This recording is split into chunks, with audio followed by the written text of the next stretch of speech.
Continue. Talk about reminiscence. Yeah, the next episode. Kay Faraday, the young lady who calls herself the second Yatakarasu.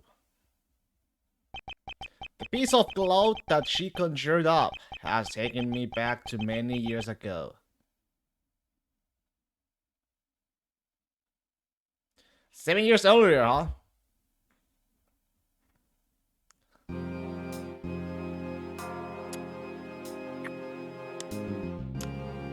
Hello, Sake! You look more studious every time I see you. What do you mean studious? Hello? Yeah, that's right, I did. I killed the guy.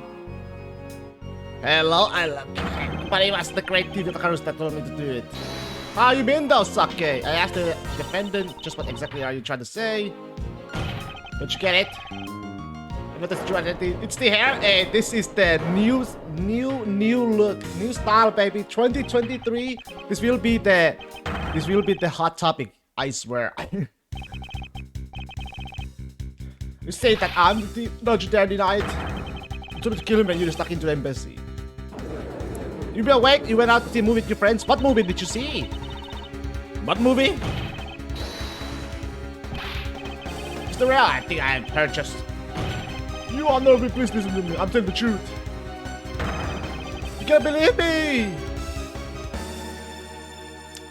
Oh, Scream? Scream! You went to watch a scary movie? Yeah. How was it? How was the Scream 6? I love the Scream movies. It was good. What's up?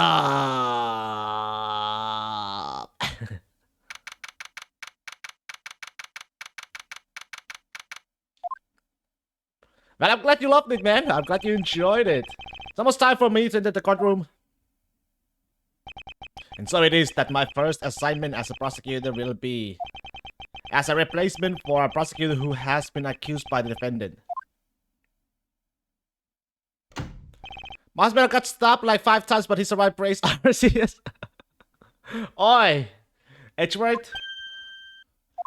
5 times! Sir? Man, oh no, it's karma. One karma, have you read over all of the documents regarding this trial? Yes, sir. I memorized everything there is to know. Very good. The paperwork for the prosecutor's substitution is just about complete. Edgeworth, as always, bear in mind that as your mentor, I, Manfred von Karma, will accept nothing short of perfection. I understand, sir. To have the chance to stand in court at such an early stage in my career. Got stuff like a lot in the last movie too. How is he still alive? I don't know.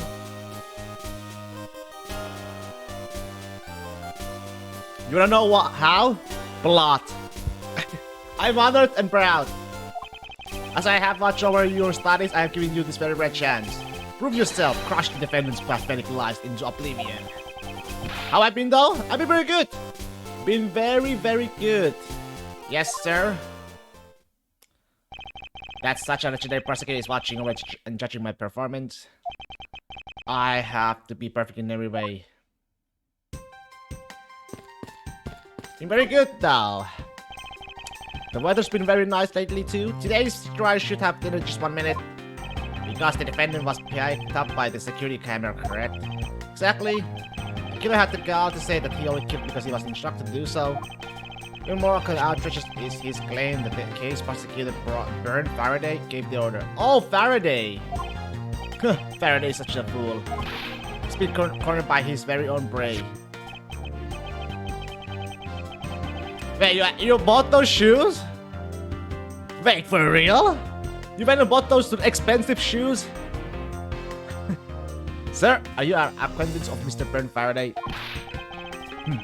Well, was it worth it? He is a pathetic man who speaks nothing but nonsense. Nonsense? He once tried to explain to me a way of punishing those who cannot be brought to court. Those who cannot be brought to court? That is nonsense, for no man is above the law.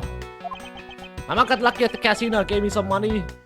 Casino! Gamba! Sake's Gamba too! Go Gamba! Gamba! But there are always a few exceptions. However, there's no reason to even deal with such individuals. Prosecutor is a guardian of the court, one with no obligation to outside matters. Thus, there's no reason to deal with such individuals, I see. Mom for the save, baby! Mom, you can always trust your mom. Mom for the money! Place of the accused, Prosecutor Bern Varday. I'll prove the defendant's guilt. Very good. I've secured an hour of reasons for you to prepare to do just that. Show them all the power of your own karma. So have you achieved a firm understanding of the case? Yes, sir. I have memorized everything that is written down in the case files. Well, they explain the case to me. I want to see if you really know what you are talking about. Understood? Murder was committed on September 8 in front of the Cohodopian embassy. Victim Mr. Deadman. Mr. Deadman? Was a staff member at the embassy. Deadman. So my FBB. So I'm being ripped from school. Where's FBB? It's prepared for the school this week. I've been oh, you got us break? Nice. I got in 2 weeks about my winter break. I'm you know, friend with benefits. Friends with benefits. Was held for questioning the night of the incident as he was deemed suspicious. Was quick placed under the arrest for possession of the murder weapon and a gun. So what you be doing? All, you know, all this break. Just chilling? All chilling only? Furthermore, at the time of the murder, the great thief Tadakarasu had successfully infiltrated the Kohodopian embassy as well. First, the rebel claimed that he himself was the Tadakarasu, but that he did not kill that man. I wonder what he expected to gain from such a desperate lie. It's possible that he wants to go down while in the spotlight if he's found guilty. There truly is no limit to people's inanity. When it occurs, I continue Edgeworth. I'm off from work until Friday. Like usual, it's been nice not stressing about schoolwork. I've been sleeping so good. Sleeping so good? Staying up so late? The footage clearly showed that Mr. Rell has the murder. The act of Mr. Rell finding the gun could be clearly seen on the visitors gallery. Upon seeing that, the defendant retracted his statement and admitted to the murder. I did because I was told to. But the real Yatakarasu burned Faraday. That sounds about right. However, you've forgotten one thing. While this may appear to simply be the murder of the Kohodopian embassy as staff member, people are actually referring to it as the second KG8 incident. Second KG8 incident? Very sorry, sir. I fear I have failed to study hard enough. But I mean, among the police, it's information that only a select few are private to you. Would you please enlighten me, sir? Sir, what do you mean by the second KG8 incident? In order for me to tell you that, you must first learn about the original case. Take a look at these documents. This is a 3-year-old newspaper. Okay. You have heard of Amano Group's academy before. Amano. Kodobe Embassy staff member Manny Cochin found not guilty. The victim Miss C.C. Yale. Shadow over the Amano Group. What have I been up to besides work and stream? How guys? Nothing much. We know this means the same, man. It's been the same. Yes, I have. The Secretary of Fairness Amano Termina Group Director was arrested. And the suspicion of smuggling. I've been doing nothing much, you know. Same old routine. And buying more games for my backlog. Nothing else. Nothing much.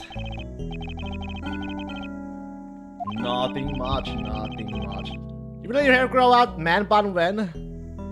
Man bun? No. I cannot do man bun. But I am letting my hair grow out though. Don't know when I will cut it though, but we'll see how long I'll, probably until summer I'll cut my hair then. Why? Hey, man bun for me? No. How about you, grew out your hair and have your own man bun? Maybe you already have?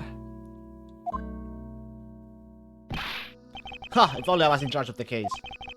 I would have done everything in my power to prove his guilt. To make sure that all criminals are found guilty, my mental release indicated. Even when it was long, I never worried it bad. Oh, really? See? If you don't, why didn't you worry it in bun? Mr. Faraday was in charge of the... But you should. But I should. No. No, that's right. And now, once again, the victim of the case you are currently assigned to was someone who was scheduled to testify against that smuggling organization. Come on! No. No! No. Just like last time, the victim was murdered right before he was testified. Make it a redeem for 100k. 500k. Gachian, the victim was murdered just before his day in the court against the smuggling organization. 101k? 150k. Events are occurring almost exactly the same as yesterday. Died in the KH incident. KG8. Fucking hell. 150k? Salt. Salt? Well, too bad. You got scam ass. It's 250k. No takebacks. No handshakes. I was holding my fingers. 250k salt. All right, 250k. But you have until summertime. If until summer, it's gone. It's gone, Saki. What would that be? The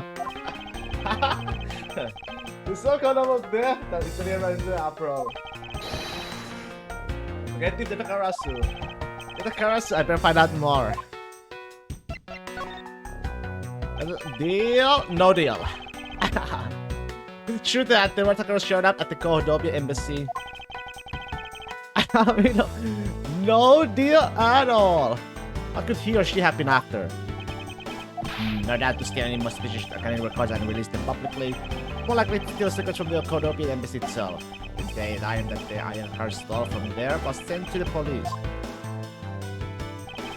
Or was it that the Watakaro was sent to the police? I don't know the details. Anything related to the Edgeworth is getting a top secret treatment. Still, I find it very ironic.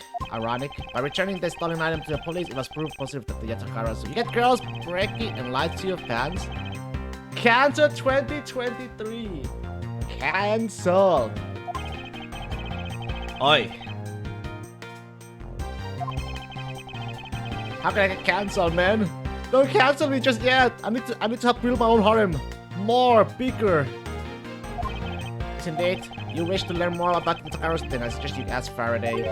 Mr. Faraday, he happens to be the prosecutor in charge of the Takaros case as well. He's the prosecutor in charge of both the KG8 incident and the Takaros case.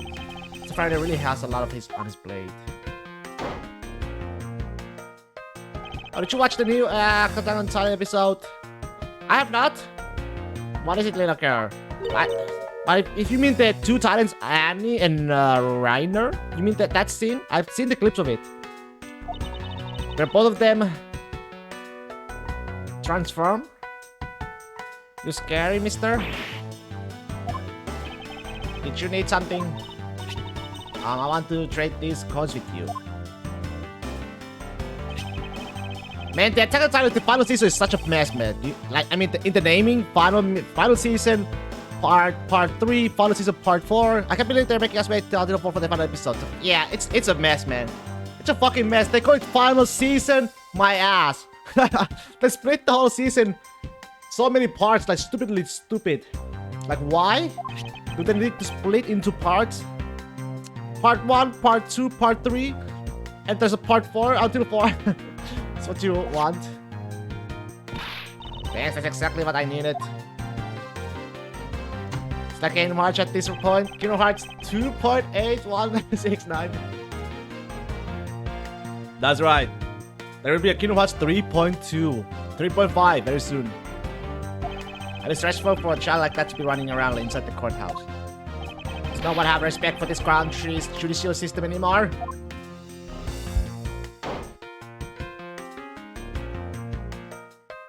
The paperwork for the prosecutor investigation is complete.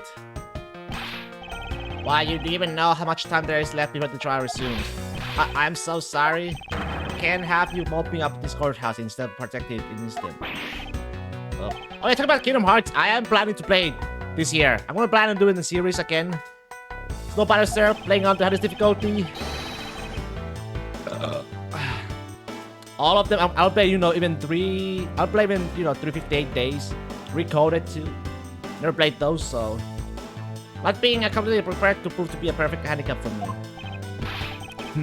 A proud one you are. You had better collect the evidence from Faraday and prepare yourself. Start for your debut, Edgeworth.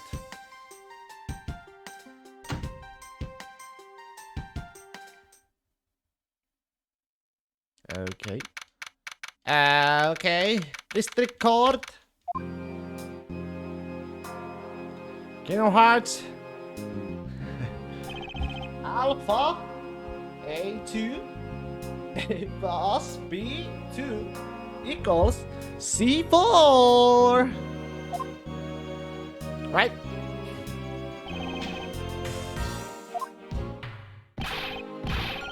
At times, just what is going on? Why isn't Faraday here yet?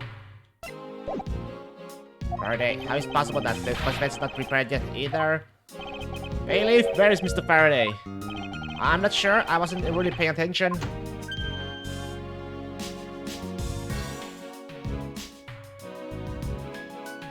Okay. I must be the one Mr. Carmack recommended. Judge himself! I hear this will be your first try. I look forward to seeing you how you perform. Oh, by the way, was there someone celebrating a birthday during the recess? I could have sworn that I heard a popper going off. Come to think of it, the other day with my grandson. So it looks like the trial is about to resume, however. Yes, it will be all but impossible to prove the witness a liar. Without evidence from Faraday. What is that blasted buffoon up to? Kingdom Hearts, a sin? Oh, sin. It's an emergency, sirs! Emergency? Silence! There shall be no yelling in the sacred hall of law. Bailiff, remove that man from this courtroom at once. Kingdom Hearts key. Well, there's a union key.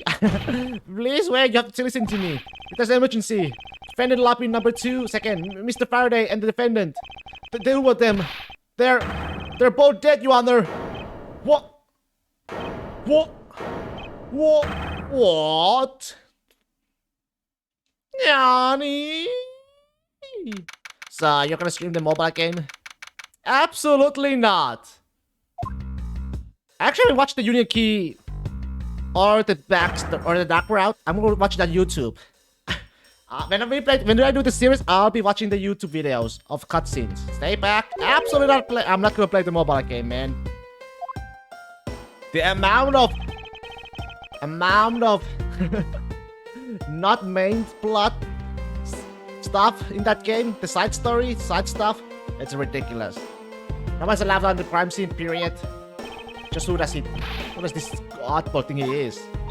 Just all the games! Yes, all the games! Like recoded on the Nintendo DS. But not the mobile. This is becoming quite a hotspot. And you, Mr. Rel's defense attorney. Hey you're not running in the hallway, pal. Who are you to tell me what to do? I'll never find out what's going on like this. It's time for some civil discourse. Gumshoe? You are? What, who, me? Hey, pal. It's common courtesy to tell someone your name first before asking theirs. Point taken. My name is Miles Edgeworth. I'm a district prosecutor. Prosecutor? I've never seen a prosecutor like as young as you, big pal. I told you my name. Now would you mind telling me yours? Detective Nick Gumshoe, and just recently I achieved my dream of becoming a detective. Look at you have almost half hair like the main character. I do, right? Well then, sure, because I was born to do. Wait, maybe I should check and make sure I'm not really in some crazy dream first. Exactly the same. I just need a gray hair now, but absolutely no gray hair yet. This detective is entirely too excited to be at the murder scene. Detective Gumshoe. Oh, would you mind telling me what you know about the incident? You need that puffy neck piece? Ugh, that's so royally. Such a, you know, it looks like arrogance. Like, I mean, Edgeworth is arrogance. Arrogant. You know that I don't have to tell you anything, right? I know that, but it would be behoove you to fill me in on what you know. Wow, you're a proud one for such a youngster, aren't you? And anyway, Detective Bot is the one in charge. So you're just gonna have to ask him for all the details, okay? As for me, I was guarding the door to defendant lobby number 2. And having that cloth piece or puffy neck piece, I bet it's hot. So you were the guard detail. Did you notice anything strange while you were on duty? Well, I freaked out when I heard a gunshot and then I kind of froze. You are a detective and amazingly gunshot scared you that much. Then again, I can hardly claim to not know what it's like to hear one at a close range. Then the detective Bat came running to the scene. We went into lobby number 2 together and both men were lying there dead. Is that everything? Yeah, that's it. I was in the hallway the whole time, but I didn't hear a single peep of a struggle. Interesting. Other than the gunshot, I didn't hear a single sound of commotion. Interesting.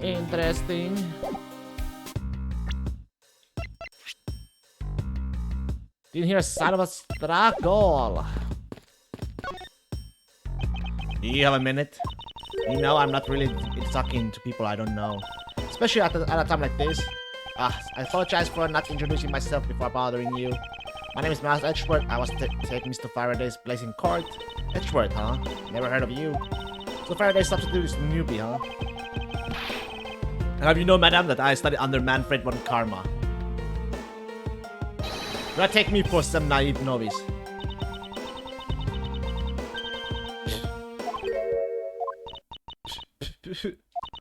Do not take me for some naive novice.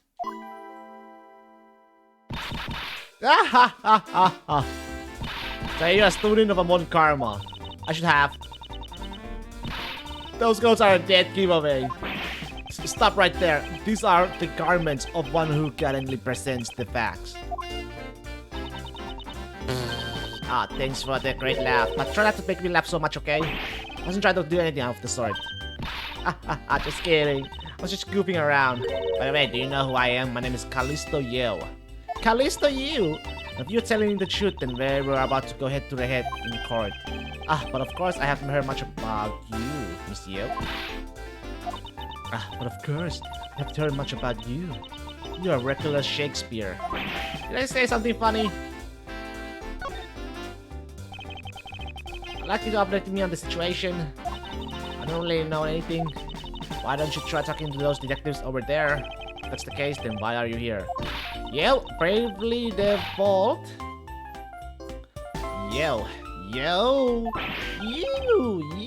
What's so funny? It's just that the way you speak is so tactless. The person I was going against in court only a little while ago was just murdered. It's not like I could go back into the courtroom pretending as though nothing happened. Is that a good point? I apologize for asking such an insensitive question. It's fine. Don't worry about it. Sorry. Excuse me, but who are you? Detective Taro Bat. Homicide. I was informed of the situation and came as quickly as possible. So how did you arrive at and inspect the body before me? Faraday requested for me to testify in the trial. Plain and simple. Mr. Faraday requested that you be here. I already contacted HQ about the situation. I've got nothing to say to you, kid. Kid? I'm Mr. Faraday's substitute in the race trial. Therefore, I insist that you update me on the situation. Ooh, new track name, Faraday. New track name? Faraday. You can have it. I can't back down here. I have a right to know. Do I need to tell you a thing or two about how to talk to adults, kid? Is he threatening me? Is he going for his gun? What the heck is that? It's just a mirror. How dare he trick me like that? Faraday was stabbed to death with some kind of blade, and he had a gun in his hand. The other man, a Mr. Mackerel, was shot and killed. But what would your name be if you work at a pet store? What? Pet store? Do they have? What do you mean? Do they have a different name in pet store if you work at a pet store? Sold a rat? Oh my god. Wow, Sake. Sold a rat? You calling me a rat? Was found holding a bloody knife in this hand. Was anyone else who went into defending lobby number 2? That is so mean. There, that's big luck over there. His name is Gumshoe. That is so mean. He was in charge of guarding the place. He's claiming that no one else entered the room. If that's the case, then they must have killed each other, correct? Maybe. Such impudence. This guy is really testing my patience. How was I not informed that you were contesting in court? How about you? How about if you work at a home decor store? Well, what would my name be, huh? Huh? Sold a mat! Sold a mat! Well, looks like you might have a brain after all in that head of yours. Son? Son, I'm not your son, Pops. Mr. Yu, there is someone here who wishes to see you. Who is it? A Kodobian embassy staff member by the name of Manny Cochin. What? What's going on? Manny Cochin, it's the Manny Cochin! Detective Bat and Miss Yeo's mood just changed all of a sudden. Wait a second. Isn't it the Manny Cochin? I'll be right there. It's nice to see you again, Miss Yeo. What about if you start an origami channel? Folding mat? Fold a mat? What? Fold at that? Fold at that. Hey. Why are you here? I have no desire to ever see you again. Now. Actually, would you mind stepping outside for a brief chat? Fine, let's go.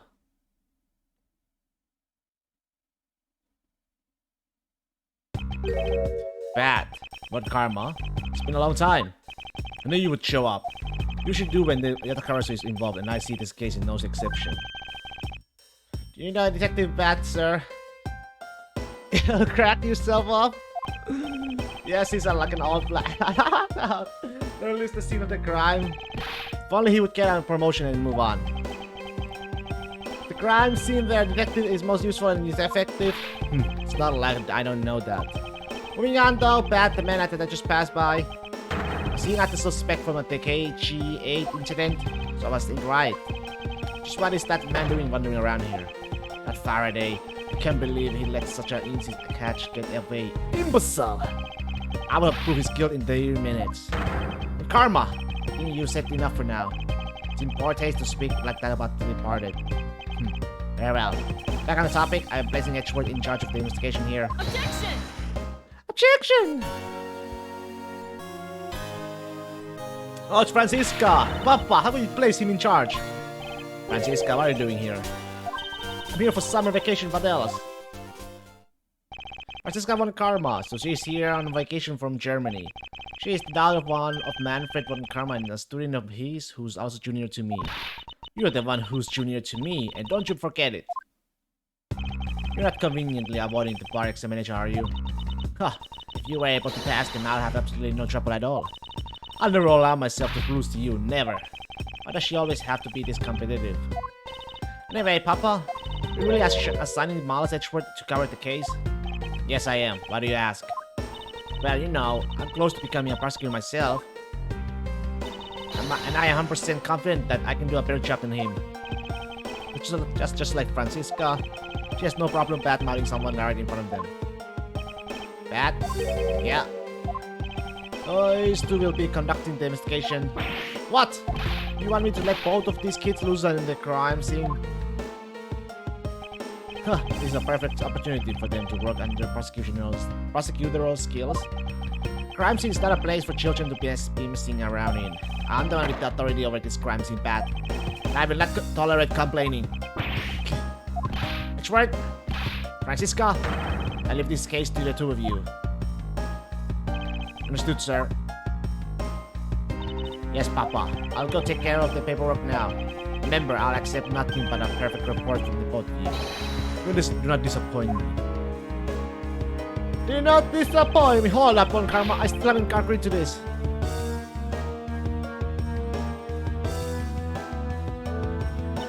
Miles Edgeworth. It's been quite some time, Francisca. This will be the perfect chance for us to see which of us is truly worthy of the One Karma name. It's cute to let this say hello. Long time to see. Very good. Just because you became a prosecutor first doesn't mean you can act all proud. She hasn't changed a bit. It's Miles Edgeworth. As I was saying, we shall see which one of us is worthy of the One Karma name. For crying out loud, I've been reduced to a babysitter. Looks like Mr. One Karma was successful in convincing the detective. Just like him, he never fails. Now I'd appreciate if you could quickly run me through the facts, Detective Pat. You're better off checking things out on your own. Very well. Seems like getting help from Detective Pat will be a most arduous task. Well, let's see here.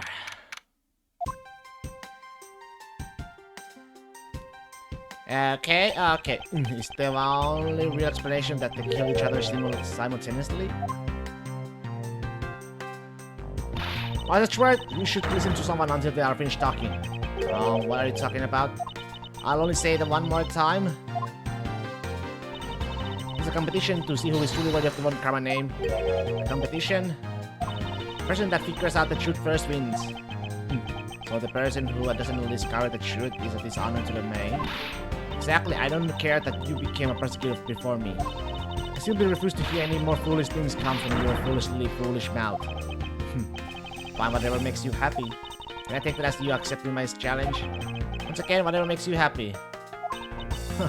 Well then, let's begin the investigation, shall we? I'm going to find the perfect evidence and prettily present like the professional I am. Competing to discover the truth behind a crime? How delightfully childish. Went to my coworker's house for the first time ever tonight, and her family has like 6 big-ass jars of marshmallow fluff? 6 big-ass? Damn! Kid, huh? You're right, Miles. He just called you a kid. I said kids, kid. How dare you call me a kid as well? I'll do what I please. I won't allow you to cause a ruckus on my crime. See. Why do they have 6 big-ass jars of marshmallow fluff? Yeah, Pika, you're going to watch over these two. I don't know. Yes, sir. This bad, sir. Well, Lucci, at least did she offer you some marshmallow fluff? Nah, do what I say from now on, kids, okay? You better not get in our way, Scruffy. You feel the bite of my whip if you do. Then you prosecutor boy. Let's get your investigation started already, alright? Great. Now even that detective is treating me like a child. Not a granola bar though. Granola bar? That's just full of sugar, man. Alright, it's time to get investigating. Can I move on, Prosecutor Boy? My name is Miles Edgeworth. If you were to call me Prosecutor Boy one more time, it will be my duty as a prosecutor to look into your monthly salary. Fish was a snack! Snack full of sugar. Eat some fruit, you should eat some fruit. What would you do with my salary after you saw how much it was? It's up to you now, isn't it? Really? Sounds good, pal. You're so naive. Begin investigation. Let's see. Maybe Pat may have worked with you. What is it? It appears that both a knife and a gun were used as murder weapons. Don't like raspberries, and they look old. They look old? Yes, it does. It does. It leads us to our first question of the investigation. Where did the men acquire the weapons? Gun was inside of Faraday's back. There's a piece of evidence that was presented in the trial earlier today. It was used to kill the Cordobian embassy staff member. You don't like old stuff, huh? What? I never heard anything about the knife. Mr. L was being held by the police. There's no way he could have brought it in. Which means it's possible that Faraday had the knife on him from the start as well. Could it have been a piece of evidence that had yet to be presented? But then why doesn't Detective Bad know about it? Wait, what if it's possible that Mr. Faraday brought the knife in under the guise of prosecutorial evidence. He could have a friend brought it out and attacked Mr. Rail with it. Huh? Maybe you got a brain in there after all, kid. Is he going to treat me like a child forever? Looks like Mr. Faraday attacked Mr. Rail first to then counter-attack. That's the only logical conclusion you can draw from a scene like this. Not yet. I feel that it's much too early to be drawing conclusion already. Must first find conclusive evidence so as to ensure the honor of the one karma name. The window is open and there's a fresh flowery scent in the air. Can you feel? Oh, the flowers in the garden down there are so gross and ghastly. Do you think maybe you could try offering something useful for a change? At least there's no way someone will escape through this window, pal. They wouldn't wake up and smell the flower after a fall from the 3rd floor. Do I like Rice Krispie treats, Golda? I mean, I like them, but I haven't eaten them in a long ass time. Probably over 10 years. I used to be fully ignoring the fact that there's also iron bars on the windows. There's a tasting? Rice Krispies, heck yeah, man. Yeah, I guess there's such that too. Either way, no one could get through these windows, right? Sugar and dried rice? The thought of everything when they were designing this courthouse. I love, the cocoa, rice crispy. Those are very good. Like a regular rice cereal, and you put some cocoa powder, and then you make it. Hey. There are also some plastic bags stuck on the table. There's a AC set too, but there doesn't seem to be any sign of disturbance. Yeah, the table's all neat and tidy. Neat and tidy table. Sure, good. Maybe they were supposed to put in their stuff scuffle. After I didn't hear anything from out in the hallway, Maybe the plastic bags scattered on the floor are throwing us off. Oh yeah!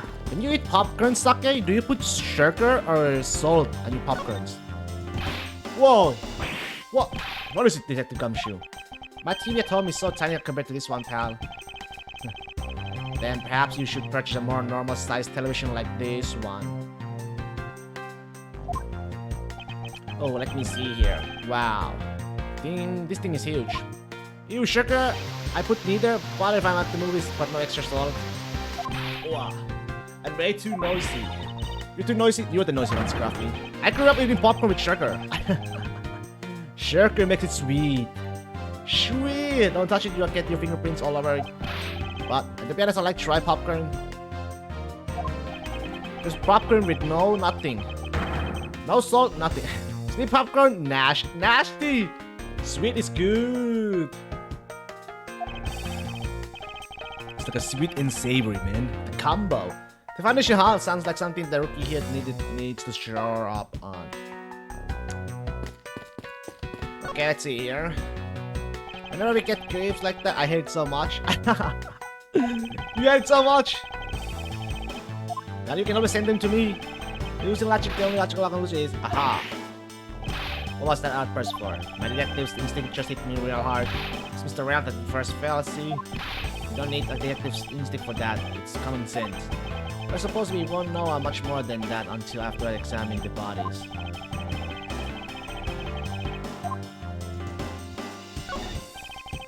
There's nothing unusual about this area. Wait, really? Mr. Faraday, how ironic it is for him to lose his life in a courthouse.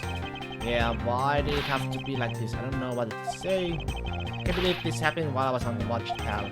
Rather than by beating yourself up, you should spend your time continuing the investigation.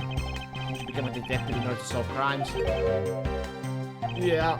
Get back to work, find out the cause of this murder. Alright, the money, pal. There's a killer Codopia embassy staff member, then he was murdered himself. This guy. He's not exactly an angel, Oh, what makes you say that? Well, he's been hauled into the precinct several times for the and assault, pal. So yeah, it's definitely the type of how to have committed a murder too. But he did admit to killing Mr. Dead Man. A good point, pal. I knew my detective's intuition was telling me something. Detective intuition? Yep, do you know about it? It's a special feeling that I all detect. We don't have time for this conversation right now. Let's return to the investigation. So Mr. Rail died with the knife in his hand. There's some blood stuck on it, and he must have used this as a weapon. Yep, no doubt about it. Is Mr. Faraday carrying this on his personage? Did he bring this as a piece of evidence for the trial, or did he bring it with a very different intention in mind? Should get jot some notes down about it. Okay. Looks like Mr. Faraday died while holding the gun in his right hand. He shot Mr. Rail and then fell on top of him while still gripping onto the gun. Guess that does seem kinda strange, huh? I mean, why would Mr. Faraday know how to fire a gun? That's exactly rocket science when I know how to pull a trigger. Although I doubt I don't need to use one. I hope I never have to fire a gun either, pal. It sure does look cool to hold a gun in your hands. It appears that the police's screening procedures need a thorough review. Anyway, I should jot down some notes, okay?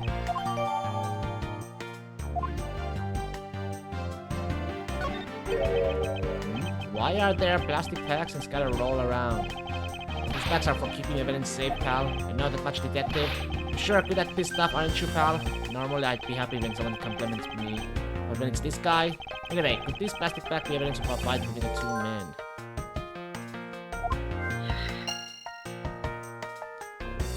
Okay. The sun is all black down here, see? I wonder what it could be. If you look closely, splotching patterns resemble ink stain. Ink stain. Ink stain. Yes, I usually get ink on my own hand when I use my better pen. Interesting, interesting.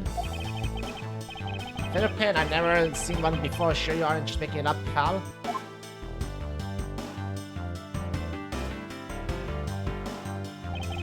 The rest cause of death was from being shot, correct? That's what we think, but it's hard to tell with him lying face down. It is bad enough, but it's truly lamentable that someone would try to hide the truth. Are you sure they were trying to hide something? I can't confirm Mr. Rail's cause of death with his body position like that. Get too bad. I'd like to examine the bodies in further detail if possible. But see this? You're not able to form a theory with them the way they are. Bit of an examination of the body is vital to finding the perfect evidence, don't you? I suppose you do have a point. Well, hurry up and get on with it. Labby. Yes, sir, we're taking enough photos of the scene, sir. And there you have it. Do you not approve? Of course not. What? Investigation of a crime scene is the work of a detective, so don't touch a thing. Hey, big fella, turn over the bodies for me, will you? Okay. Please forgive me, Mr. Faraday, sir. Shoot, do not get emotionally involved. Remember, you are a detective. Yes, sir, understood, sir.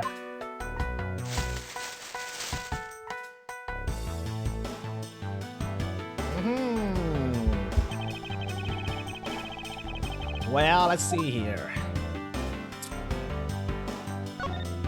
This knife wound in his chest here, see? One of the wound matched the knife Mr. Rail is holding.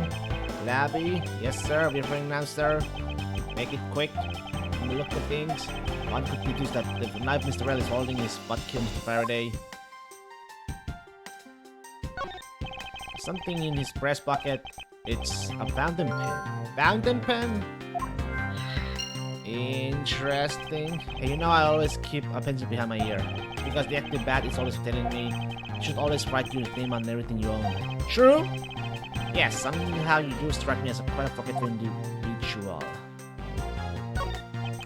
Looks like Mr. Faraday was stabbed with this knife. Mr. Rail is holding. Ouch! What's wrong, detective? My stomach started to hurt from cheating about being stabbed. Just keep your mind on this case, alright? Shot in the chest. Take some guts to fire a gun in the courthouse.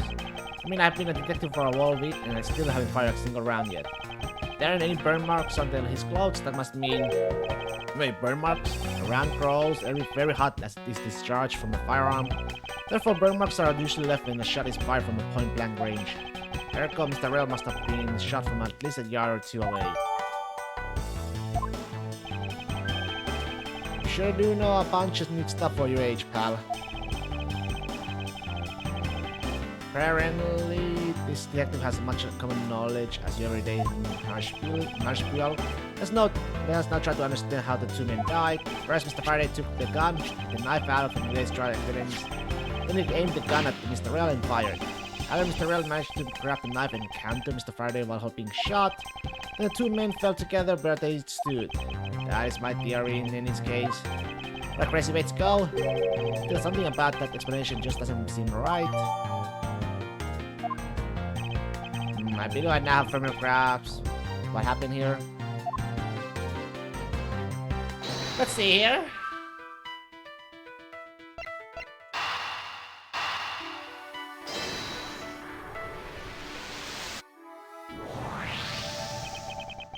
Let's splash on Mr. Faraday's hand. I wonder if it might be the ink from his fountain pen. Oh, let's ask the lab guy. Dr. Gumshoe, I confirm that the stab substance of Mr. Faraday's hand is the ink from his fountain pen. You see, good work. Ah. You know, I always wanted to say that, even if it was just one time in my life. Mr. Faraday wrote his fountain pen in his left hand. I think it's fair to assume he was left-handed. It appears that Mr. Faraday's pen is very important to our case as well. Okay, if you say so, pal.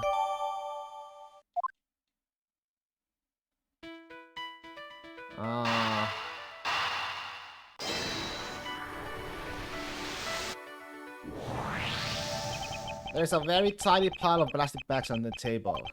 And yet a portion of them wound up and scattered on the floor as well. It's not like that the ones on the floor were knocked over like during a struggle. In which case, it might there not be another explanation as to how they got there. Another reason? Maybe it's possible that the blood on the outside of the bag is rich somehow. Maybe please get that blood away from me, pal. If it comes you, whose blood is on this bag? Hold on, let me ask the lab guy. Alright, please hurry. Wait till you get a lot of these pallets, Mr. Faraday's. On that technician said they didn't find anything else on or in the bag either. It would appear that this bag is very, very important in the place of evidence. If you say so, I'll leave it in your hands, pal. Plastic bag. Guess there's not much left to investigate, huh? They really did kill each other. No, we can't conclude that quite yet. There's still something I think very peculiar here. The theory that they simply kill one another is too simplistic in this case. In fact, there's an actual contradiction that shows there's another possibility. No, wait, pal, really? I suppose I will just have to show you the conflict in this crime scene. Yeah, I know what it is, actually.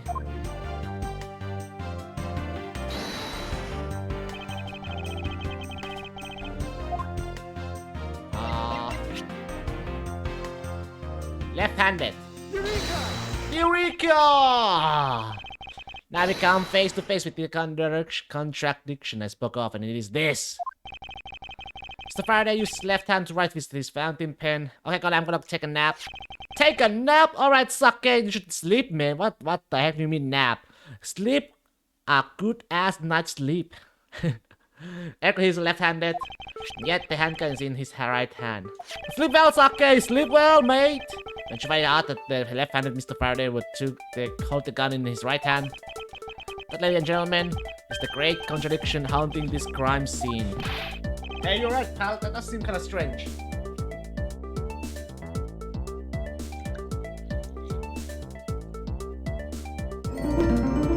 What the? Objection to Serenity, what the heck? Thank you so much for the raid. Holy crap. Objection to Ye Nation. Wish you luck. Objection. Welcome in, everybody. Hello, hello. That is a quite surprise. Wow. How are you all? How are you all? Thank you so much. Pass! How was the stream? Wow. Hi there, Leafy. Very good. Hey, I'm glad to hear. I'm glad to hear. I'm doing great myself. I'm doing very good myself. How about you playing? But how could something like that happen? The facts add up to one conclusion and one alone. Someone. Sorgatani, thank you so much for the follow. Put the gun in Mr. Faraday's hand after he died. Someone else? Plastic bags scattered on the floor and a gun in the wrong hand. Sense the presence of a shadowy figure behind this case. A person of violent intent who is serious about keeping the truth from us. The same game? I was surprised someone was playing the same game, so we read it. Hey! How far are you into the game? Leafy, thank you very much for the follow. Here's the autopsy report. It's probable that Mr. Rell survived for a short time after he was shot. However, Mr. Faraday died instantaneously from his stabbing. Interesting. RMC notes. Instantaneously? Interesting.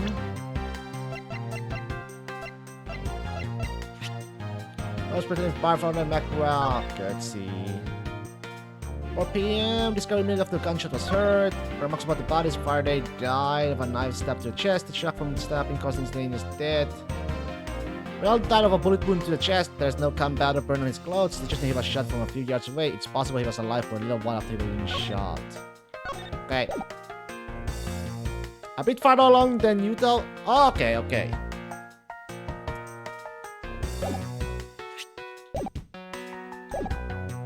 A bit further. Are you sure we know everything? First, the incident began with Mr. Faraday attempting to get his revenge. The prosecutor went into a rage from being accused and tried to kill the defendant. But the defendant fought back and they ended up killing each other. It's all very clear and simple. There is absolutely no margin for doubt. You really believe that to be the truth? Huh, are you saying that just because I figured out the truth before you, but you don't want to believe it's true? It's alright, if you disagree with my argument, then prove me wrong. And if there are any contradictions to be found, that is. Don't worry, I will.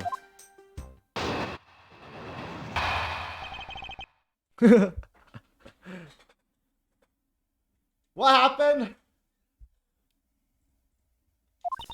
This finger at her, Francie's mad. Francie.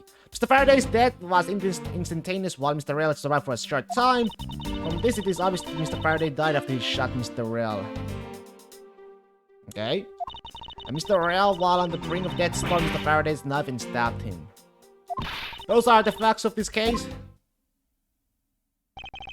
Mr. Faraday's death was instantaneous, therefore he must have attacked first.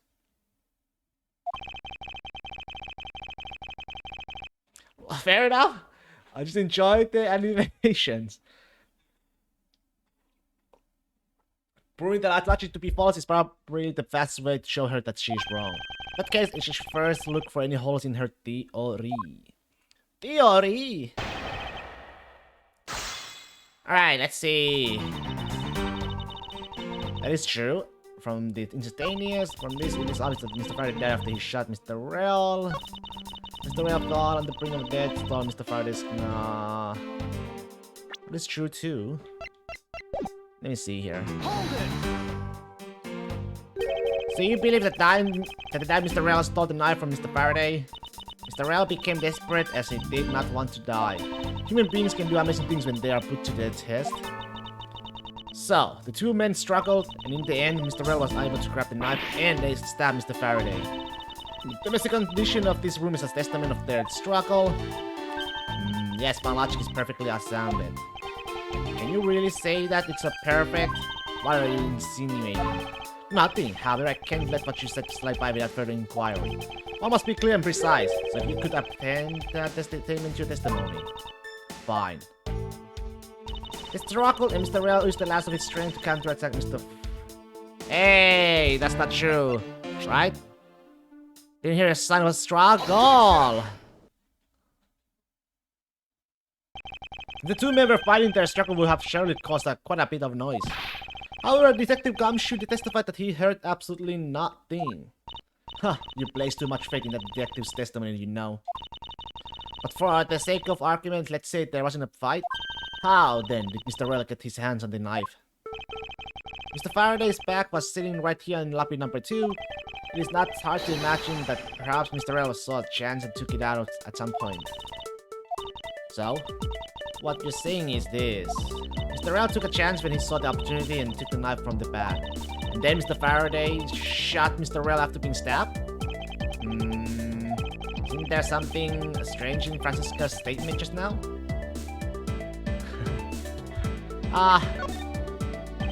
Wait, something doesn't add up? Oh, really? Simply not possible for Mr. Faraday to have shot Mr. Ray after being stabbed.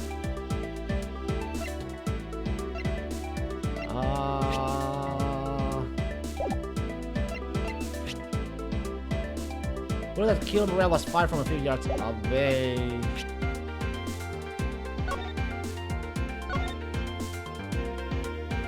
Shot from stabbing caused instantaneous death, right? Take that! According to the coroner's report, Faraday died instantaneously, meaning that he died immediately upon being stabbed by the knife. Ergo, he could not possibly have fired the gun after that. Oh, you got me. But of course! Well then, if the report is correct, then there is only one correct explanation. It is supposed that Mr. Rell attacked first, and Mr. Faraday, who died instantaneously, would have been unable to kill Mr. Rell. Therefore, Mr. Rell must have stabbed Mr. Faraday after he was shot, and they both died. That is the only explanation that makes logical sense. Negating your opponent's ideas in order to prove your own theory. See, you've been studying, Francisca. Just wanted to explain it to you as simply as possible. Before you foolishly propose a foolish theory that only a foolish fool like you could. How naive of you to believe that only your opinions are valid. And still expect to discover the truth that the crime scene offers you. Francisca, you still got a ways to go. What are you talking about? You think there's a flaw in my logic? Mr. Faraday died instantly?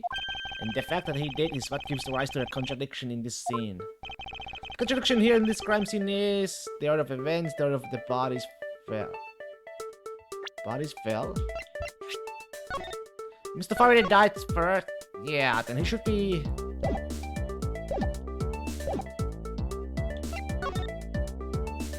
Let me get this straight. What you are arguing is this. Mr. Faraday took the gun from his evidence bag and shot Mr. Rell. Then, the wounded Mr. Rell found an opportunity to take the knife and strike back. Upon being stabbed, Mr. Faraday died on the spot and Mr. Rell died thereafter. If that's the case, then how do you explain this? Take a good look at the order in which their bodies are piled. No! Mr. Faraday's body is lying on top of Mr. Rell's. Therefore, Mr. Rell must have died before Mr. Faraday. Impossible. Yes, I agree that it seems strange no matter what angle you approach it from. Which means that the real mystery behind the crime... So fast, I can read. No, not so fast, Mr. Honest Edgeworth. What now? I simply think that you ought to think a bit more outside the box.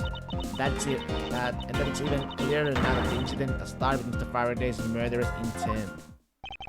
She sure bounced back quickly. An explanation won't be enough this time. It's going to take some very decisive evidence to prove her wrong. Decisive evidence, huh? Okay, very... What happened part 2? Just chance that Mr. Faraday's body fell on top of Mr. Rell's. The two bodies fell into a pile, which indicates that they attacked each other at the same time. It really doesn't matter in the slightest that they fell in the opposite order. I just know Francisca's explanation isn't absolutely correct. All I have to do is find a hole in her logic. Once I do, I can then present her with evidence that proves the contradiction.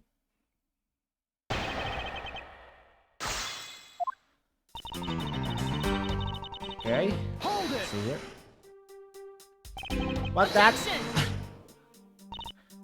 Raising someone's testimony in order to gain some something.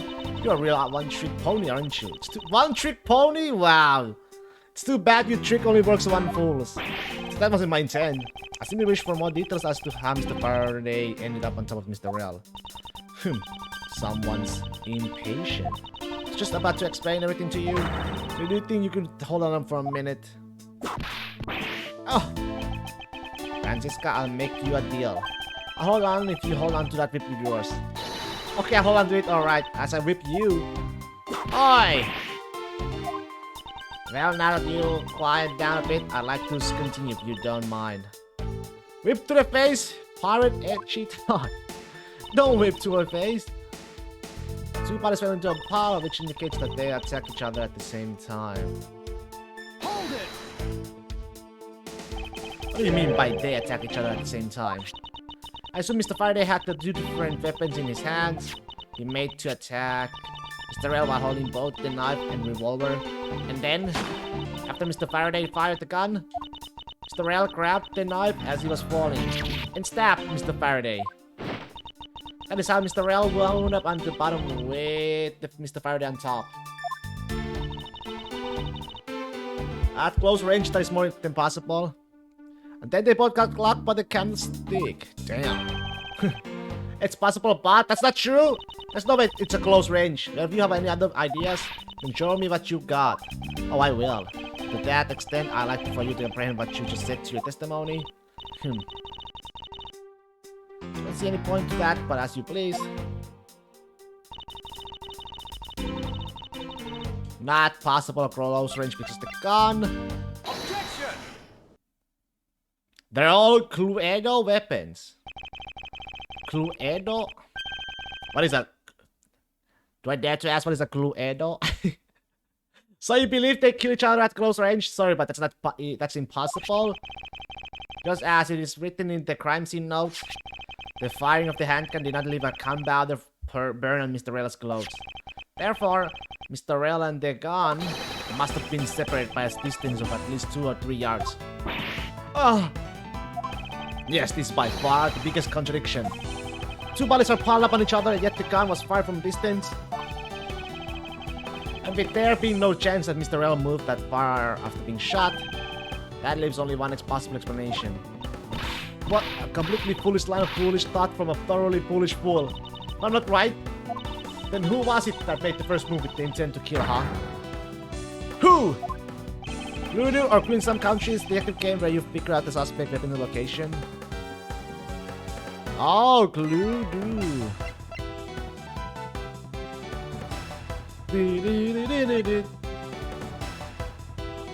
Neither, man. In this room, contradictions appear no matter which man we claim attacked first. Thus, there can be only one explanation. There was a third person here. It was that third person who killed both Mr. Faraday and Mr. Rell and set their bodies up to make it look like a double murder. That third person is the real culprit. Well, Edgeworth, there's not just one thing you're missing. Evidence correct?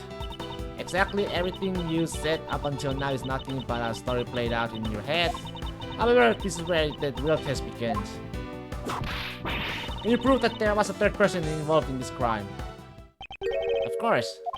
The third person was truly here, that fact would resolve the glaring contradiction. The proof that the ace has all been a setup made to look like they kill each other. I'll present and lay bare the final piece of the puzzle that's not yet in place. What is this piece of evidence that proves there's a third person involved? I wonder.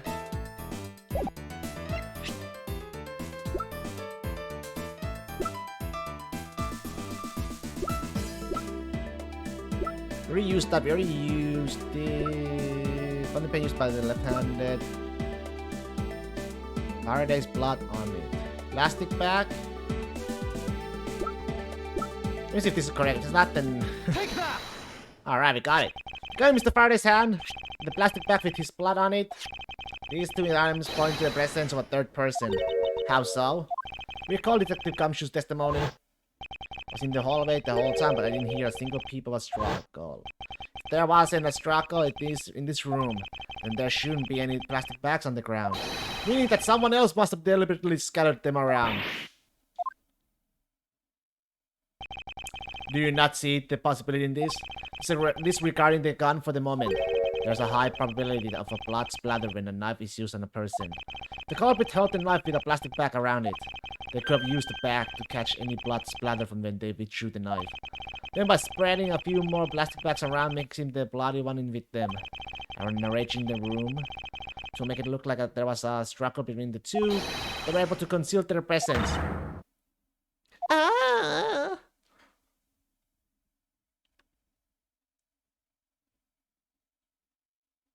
Looks like we still got a long way to go in this investigation. Yes. Objection! Who? Who said objection?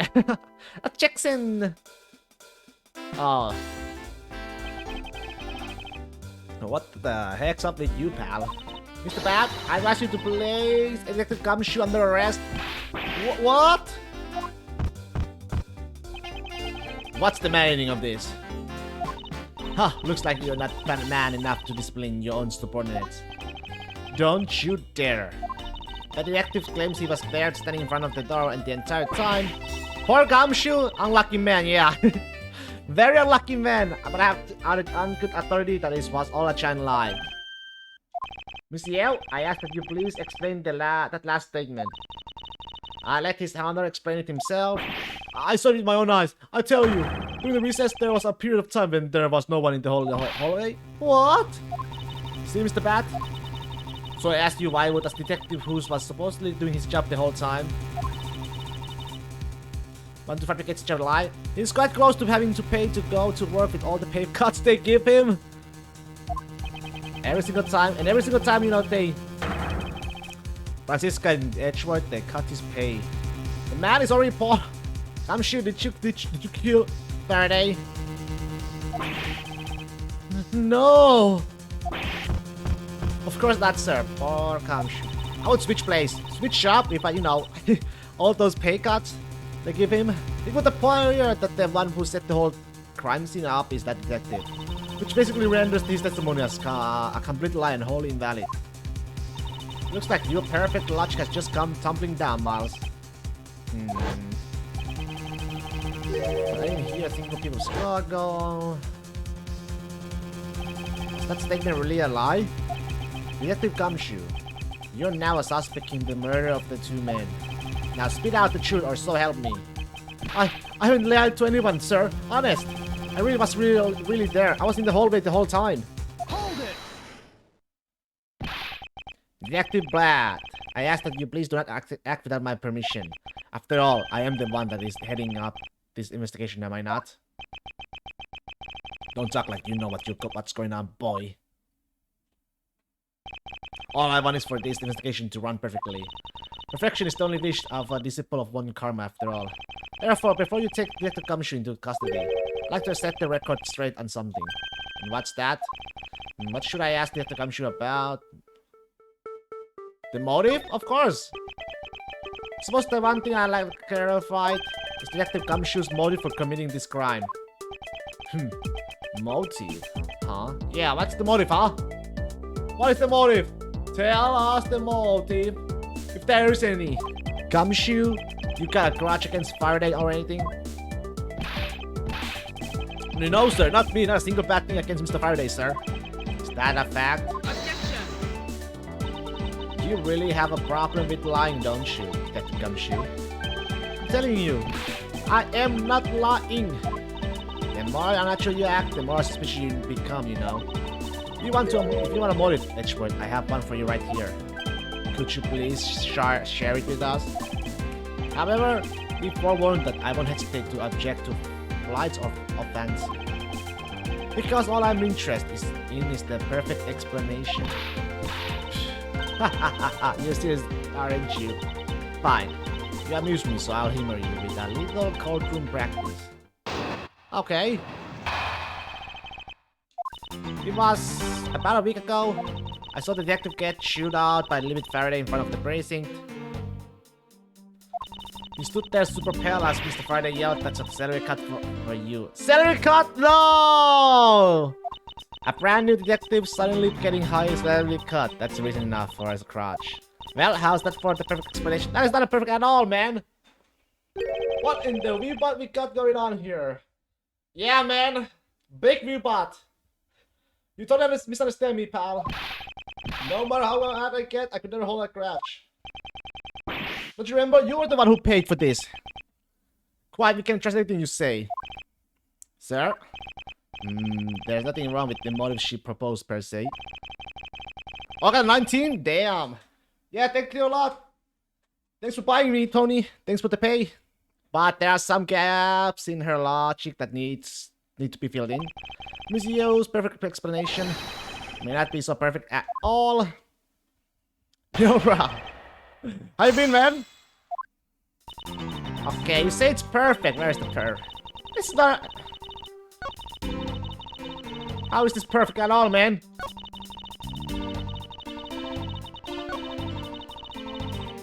Hold it. You call this explanation perfect? Is not you to your liking? Actually feeling good?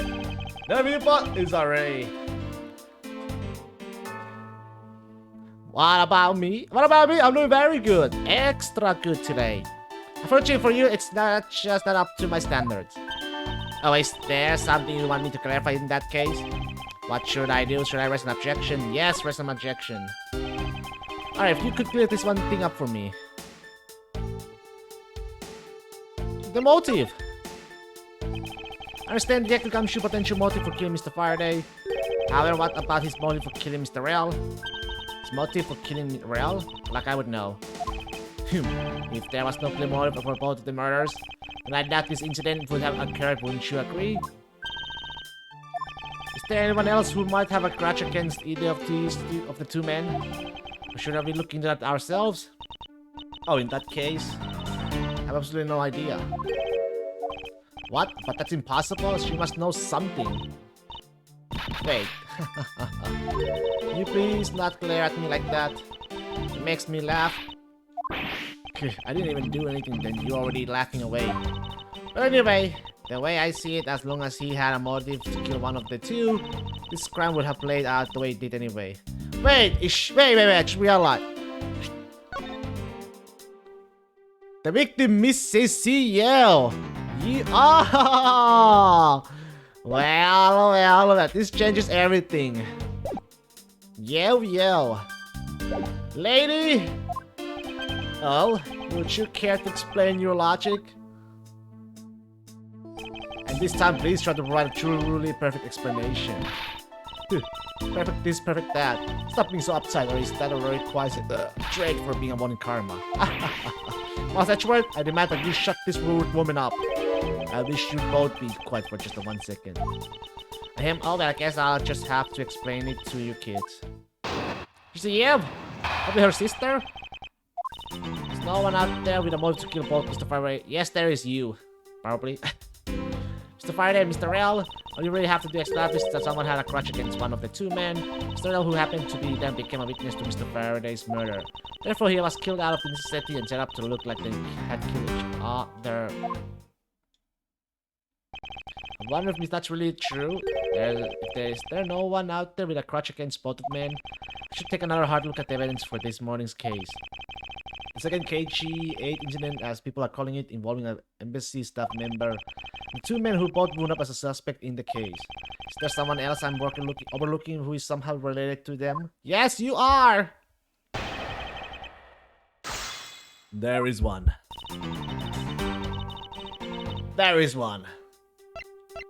Objection! Objection! Miss, yeah, I believe there is someone you're overlooking making your statement. Or rather, is it because you'd rather not bringing this person up? What do you mean? We are looking for someone who with a reason to kill both Mr. Faraday and Mr. Real. I can think of at least one person that fits the bill. He was the suspect in the original KG-8 incident, and a member of the Cordobian embassy staff, Mr. Manny Kochin. That's right, the very man who came to visit you earlier out in the hallway. The man who killed a member of the Cordobian embassy staff, Mr. Real. And the man who was the lead prosecutor of the KG-8 incident, Mr. Faraday. Are you telling me that Mr. Kochin has no reason at all to kill both of these men? Well, I suppose he might have a reason or two. You covered from me, pal? Maybe you are not such a bad guy after all. Don't get ahead of yourself. You're still a suspect, make no mistake about that. The perfect evidence, the perfect testimony, these are the only thing I wish to hold. But I didn't do it! You will stay under my authority and go investigate Mr. Manny Kochin for me. Remember, I will not be forgiving should any of these leak out. Want to investigate Kochin? You'd just be wasting your time. Why is that? Coach was up in the viewing gallery watching the trial, or so I was told. Rick up in this place has been keeping an eye on the guy since he arrived. And the only real suspect we have is still Detective Gumshoe. Suppose so. No way, come on, Detective Bat. You gotta believe me, sir. I really was in that hallway the whole time, sir. Never took a single step into this room, sir. Okay, then are you saying there's someone else who passed through the hallway? No, there was no one else, sir. And why should I believe you? Didn't do it. That is one incredibly foolish detective. Standing right in front of the crime scene all by himself. Just good as a confession of guilt. I have to admit it's a bit strange. Most criminals will fabricate some sort of lie to escape their crimes. If that detective really wanted to prove that he is innocent, do you think he would at the very least offer up I spaced out while I'm on duty, or little like... Come on, Gumshoe, time for your interrogation. Hold it! Detective Bat.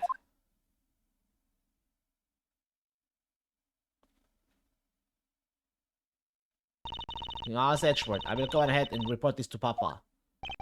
That, as they say, is that right, everyone? Ho ho ho. I suppose we should both be getting back to our real jobs now, huh? Before we do, Miss Yeo, there is something I'd like to speak with you about. What is it? So, what did you want to ask me about? The current case of the murdered Cordova Embassy staff member. I heard that people have begun calling it the second KG-8 incident. Only among you law enforcement types. And what about it? I'd like for you to tell me everything you know about the original KG-8 incident. I'm afraid I can't help you. I don't know anything beyond what was reported in the papers. No, I believe you know much more, since you are directly tied to the KG-8 incident. I appreciate if you stop with the false accusation.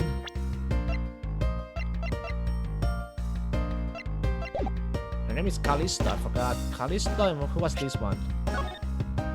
CC. Places like spurs are used both inside and outside the courtroom, don't you know? I do, but I also know that I do have a big leg to stand on here.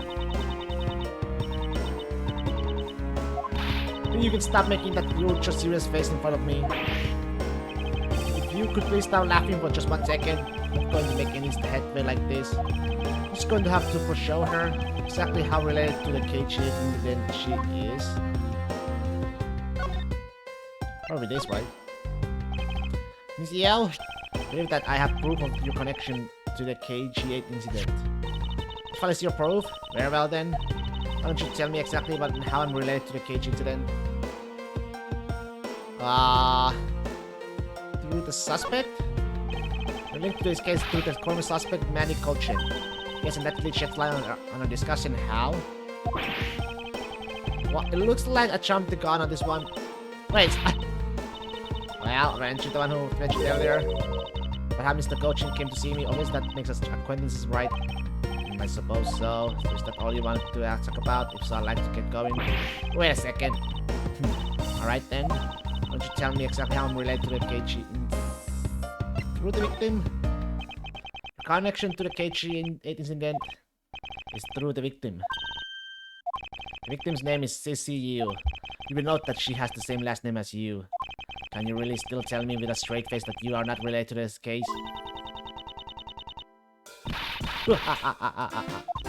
Sorry, but we are not related. What? Just kidding. You asked the question with such a serious look on your face that I couldn't help but... Miss Yeo, I asked that you please tell me the truth. Ahem. Alright, I'll tell you everything I know. As you guessed, the one who reported smuggling activities of the Amano group was my sister CC Yeo. Hey! As I thought. And she was killed right before she was to testify at the impending trial by Manny Cochin. Because he was tried once and was acquitted, he gets to live out the rest of his cushy life completely carefree. All because of a lack of evidence. Now I heard that the evidence to convict him did exist. What? Heard it from Mr. Faraday himself. Yeah, after Mr. Cochin's trial was over. Apparently, a man in black made off with the most important piece of evidence. Then the evidence had been tampered with? Isn't it just like a criminal to do something like that? The smuggling ring being run out of the Amano group by one of its secretaries. To bail Mr. Cochin out, turns out they were in league with each other all along. How big was that smuggling ring? Was it a large operation? I don't really know, which is why I wanted to become the lead defense. In this case, the people are calling the second KG8 incident. But I haven't learned anything new at all. I was probably expecting too much, I know. You mean you think this case has nothing to do with the smuggling ring? I don't know what to think. Why did Mr. Kochi want to meet with you earlier? Actually, he came to watch the trial. Apparently, he only found out that I was the defense lawyer on this case after he arrived. He figured he should say hi, and one other thing.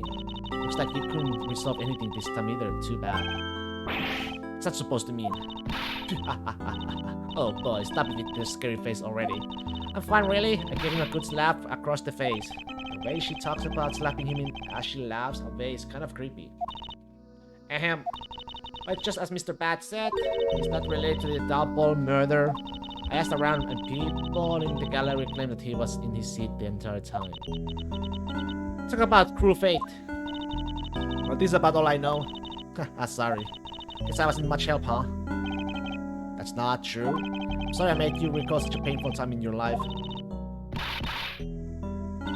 Edgeworth, you really are too serious for your own good. You really need to learn to relax. We wouldn't want you to die of stress, won't we? Thank you for the advice, but there's no need to worry, because I will be a chief of justice in the future. I work in my own way, and I will catch this criminal in my own way as well. You'll see. Look at you with your game face on, ready to go. I'm making no such face. Do you know, laughter is the best medicine, Edgeworth? Don't you get tired of making such a serious face all the time? I'm charged with making sure that all of the criminals of this world are found guilty. I have no need for laughter. There you go, making that face again. Oh well, I've got to get going. I still have a few loose ends I need to tie up.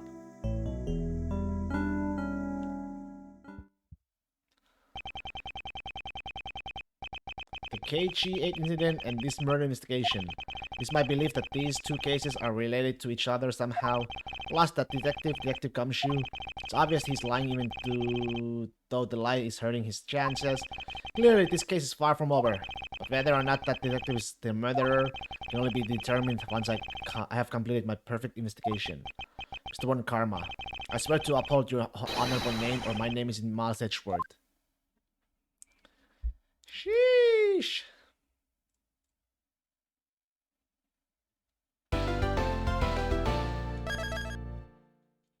Save the game, save the game, save the game, save it in.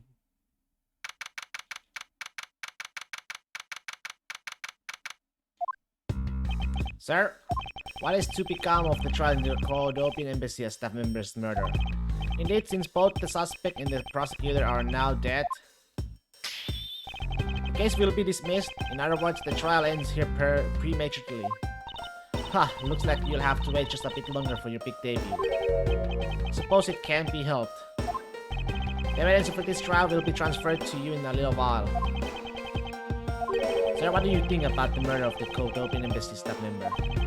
The murders of Mr. Faraday and Mr. Rell? What an outrageous circus it has all become. That Faraday brought it all upon himself with his naivety. An outrageous circus. Right, sir. Grow wary of this topic, Edgeworth. I will have you assigned to a different case. Papa, you'll come and watch my courtroom debut next, won't you? I'll consider it. Sir, if I may, please allow me to continue with my investigation. Whatever far, I know that there is already a suspect in the murder of Mr. Faraday and Mr. Rell. However, there's not enough evidence to prove that it was he who committed the crime. I'd like to continue the investigation in order to find the perfect proof of his guilt. The perfect proof? Don't make me laugh. A worthless person like you has no right to claim such a thing as perfection. Papa, who do you think is the real culprit behind these murders?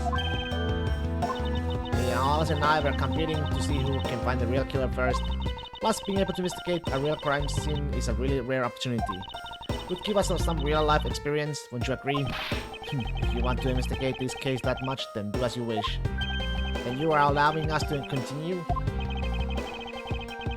Your top priority is to win, and a solid investigation is one of the keys to winning. You need to make sure you become recognized as a first-rate prosecutor, don't we? It wouldn't be very interesting otherwise.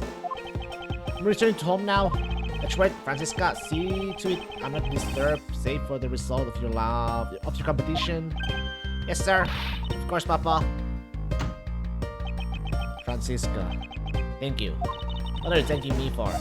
The logic area was built on that scruffy detective's lie. That means that the competition is still on. Yes, just as you wished. I couldn't let you get off so easily. Now then, let's see how well you fare on the investigation from here to Edgeworth. I don't have enough information yet, so my first order of business will be to question anyone involved with this case. Hey. Monsieur? Oh, it's you, Edgeworth. Who are you? Wait, you were at the crime scene just now, weren't you? You should be disbarred for not knowing who I am. I'm Francisca Monkarma, and I am about to become the successor to the family name. About to, I guess that means that for now you are still just an kid. In which case, it's only natural that I didn't know who you are. What? Why are you whipping me? Anyway, it looks like they are planning to hold the evidence a bit longer. There's not one thing I can't stand, it's waiting. I'm terribly sorry, but I have about a few more questions to ask of you. Look at you, eyebrows scrunched with lines on your forehead. And that? To ask of you?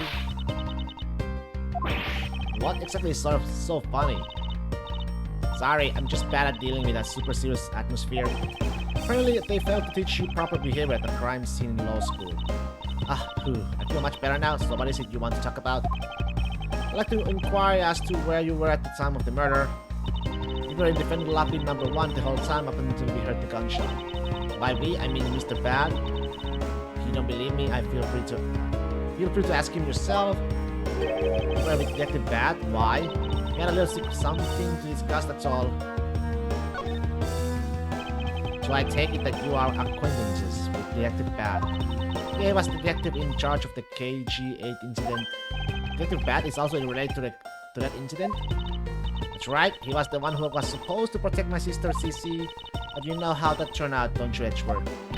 My Alice Edgeworth, I have no idea what you two are talking about. I heard of the KG-8 incident from my papa. How does that case relate to you, monsieur? The victim of that case, Cece, was my little sister. You're making that super serious face again. I'm fine, really. Just make it a point to rub some more salt in his wounded pride every time I see him. The way she talks about doing that as she laughs away is kind of creepy. Oh, speaking of both Mr. Pat here and Mr. Faraday, said they met up just about every single time that the Karasu made a move. It's practically a given that the two would meet up at every one of the crime scenes. I see. You mentioned that he is in charge of the Yatsukarasu investigation earlier. Maybe I should ask her what she knows about the Yatsukarasu in more detail. You claim that at the time of the murder you were with Detective Bad. But don't you lawyers usually discuss the trial with your clients during a recess? We do, that's what I was planning to do. But Mr. Parway was being rather threatening and he dragged Mr. Rell away. After that, Mr. Bat came into lobby number 1, so we just stayed there and talked. What did you talk with Detective Bat about? Nothing interesting. I just insulted him some. Talk about how the trial was going, and then I insulted him some more. Lottie, when she's not laughing, her mouth seemingly spews nothing but insults. Anyway, Mr. Bat and I were in defendant lobby number 1 when the murders occurred. So I really can't tell you anything about the hallway or lobby number 2. I see. I'd like to ask you a few questions about your client, Mr. McEnroe. Now your client is first claimed to be the Yatsukarasu, is that correct? Yeah.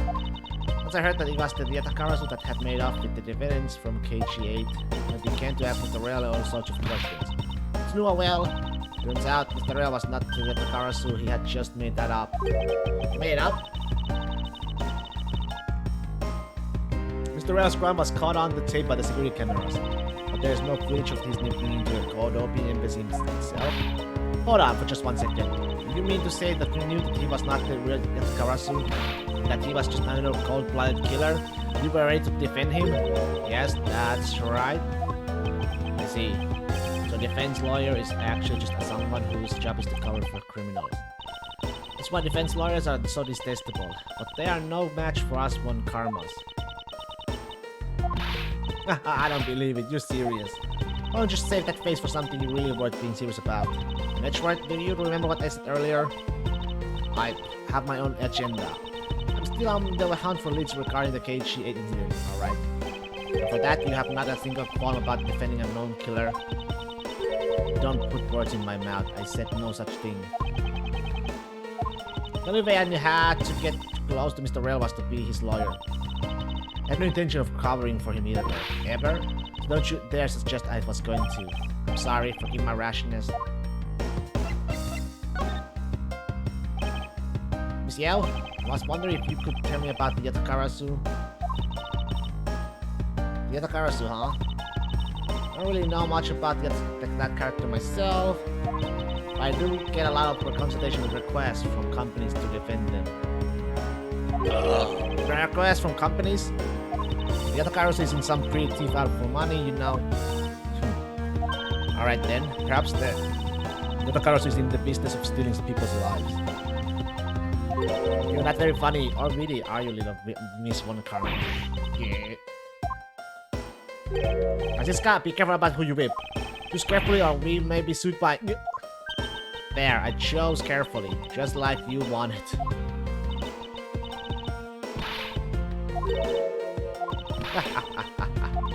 That just now was hilarious, little missy. Of course it was. What is wrong with these two moments? Why does my pain give them delight? And so in the end, what is the Yatakarasu? I have to say I had never even heard of the thief when I was in Germany. The Yatakarasu deals in information, namely leaking out dirt about backroom dealings and the like of companies. The Yatakarasu is a vigilante who steals such info and then makes it public for all to see. Vigilante or not, this person sounds like just another criminal to me. I suppose you could put it that way too.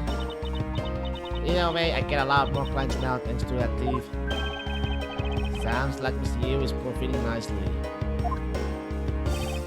I suppose I've gotten all I can out of Miss Yeo.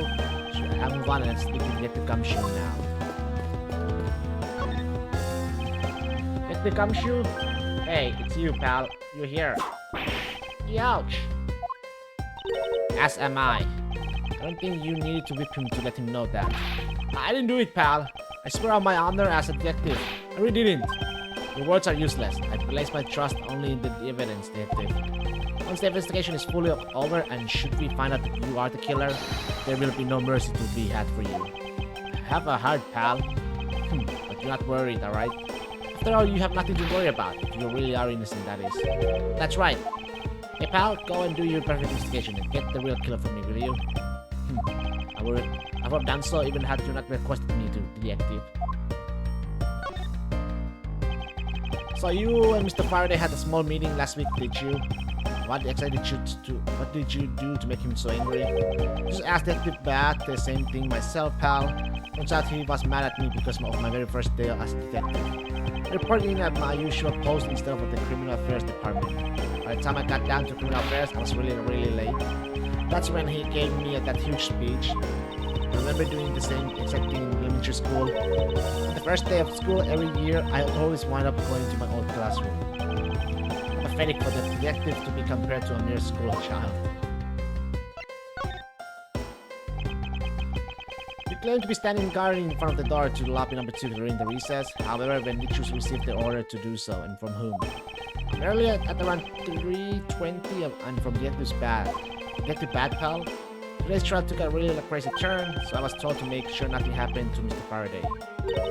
Yet something did happen to him, correct? It looks like it was a total waste of manpower to assign you to guard duty. Ow!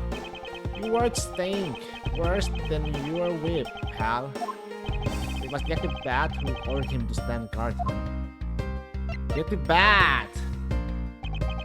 Now the Detective Gumshoe.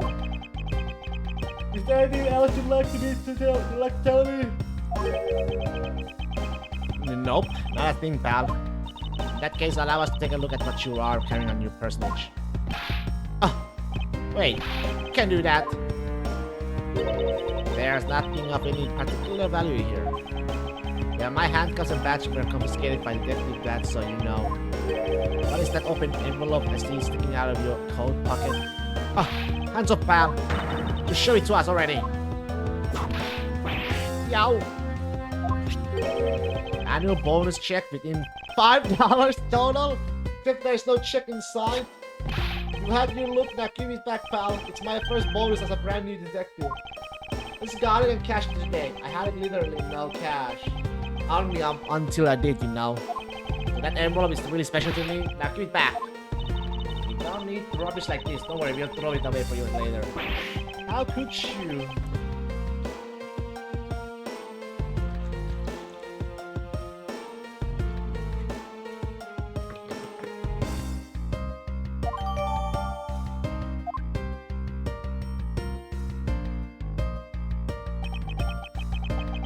So I need to take him for questioning now. You had no money on him until he cashed this. $5. They asked him just about everything I needed to. No way. Since he became a suspect, there's one piece of evidence I should reconfirm. Officer, I asked that you wait a second. Is there one thing I'd like to reconfirm with Detective Gumshoe? Understood, but please make it brief, sir. Want to really hear it from the horse's mouth. Let's confirm whether or not his testimony about when the crime occurred is the truth. 100%. Okay, let's see here. You told me earlier that you heard no sound other than the gunshot out in the hallway. Is that correct? No mistake about it, pal. Then you are also claiming that no one passed through the hallway either. Is that also correct? Yup. Not even a single ant passed through at that hall while I was on duty. You do realize that the lie you're telling us is only make life difficult for yourself. Huh? Oh. It's true. I didn't see anyone go through the hallway and I didn't hear anything else, pal. Bet the killer found a way to kill the two guys. That's beyond what I can even imagine. So he intends to continue telling this ridiculous lie? Why would he do so given the situation he's in? I believe a thorough investigation of the hallway in the front of the defendant lobby is in order. Oh, in order? Hey, the kid! Kay! You... Yo! She kicked... Hey, she dropped something. How could you have not noticed that coming? Wasn't that child I changed money for earlier?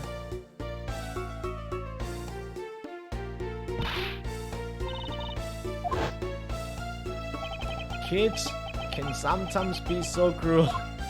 Looks like she dropped something. Swiss roll. Maybe we should arrest that girl. She might turn out to be a valuable lead. Swiss roll dropped by the mysterious young girl says courthouse special on it. I gotta do sleeping, but it's been a good lark. See ya. Alright, Sir Katani. Have a good night's sleep. Thanks for, you know, be around. Rest well. Sleep well, rest well. Courthouse special Swiss rolls. Is this being sold somewhere on the premises? I really recall seeing a restaurant of any sort in this courthouse. Somehow doubt you find a junk food like this on a restaurant menu, Francisco. Well, where do they sell these things, huh? A convenience store, I suppose? I'm sure there's no convenience store in this courthouse, might as well trade. Where in the world did this come from?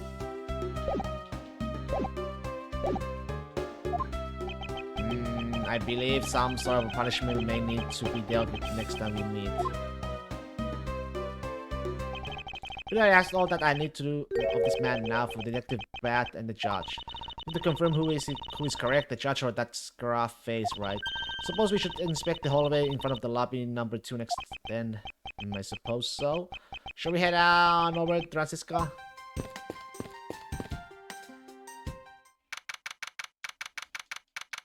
There they are. So, did you see anything else? No, I don't think so. See, well then, next for your cooperation. Oh, it's nothing. Just doing my duty as a defender of the law. That'll be all for now. I'll ask again if I have any other questions. Anytime, detective. Now, if you'll excuse me, I have a few loose ends I have to tie up. Oh, you got that new prosecutor Mr. Von Karma recommended, right? Mas Edgeworth, Your Honor.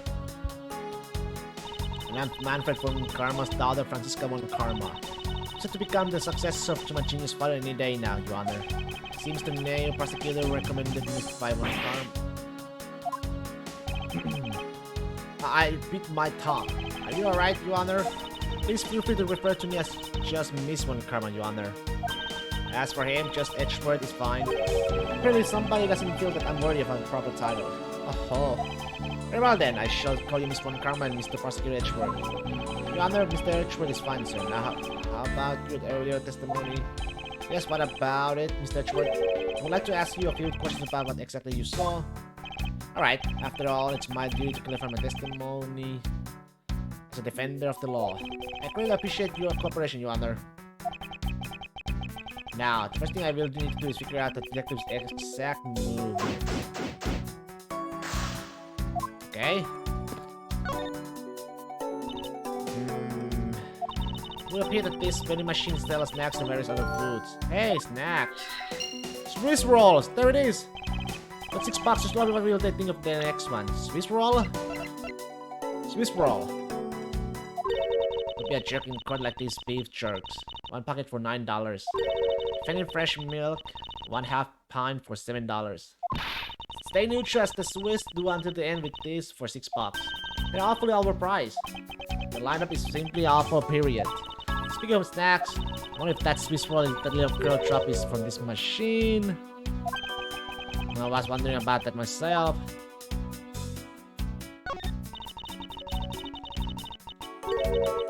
Then what? I guess I assume it means the end of the trial. I suppose this means that one of us should eat these during recess. You can't eat during a trial, so I suppose the only time you can eat them is now, huh? I wouldn't mind if you wanted to eat some now. One now? They come in packs of 2 after all. We're in this middle of an investigation. Besides, I don't have about $6 on me. Or $6. If you want, we can pool our money and buy a pack together. If I have to split it with you, then I don't want it. Wow, rude. Your Honor, I'd like to ask you a few questions if you don't mind. Where were you at the time of the murder? Do you suspect me of something? No, not with the sword, Your Honor. Very well, you may continue with your testimony.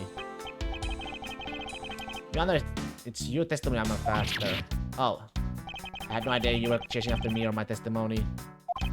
Begin to sense that I might want to avoid being in a trial run by this judge. Well, too bad you will be... You're gonna have to, stick with him. Let's see here. Now then, how should I put this? You get to be my age. You need to pay more frequent visits to the restroom. Go take a look through the window at the end of this hall. You'll see a small window.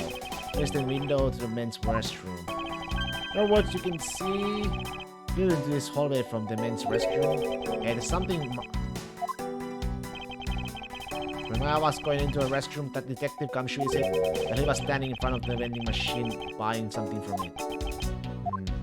However, this I couldn't believe. When I was about to exit the restroom, there was not a soul in the hallway anymore. One of you could please come down and explain to me rationally? I'm really sorry. Please let me regain my composure. It's really suspicious. That was why my finely honed judge's intuition said. Although, well, until the murders occurred, I just sort of brushed off. Apparently, this judge doesn't understand the concept of staying calm. It's probably all I'm going to find out from His Honor. Mr. Edgeworth, may I return to my other duties now? Yes, I'm sorry to have held you up. Thank you for your cooperation, Your Honor. Anytime, Mr. Edgeworth, anytime. The judges in this country seems rather friendly. Yes, if not a little fishy-fashy. However, I hear that they are known to hand down very fair verdicts.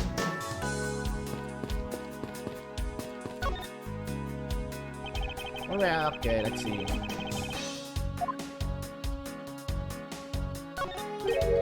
What is this? It's a pink colored piece of trash made of rubber. Interesting. I feel like I've seen something like this before. All I see is a piece of garbage. But you know, the fact that there's a leader running loose inside this courthouse is simply unforgivable. Oh, it's not like it was I who littered. Rubbish belongs to in the rubbish bin. Yeah.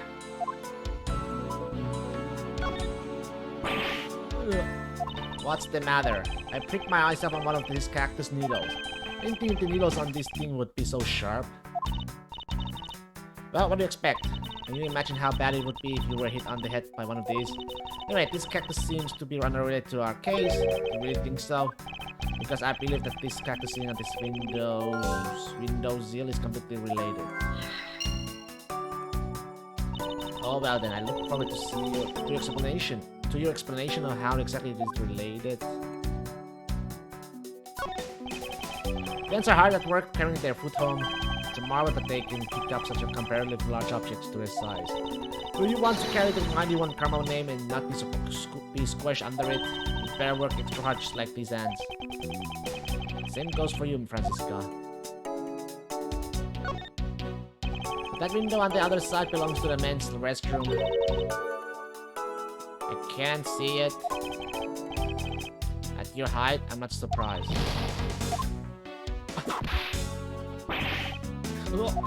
Guess short people have feelings too. Hey! There's a hat. There on this bench. It smells like some sort of sweet substance. I can't believe there's someone going around dirtying the courthouse for shame. Calm down, Francisca. Now take a good look. Doesn't this much look kind of like handprint to you? I suppose it could be. Which means that perhaps we can lift the prints of the person who sullied this bench. I see, and then we'll know the identity of our Mr. Slav. You there, the lab technician. Would you please find out who this handprint belongs to? Sir, yes, sir. Got the results of the fingerprint analysis, sir. And do we know who they belong to? Sure, the fingerprints belong to Detective Gumshoe. Oh, interesting. Good work, officer. Okay. There you have it. Yes, I suppose so. And we know the identity of the person who dirtied the bench. Seems that you and I will be using this information in very different ways. What are these black speckles? Here it's a spot of ants eating away. Oh, that detective claims that not a single ant slipped by him. Yet here's a whole hill of them. What are you hitting me for? It's a replacement for that pathetic detective. Perhaps I should add this reaction to the detective's growing pay cuts. Anyway, I wonder what the ants are eating. From the look of it and sweet smell of it. Oh, Swiss roll!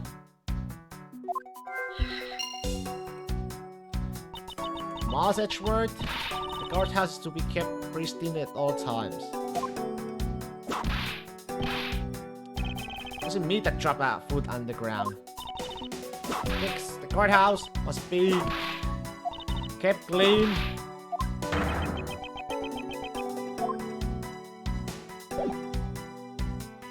I wonder. Get the bat. I have something I wish to inquire about. Hey, how about doing some actual work, you? I wish to inquire into Detective Gumshoe's movements during the recess.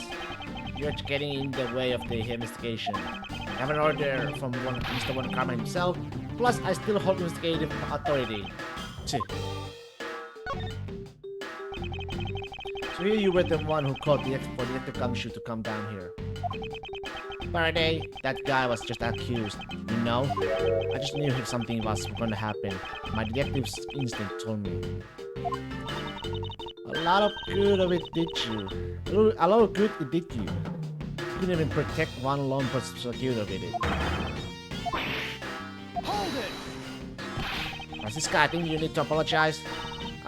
I'm sorry. Terribly sorry, Detective Bat. Please continue. Use the phone on the first floor and called the precinct. I told them to send somebody over. And that detective's the one that showed up. And only upon his arrival did you set Detective Gumshoe to stand guard Detective Bat. Yeah, I waited for him to on the first floor. After he got here, we came up for these defendant lobbies together. As we entered this hallway, we ran into Yale.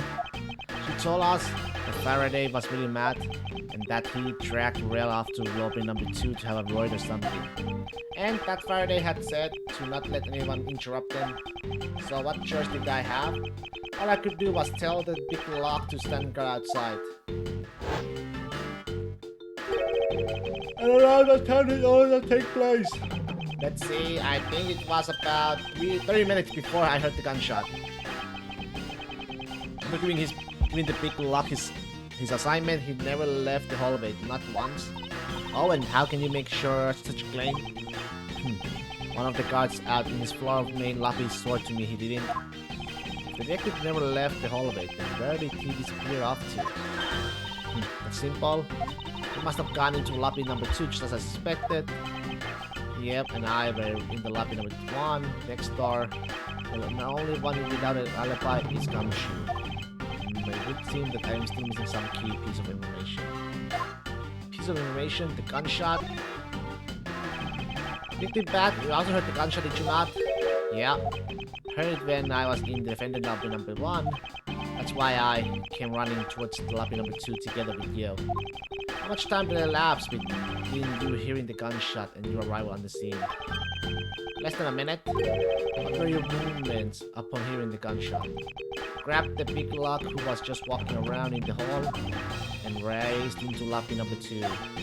That's when we discovered the bodies in that order. That makes you the discoverer of the crime scene, right? Yeah, I guess it does. Little miss. I'm about to become a prosecutor very soon. You will treat me without dignity I deserve everyone else. You waiting around anymore? And I'll have you arrested for obstruction, little miss. You wouldn't dare. Just joking. Detective Bat is really something if he can make Francisca behave. Are we about done? Is there anything else I should ask him about? The time? I'd like for you to tell me the exact time you heard the gunshot. It was around the end of the recess and the trial was about to start again. I think he's supposed to make the time for himself to transfer the evidence he was holding, but I got the sense he wasn't gonna show for the handoff, so I figured I should go get him or he'd be late. And just as I thought that, bang, the sound of a gunshot hit my eardrums. We heard the gunshot right before the trial was about to restart, huh? Okay. Are we done here? I don't have any time to waste. Hit the gunshot right up before the trial was about to start again. Oh, come on. All you're doing is standing here in front of this door or doing nothing.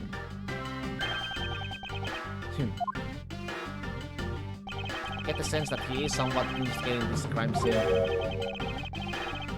Or rather, that he is keeping us under surveillance. But to what end? Detective Bat, may I ask that you cooperate with us for just a bit longer? I don't have anything else to say to the two of you. You guys were the ones who said you wanted to investigate in the first place. Find them, be obstinate. We'll just have to do as we please. Come on, Miles. You may no longer be willing to help us, however. You may ask for the forensic scientist cooperation. Do as you like. Alright, before that, let me see what I got. Lobby number 2 window. No, you can climb through the base, bad windows, the air send flowers in the air. Pockets in the hallway windows. Needles are dangerous. Piece of pink trash found in the windows in the hallway made of rubber. What if? Oh, there's a balloon, you know? Oh, it's the balloon. It's a balloon, actually. This pink rubber stab substance, I saw this in a different room earlier today. I believe this is the piece of a pop balloon. Suppose that's possible. The balloon probably got a little too close to our friend the windows. Windows will act as. That would be the logical conclusion, yes.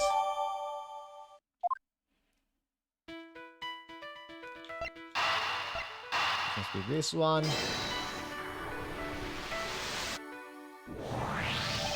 These bits of chocolate and cake, could they not have come from a Swiss roll? Swiss roll? Why would a skirt house sell a thing like that? May not seem like the try venue, however it is being installed right over there. Vending machine. Oh, I see. They stay neutral and as the Swiss do until the end with these. 2 for $6. It's quite expensive. Leaving the fact that it's on the expensive side aside, the fact that the cake crumbs and chocolate bits were found in the Swiss hallway suggests that they came from a Swiss roll that was purchased from this machine. I think I have a pretty clear picture of what happened here now. Naturally, after I'm here, aren't I? This gumshoe must have sat on his bench as he ate a Swiss roll. As he ate, he dropped it on the floor and solid the bench. How come he had not cleaned up after himself? How utterly despicable. Don't you dare rip me again, it wasn't I who made the mess in the first place. How could he Anyway, it was indeed the gumshoe who brought the swish. But how did he afford to? It's $6, right? But he only has... He literally had no money on him until he cashed this. But that's $5. That's great. It's a rather interesting contradiction of facts. Contradiction there, yeah. I think I had a look at the special courthouse vending machine is in order.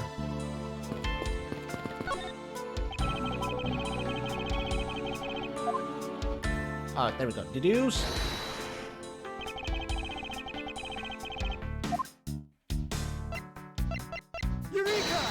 Eureka, man! This unbelievable. About Detective Gumshoe's finances, he said that until this morning, he didn't have even a single penny on his personage. Just how poor is that guy? If his bonus really was only $5, then he should not have been able to purchase a bag of Swiss rolls. However, facts being as they are, we found a cake crumbs on the floor, meaning Scruffy must have brought a pack somehow. Indeed, that detective should not have been able to purchase a pack, and yet he did. This question is how?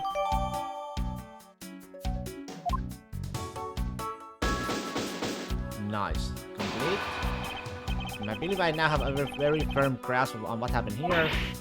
Well, I do too. Alright, Francisca, would you care to share what conclusion you have to come to? Why should I do that? You're still in the middle of a competition, you know. You should be checking to see if your conclusions are wrong first, so you go ahead.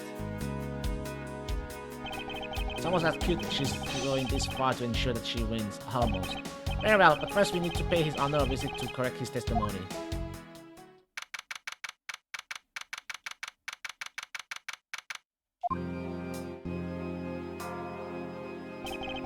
Your Honor, if I may, I'd like to test your witness testimony to see how it stands up.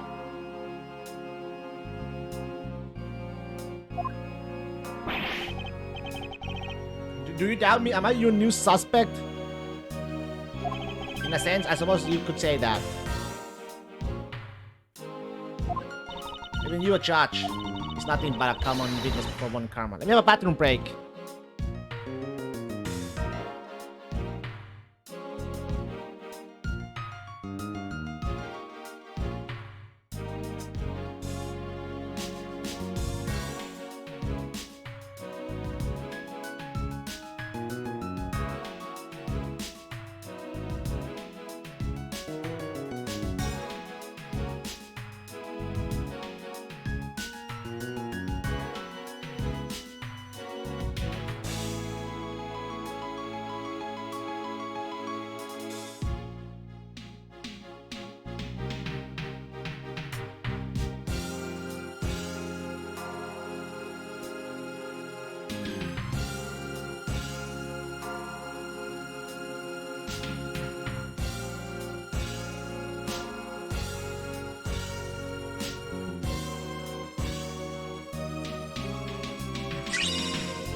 Hell, as a defender of the law, I can never keep false testimony. You can even place me under a road if you want.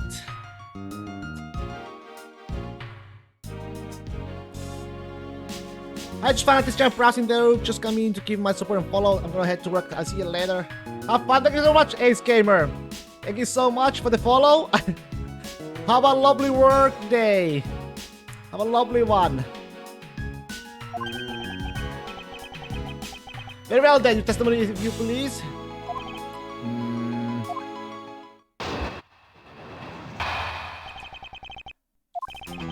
During the recess, I went to recess restroom. There's a window on the hallway side. In other words, I could see into the hallway. So I saw that detective was buying something from the vending machine. But when I was about to exit the restroom, he had completely disappeared. Detective that goes missing while on duty? That sounds mighty suspicious to me. Your Honor, can you please try to remain calm? Oh. I'm so used to simply listening to testimonies that I got caught up in the excitement. I'm sorry, Your Honor, but I'm afraid I'm gonna have to spoil your fun now. He didn't literally disappear, man. He just sat down, I think. Yeah, that's true. Let's see, 5%. Yep. Let's see here. I think these are... This one. Objection! What was that finger whack from Mr. Edgeworth? And don't you know it's rude to shout objection while someone is giving testimony? Huh. If you truly are a man of the law, then you must always be vigilant. For example, I myself never let an opportunity to shout objection pass me by. In all Edgeworth, it's one thing to be passionate about your job, but this is a real life. This is what some people may say is the pot calling the kettle black. Your Honor, I wonder if you might take a look at this for me. What is that filth? How dare someone dirty the hallway bench like that? Who is the culprit? That party is hereby found guilty of uncleanliness. You must note that the uncut bench seller has already been placed under arrest thanks to your earlier testimony, Your Honor. Oh, well, that's good. But who was it? We were able to discover something from the smudge on the bench, namely Detective Gumshoe's fingerprints. You're not happy with committing just murder. He had to go and dirty the courthouse too? Guilty. Your Honor, please calm down. While it's true that the detective is the one who made the mess on the bench, we have not yet established that this action is related to the double murder. What do you mean? We believe that the detective brought a pack of Swiss rolls from the vending machine, then promptly sat down the bench to eat one.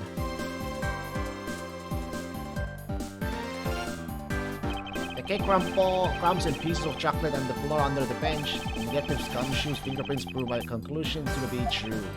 Oh, but I still don't understand. Is this whole thing related to how I couldn't see him? As I was leaving the restroom? It is indeed. The window in the hallway was built rather high up in the wall, at around a grown adult's chest height. As evidence, I submit that Francisca herself was unable to see out of that window.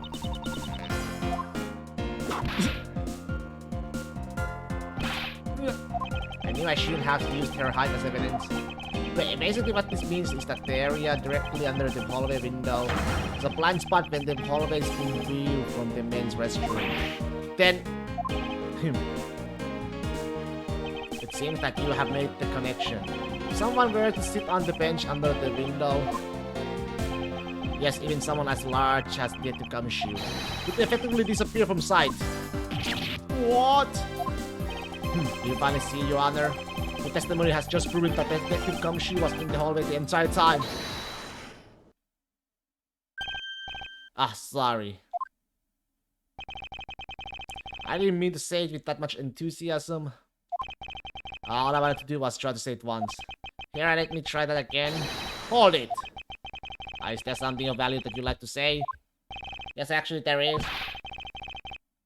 I remember something else just now. Edgeworth, please allow me to testify to the court one more time. Even if we overruled him, he just keep on talking, wouldn't he? That might not be a bad thing. The more info, the better in a perfect investigation. I suppose it's possible that you can see a seated person from the restroom window. However, that doesn't mean the detective was sitting in there when I looked. Anyway, I forgot to testify earlier about probably the most important detail. So leaving the restroom, I heard the loud bang of a gunshot. It's a balloon! The bang is a balloon, man! How was that? That is the testimony of the one who judges the crime of others. Your Honor, would you try to state the important facts first next time? Agreed, before you go around judging others. You should learn to judge your own words. I'm sorry. Honestly, I thought that Musan was just a noise poppage until just now. Now that he mentions it right before he restarted the trial, he did talk about that.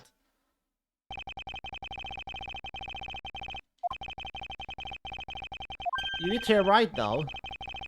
The most critical point in this argument is when did the judge look into the hallway. Whether that lines up with when the gun was actually fired. Your Honor, if I may, I have to clarify a few details in your testimony.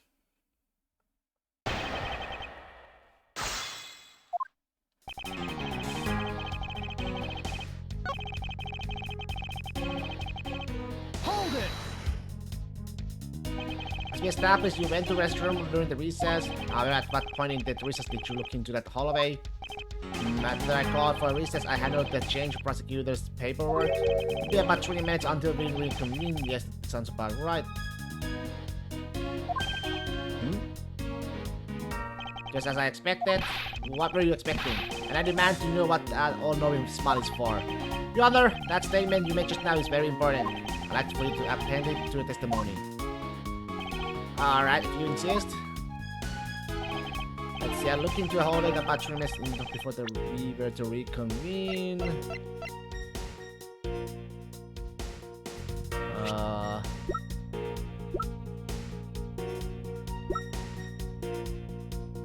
Get the gunshot right before the trial was about to start again.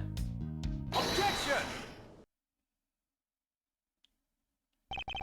Your Honor, I cannot allow you to make an objection. What? Your Honor, I'm really sorry, but I cannot allow you to not allow me to make an objection. Good. I've been overruled. Your Honor, there are simply too many holes in your testimony for my taste. What do you mean by that? You claim that you heard the gunshot during the recess, but that is simply not possible. Mr. New Prosecutor, recommended by Manfred Vaughn. Stop biting your tongue. Why don't you bite your tongue? I see you have no mercy for the elderly either, Francisca. Don't talk back to me unless you want to be whipped in the back. With your height, you need a step ladder or 4 to accomplish that. Ahem, Mr. Edgeworth, my ears are not that far gone yet. I'll have you know, I can still hear just fine. I heard that the sound of a gunshot loud and clear with my own 2 ears. Your Honor, I have here an interesting bit of testimony. It's from Detective Bat. And according to him, he heard the gunshot right before the trial was about to start again. What did you just say? Your Honor, you just said... You heard the gunshot about 20 minutes before we were to reconvene.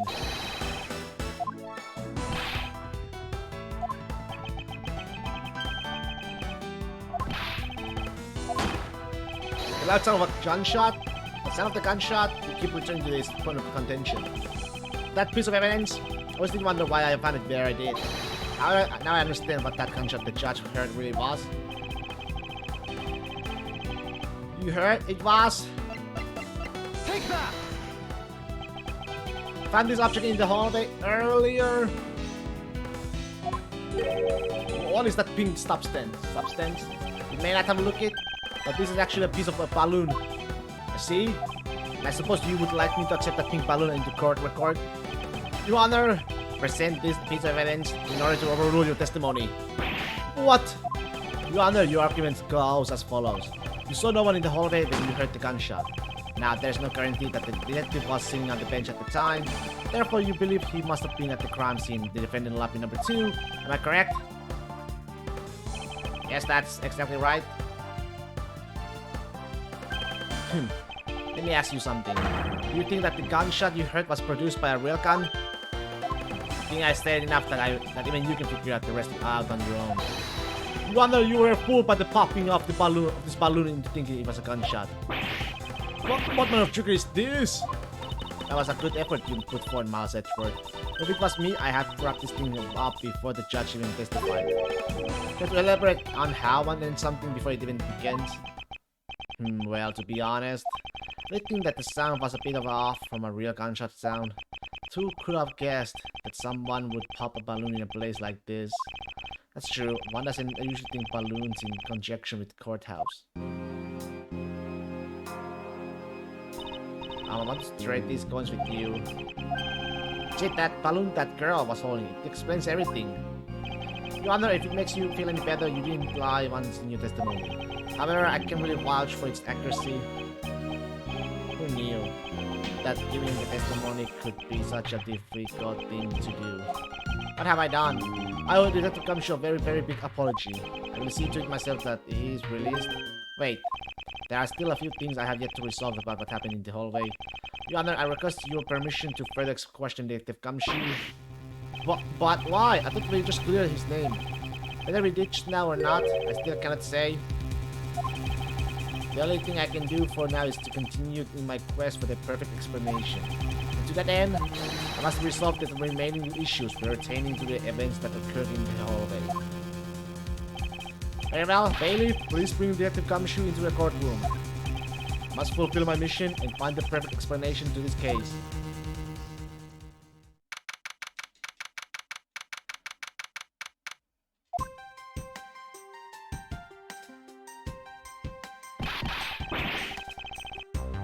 What is now? Is it time for my trial already?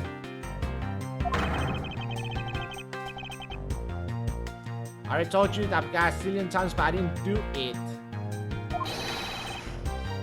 Yeah, I'll be the judge of that. Get the Gumshoe. No, you won't. I'll be the judge of that. No. I'm the judge around here, and I'll be the judge of that. Why can't you guys be a little less judgmental? Yes, well, speaking of taste, the judgment, get the Gumshoe. I'm afraid I must apologize for error in judgment on my part. Your Honor, I don't believe you should apologize just yet. We have yet to prove he's completely innocent of this crime. I guess so. What are you guys talking about? In any case, I would like you to testify as to your actions while you were on the guard duty. Please remember you are not on trial. This is all just a part of the investigation. As such, you may still be found to be innocent. However, if you should give false testimony, I will object loud and clear.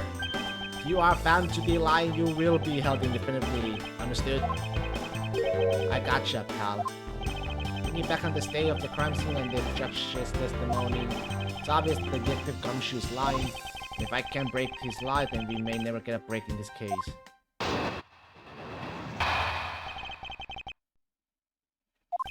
Came down to here to the courthouse on Detective Batch's orders. As soon as I got here, he ordered me to stand guard in front of the lobby number 2. From that time on until I heard the gunshot, I was in that hallway the whole time. My other detective, I swear it wasn't me, pal. Were you, though? He's still singing the same tired tune. In that case, I'll just have to change the melody. I know he's lying and it's time I pull the information I need out of him.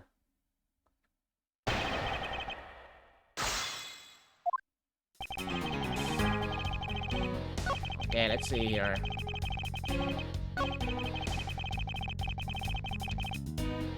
Hold it! Claim to have been in that hallway the whole time. However, it's not fact that you did something while you were in that hallway. Of course I did something. I carried the door to lobby number 2, pal. What else? Very well then. And what exactly does guarding that door entail? Well, to put it simply... Oh, I know. It was my job to stand in front of the door without moving an inch. Oh? That is Gumshoe, you mean to tell me? You didn't take a single step away from the door to lobby number 2? Is that really what you wish to testify to, Epeto? You got it, pal. You didn't take a single step away from that door, just like I was ordered to not to.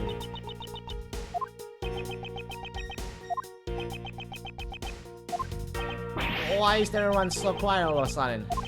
because we are all in shock and in a well-awe of your utter stupidity. Scrappy, if you're going to lie, at least tell us more believable one. Ouch! But I'm not lying. I should hurry and bring the incipient testimony to a close.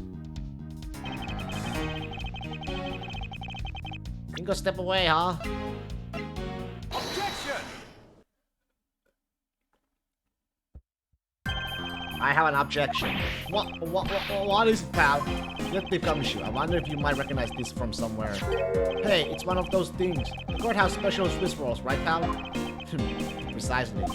In that case, I suppose that you also recall the solid hallway bench. Hey, you know what? I think it was probably me that did that. Detective Gumshoe, you know you cannot go around dirtying up the courthouse like this. You inconsiderate, slovenly pig. I promise to clean it up later, I swear. Now then, shall we get down to business? But the fact that you didn't move even a single step from in front of that door, if that really were the case, then how were you able to buy a pack of Swiss rolls? Furthermore, if you didn't move a single step from in front of that door, how did you manage to get the bench dirty with your scrappy hands? Yow! It appears that Francisca's whip can do more damage than my words alone can. Alright, I confess, pal. I was hungry, so I bought a pack for myself, okay? I thought I'd get a chewed out again if I found out about meeting on the job, so I didn't want to say anything. Well, unfortunately for you, I saw you do the whole class really saw you buying a pack of Swiss rolls from the vending machine. Okay, I'm sorry for lying. That's all I'm sorry for, you got that because I'm not holding anything else back. And that statement may sound like it makes sense. However, there is something I don't quite believe about it. Are you sure you are not withholding further information from us? Huh? Of course not.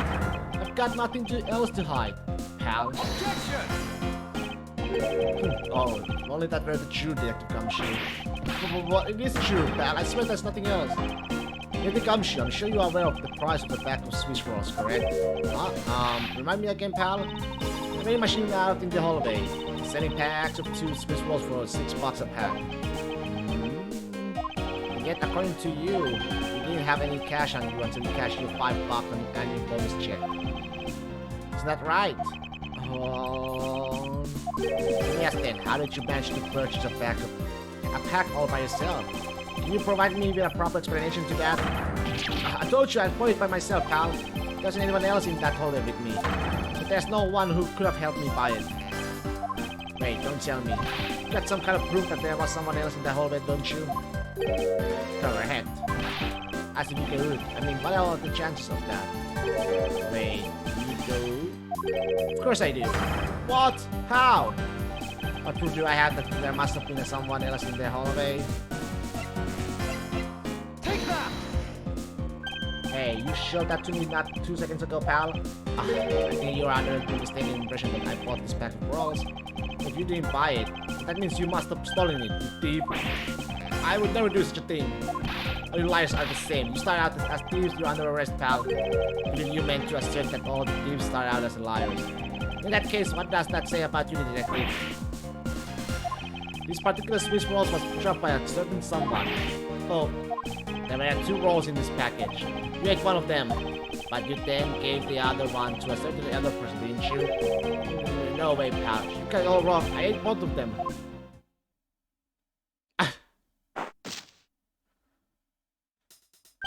It would appear that we have caught you at last. Hey, don't dare do anything bad to that girl. It would appear that they do know each other after all. So why do you continue to come up to me and hit me? Have I wronged you somehow? I have a name and it's Kay. Kay what? Kay Faraday. Faraday? Are you perhaps Mr. Faraday's daughter? No, you, I'm a Kay. Kay. You know, good little girls don't kick other people. Especially not hard enough to kill big nasty pussy like the way you do. But you shouldn't have put Kami under arrest, Mr. Gummy. My guess is that she is talking about Detective Gumshoe. What a cute nickname you've given him. Gummy didn't do anything wrong. Okay. It feels that I will need to speak with her in a bit more detail. Rah. Nothing, Kay? She's like a stray cat. wonder if I should feed her something. Ah, feed her this? Take that! Okay, I promise to give this to you if you calm down. Oh, it's Swiss roll. It really belongs to you, though, doesn't it? Yeah, I was saving it for Daddy. Oh my. Your father? He's... Ah, don't you say another word, pal. She doesn't know it yet. Thanks for watching out for me, Gummy. But I already know about Daddy. Ever heard the guards talking? About how he's not here anymore? I'm sorry. I couldn't protect him. Okay. I'm not gonna cry. I'm not gonna... cry. It's alright. Let it all out. Your father just passed away after all. I myself was also involved in a case at this courthouse when I was a young child. A case in which my father, who was our defense attorney, passed away. All my dreams of becoming a lawyer were crushed into fine ash on that nightmarish day. And now, the wound piece festers deep into the depths of my soul. And since that incident, I dedicate myself to locking away every criminal I can. Now, to have this happening right in front of me, this child, I feel a certain shared fate, a common bond between us. What's Edgeworth? What sort of gentleman are you? You're going to just stand there and watch a lady cry? Ah, you're right. Sorry about that. Okay, here, how about we use this handkerchief here and dry your little eyes.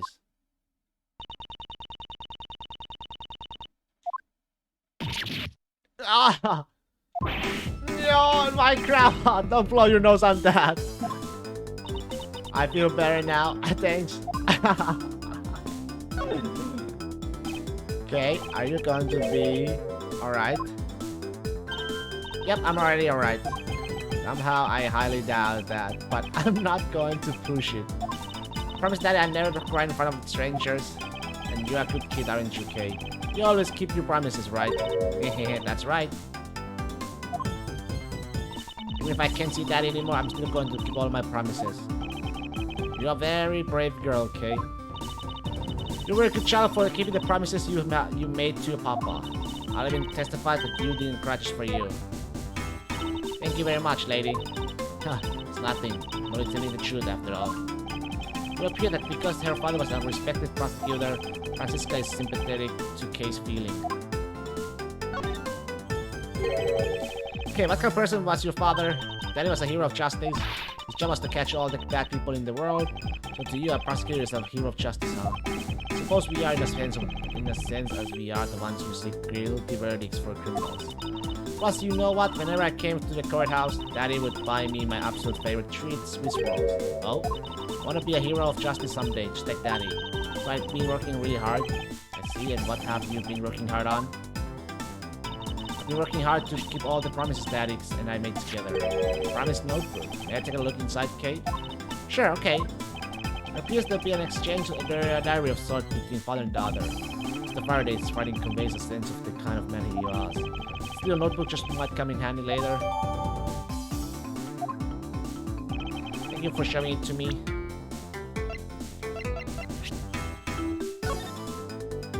Never take things from a stranger.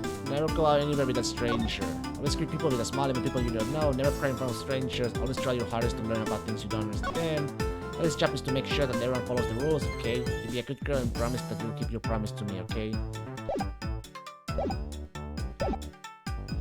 I hope you'll continue to work hard to become a hero just like your father. I'm gonna try.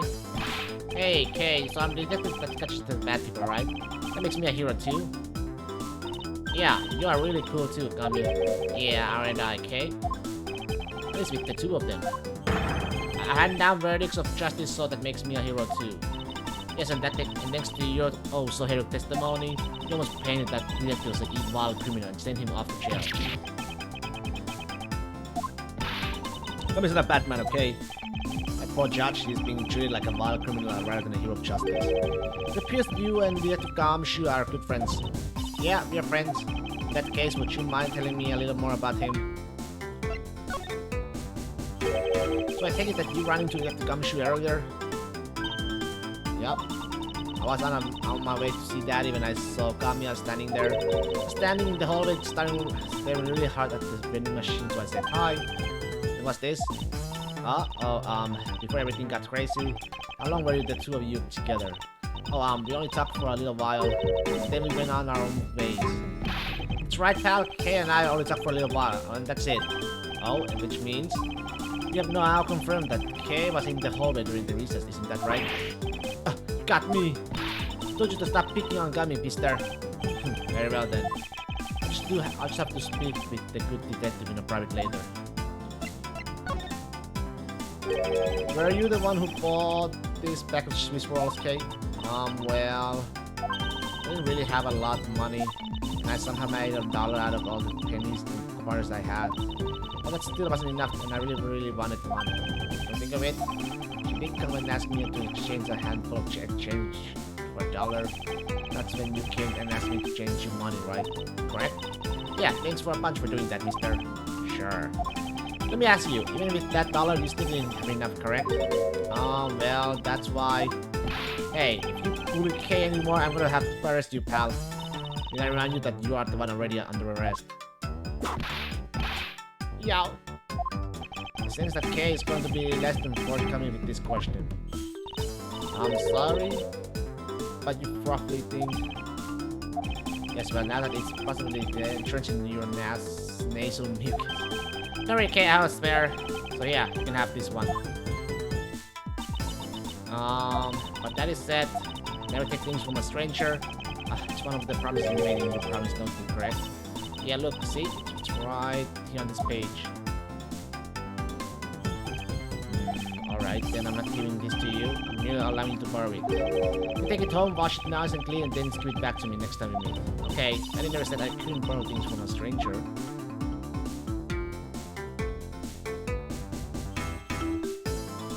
Not the electric gumshoe. Uh-oh. I believe it is now crystal clear. And you were with the little Kay in that hallway. Oh. I told you not to stop. I told you to stop being mean to Gummy. Was that right? There is still something you have yet to resolve. Beg your pardon. You still haven't offered an explanation for why the man replied to you. That's, well... Gummy, don't tell me you lied for my sake. Hey, don't worry about it. Everything's gonna be okay. So that's why. So what was the active gumshoe warranty for lying? You can explain that, and you can call this a perfect investigation. His reason for lying is very simple. What? Here's what I believe to be his reason. A simple observation of the detective's actions and his interaction with Kay. It's obvious that the detective was lying for the young girl's sake. This piece of evidence is going to show you exactly why. I think I know. Take that! Mr. Faraday and Kay's promise notebook. How does this explain anything? You could take a look at this page. It's clearly written that Kay should never take things from a stranger. When little Gumshoes heard about that promise, he tried to cover his for Kay. What a foolishly foolish fool is so full of a foolish reason for a fool. Yow! I mean, you lied because of me, didn't you? Because I'm your friend, that's why. Yeah, I mean. At long last, Detective Gumshoe, can you please tell me the whole truth now? Guess there's no pinning you, hot pal. Okay, let's spill the goods. I've been standing guard for a while. I was getting really hungry, and that snack vending machine was taunting me. But all the cash you had on you was $5. That wasn't enough to buy anything, right? After all, the cheapest item in that machine is a 6-buck bag of Swiss rolls. Yes, but then like an angel from heaven, Kay showed up. I was thinking about sharing a snack with Daddy, so I wanted to buy a Swiss roll. I only had about $1 in coins, so we pulled my $5 and her $1 together, bought a bag of Swiss rolls together. I was worried about breaking up one of my promises, so then Gummy said, "It's the Faradays. One scary guy when he gets mad. But don't worry, you won't get in trouble if I don't tell, right? Besides, you bought it with me, so you didn't really get it from me, you know? He told it'd be okay, to me it'd be okay. And he gave me a whole roll to save and give it to Daddy. Who knew that Scruffy could be so considerate? Indeed. The guy take it that you then sat down on the bench and ate the roll together. Yeah, we split the other roll and ate it right then. Sweetest taste of that cake's chocolate. Never forget it as long as I live, pal. Anyway, I believe this also belongs to you. Oh, that's from the balloon I popped. It's bad manners to leave garbage lying around, Kate. Sorry. I guess I can't blame you for not throwing this one piece away. It was standing high up on our windows where you couldn't see it. Just this one, I'll forgive you. But that balloon, I wanted to surprise Gummy a little, so I popped it on purpose. Because of me, Gummy dropped his half of the Swiss roll. Wow, you really got me there, pal. But then maybe I should give Gummy this other roll. And then I saw you picking on Gummy's, mister. You kicked me in, is that it? You sure are a feisty one. I'm really sorry, mister.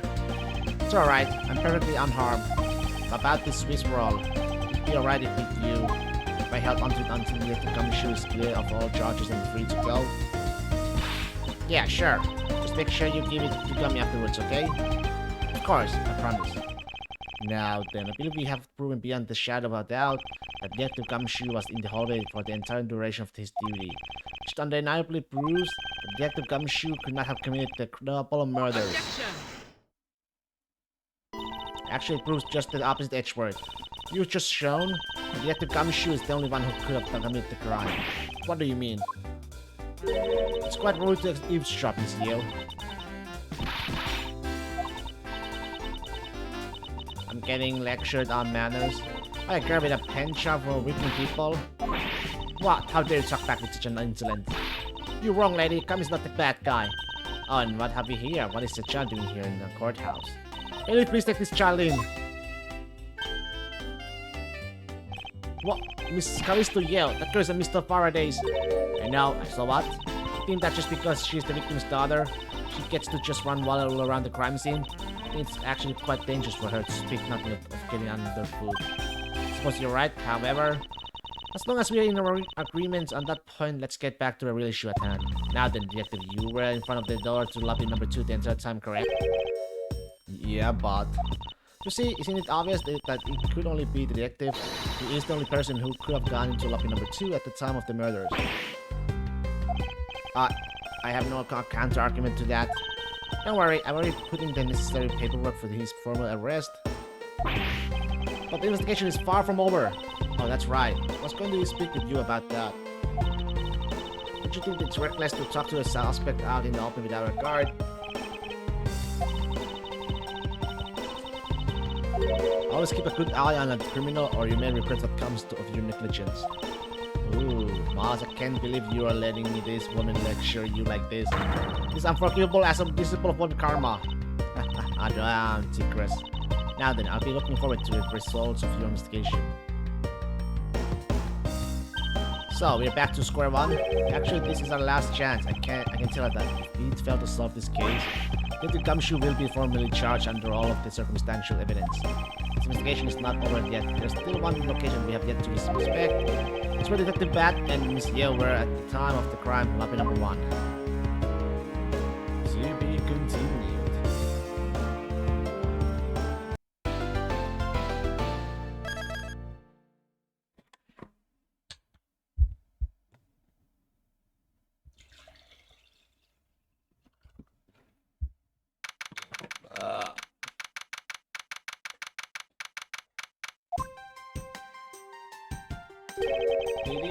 What is this incredibly overpowering sweet scent?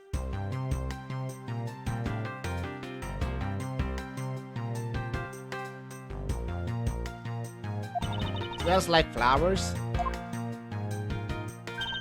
Uncle Bat, is this it? Isn't that Detective Bat and Kay over there? It looks like she managed to escape the bailiff. No, that's not quite it. Oh, too bad. It's so pretty. I think you're still a bit too young to be wearing that. But since you found it, I guess I can let you keep it. Thanks, I'll treasure it always. Those two seem to get along rather well. Oh, here. I've got something else for you. Yay, thank you, Uncle Bat. earlier. Ate one of these with Gummy. Gummy? Oh, you mean Gumshoe? Gummy's... He was trying to be nice to me because I was gonna get in trouble. And then he got in trouble because he lied to protect me. Gummy. I know he didn't kill Daddy. Don't cry. Faraday would be sad if he saw you cry. I'm not crying. Okay? Oh, it's the mister from before and the lady too. Don't you think it would be a good idea to go home for the time being? I'm not involved in the investigation, so it's for the best if you do. Actually, I'm Uncle Bad's assistant. I'm related to the investigation. That's so Detective Bad. Yeah, I guess. What? You were just scolding us like kids to not mess up with the crime scene. Now you let this child run free? Why? People are free to investigate things outside of the actual crime scene. You also had a few things you wanted to look into.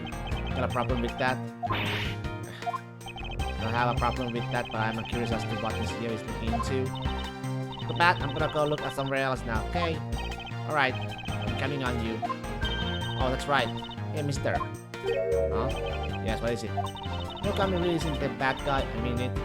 So please, find the real bad guy, okay? I won't forgive whoever did this. In the absence of the perfect piece of the testimony and evidence, there's no one else who could be the true culprit other than the Gumshoe. She went off while I was pondering. Get the bat, what exactly was Kay searching for? Nothing that concerns you, boy. Oh, and I suppose it has something to do with Kay? It does because she's Faraday's daughter. Anyway, hurry up and get to the point. I don't have time to waste. Sounds like you'd rather be left alone. I have something I'd like to confirm with you as once again. I don't have anything to say to you. Be that as it may, we still have other questions that we need answers to. Now then, first of all, what is the overpowering smell that is permeating this room? Before entering this room, I thought I was going to suffocate. It's that ultra-strong perfume Yo wears. You spilled some of it. Yeah, I was having a bad time of it myself. I didn't think twice and opened the window. But that smell's still here. Perfume, huh? It's really scent in the air, this perfume. It's giving off quite a stench. I bet it's some cheap, no-name brand. You said it's a famous brand from overseas. It's knockoff. Yes, definitely a knockoff. No disrespect, but she forced one of those bottles on me.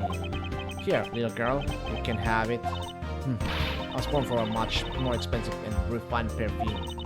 However, as soon as you just happen to have to spare, I suppose I'll take it. Why can't she ever be honest about her other ones? There we got Miss Yo's. Now we have the Miss Purple Miss Yo verse, just fantastic.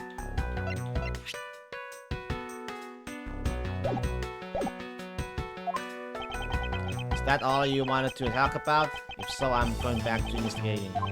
Actually, I still have a few other things I wish to inquire about. Let's see. So you were in this room the entire recess? Like I said, I made a call to the precinct to get that big clock down here.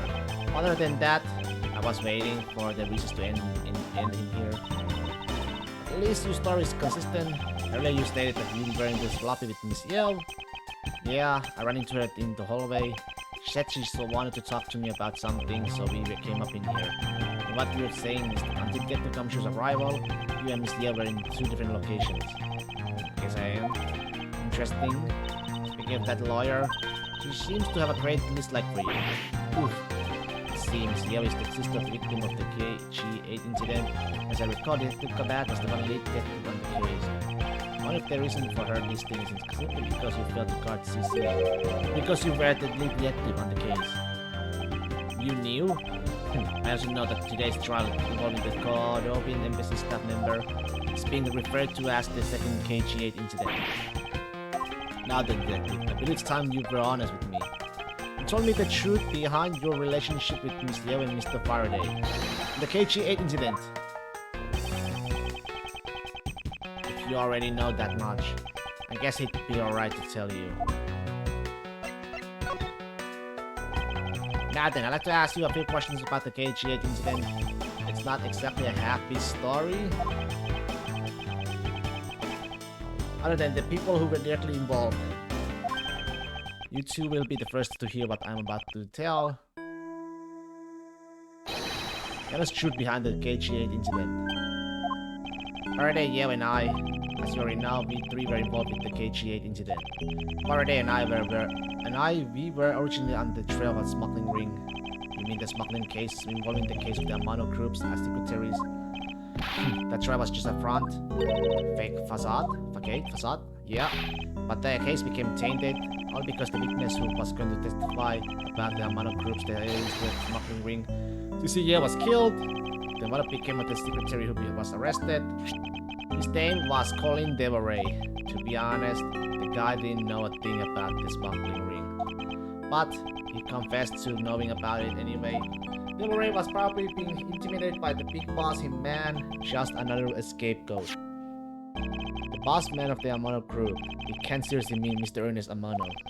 That can't be right. It's probably just Detective's bad personal hypothesis. What is he trying to do, suspecting Mr. Amano of being involved with the smuggling? I suppose it would have been quite difficult to secure an acquittal after he confessed, but the man who killed Cecilia managed coaching was a completely different person. Since he has already been acquitted once of her murder, Mr. Faraday, how could you have let him go? If I remember correct, I heard that Mr. Faraday had an important piece of evidence stolen from him. That wasn't Faraday's fault. It was mine. I wasn't vigilant enough. Faraday's CC, I was supposed to protect them both. Miss Year did mention that as well, about how Detective Bad was supposed to guard her sister. But when I, who was supposed to protect them, I fell into their trap. What kind of trap? The holes in this jacket are a testament to that trap.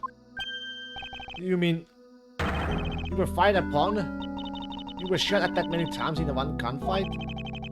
No, only about half of these are from that case. But the reason I continue to wear this jacket is to remind myself of the lessons I learned from the KG8 incident. I see, I could protect CCL, and the suspect was found not guilty. He had hit a brick wall as far as the law was concerned. And that's when she came to the courtroom, the victim's sister. That's when I first met Callisto Yev. Oh, when you first met Miss Yale, it was on the day the verdict of the KG incident was handed down, was it not? Yes, Faraday and I apologized to her from the bottom of our hearts. It was all we could do. But just saying you're sorry won't bring my sister back, she said. Then she gave me a hard slap across the face. Well, she certainly had a lot of self-control to stop at just a lab. It was me, but even 100 lashes would have been punishment enough. Suppose not. You said it herself, that she never wanted to see either of us ever again. But after that, you have seen her many times over, correct? Yeah, Faraday and I, even after the KG8 incident had come to a close, we continued to hunt down the smuggling ring and got involved in a variety of cases. But it was no use. We cracked so many different cases, but the result was always the same. We couldn't find the real mastermind behind the ring. Is the ring really that big? It was in the pursuit of the ring that we met here once again. It was during another trial related to smuggling ring. Faraday was the prosecutor and I, as the lead detective, took the witness stand. Yeah, she appeared out of the blue as the defense attorney. The client was arrested to the smuggling ring and she was defending them. Yeah, was pursuing the ring as best she could as a lawyer. I think she defended Real this time for the same reason. Something with Miss Yale did say something to the same effect.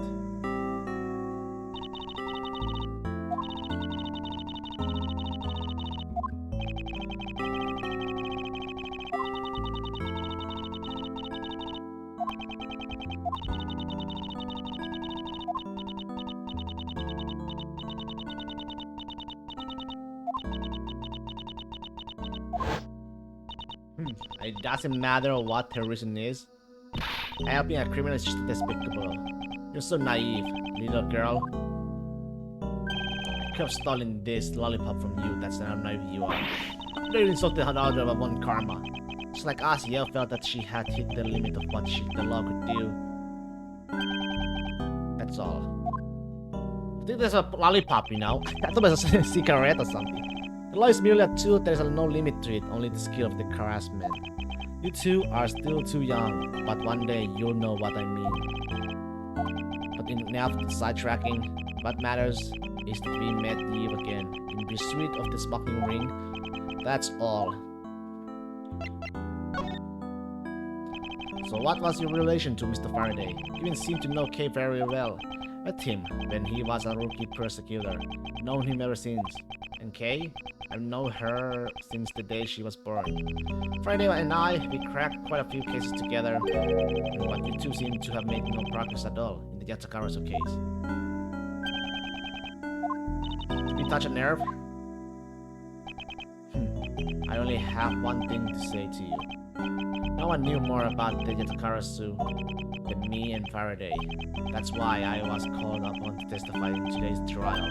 To prove that Riel was not the real Yatakarasu, which I would have done if he hadn't turned around and accused Faraday. After that accusation, I was asked to testify, but this time to prove or disapprove the accusation, but I guess I won't be doing that either. It seems that there's more to that statement than meets the eye. Perhaps a bit more digging into Yatakarasu is what's necessary. You claim to know much about the Yatakarasu. Would you care to share what you know with me? What you two should be looking for right now is proof of murderous intent towards Faraday and Grell. I agree. That's exactly why I'm asking you about the Yatakarasu. What? The KG-8 incident and this second KG-8 incident.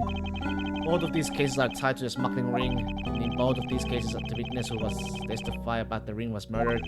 However, there's one point in which they differ, that is the presence of, or absence of the great thief Yatakarasu. Story claimed to be the Yatakarasu, however, in the middle of the trial, he suddenly declared Mr. Faraday to be the real Yatakarasu. Then during the recess, they were both killed. Don't you find that to be at least a bit odd? Mr. Miles Edgeworth, stop beating around the bush and just spit it already.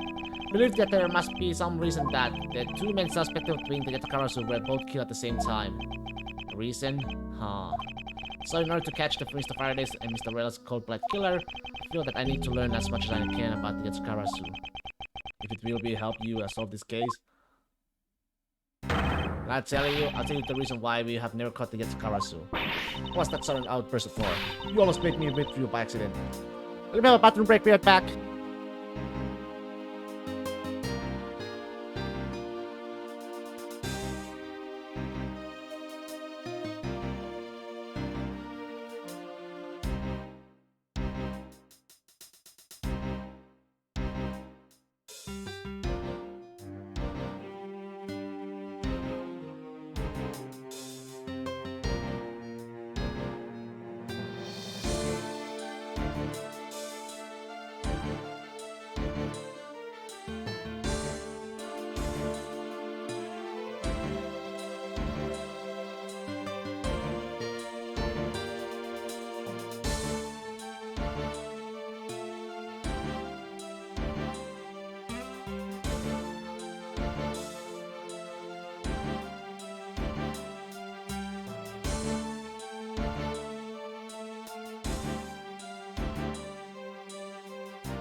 Yo, still accidentally whipped me anyway.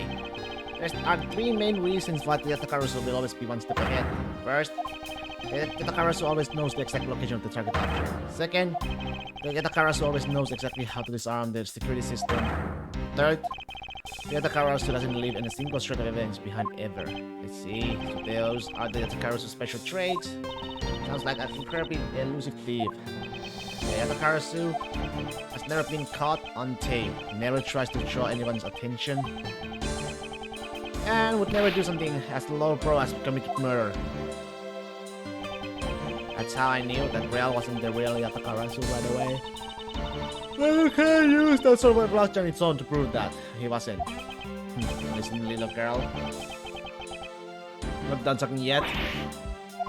What's different about this time was that evidence related to the smuggling ring was sent to the police. The sender was none other than the one who infiltrated the Kohodopian embassy, the Yatakarasu. The Yatakarasu sent the evidence. Until now, the Yatakarasu would, as always, publicize any corrupt dealings through the mass media. And not this time. The evidence this time was something only Faraday and I and select few others knew about. In that case, how can you be so sure that it was the Yatakarasu who sent it?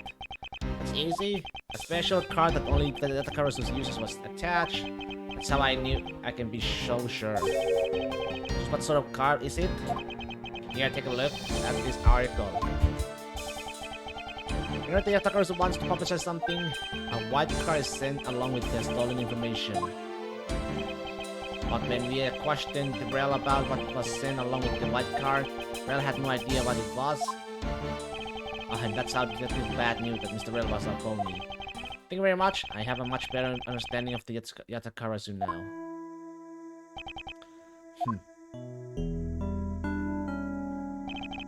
Excuse me, Mr. Edgeworth? Yes? Sandra would like to transfer the evidence from today's trial over to you. If you could please head over to the courtroom, it'd be much appreciated, sir.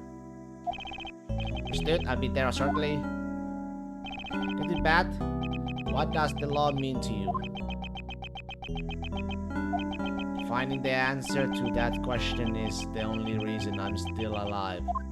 I became a prosecutor to find the answer to that question myself, and to play a part in ensuring that all criminals everywhere are found guilty.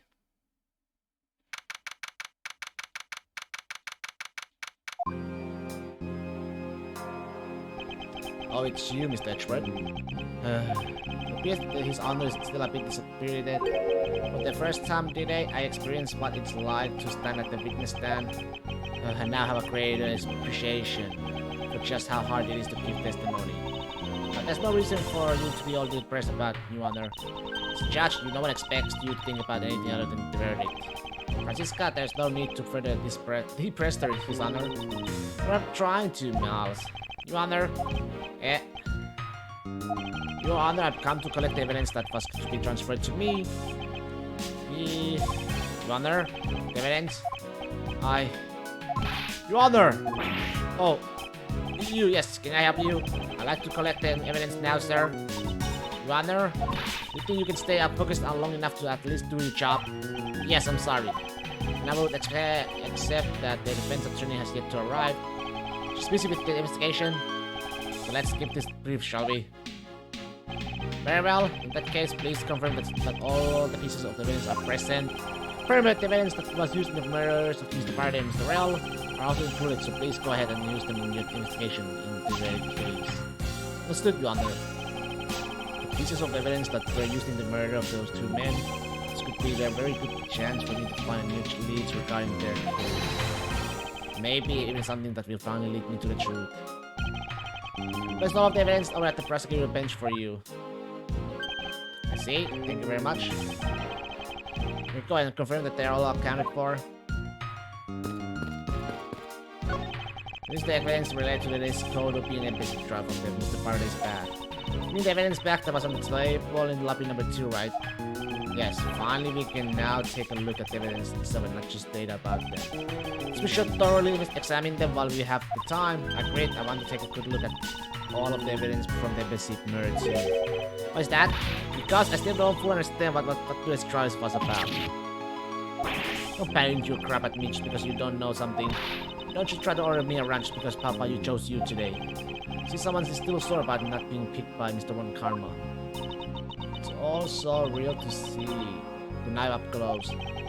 So we have the knife, the gun, and the envelope. And what's these organizers doing here? That's right, I completely forgot to tell you about what you under. They found Mr. Faraday's personal organizer inside that evidence back of his. The Bat requested it be passed along to you. He said it would help the investigation. Did the Bat said that? What a strange stroke of luck. I never look at gift horse in the mouth. You might as well flip through it too. Don't rest until I've inspected every suspicion, okay? This gun was originally used to kill the Kohodopian embassy staff member.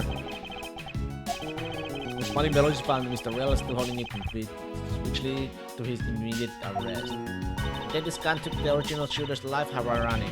Indeed, there doesn't seem to be anything else we can learn from this piece of evidence. It's the knife that was used to kill Mr. Faraday. Who would thought such a beautiful piece of ever art could be used for such a cruel act? It's never crossed your mind that you use your writing crap for the wrong purpose. Mr. Faraday's organizer admitted that he was in the habit of using it. Looks like he wrote his strategy for getting Mr. Rella convicted down in here. I've collected the evidence that I need to prove that Rella's the killer. With the handgun Rella had on him when he was arrested and the surveillance tape, I should be able to prove that he was the one. It is that Mr. Faraday honestly believed that Mr. Rella was the killer in this case. Son of the hand scan going up was recovered super clarity in the surveillance video. I also have evidence of that can be used to prove that Rella is not the real Yatsukarasu. It would also appear that he had proved that Mr. Rella was not the Yatsukarasu. No matter how many he may try to play, as long as I have the Yatsukarazu's key, I can prove he's a phony. If I present it to him in court, it should be clear everything up. And he apparently also had a very definitive piece of evidence. It's been a long battle. I hope that this will finally bring it to an end. Yes, I feel that Mr. Faraday was well prepared. To discredit any claim Mr. Rella may have made about being the real Yatsukarasu. And he had a way to prove that Mr. Rella was the guilty party in this embassy murder. This organizer is the clue straight from Mr. Faraday. I'll have to take my time and give it a thorough read later. Look, there's a picture stuck between those pages here. It appears to be a key, and a rather alternate one at that. Look at the design of the handle. Huh. The craftsman is superb. This be the Yatsukarasu key Mr. Faraday mentioned in his organizer. The Yatsukarasu's key. I think the bat said something earlier.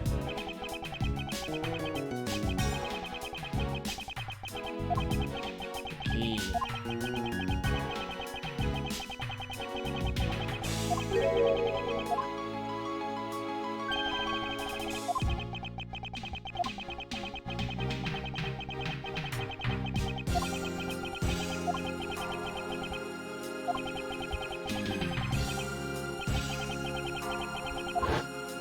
Mr. Faraday was a big trying to keep this secret for his sake. As the prosecutor and both the Yatsukarasu and smuggling cases, that's to be expected. That's odd. Let's see. Mr. Faraday didn't mention anything about a knife in his organizer. That certainly is odd.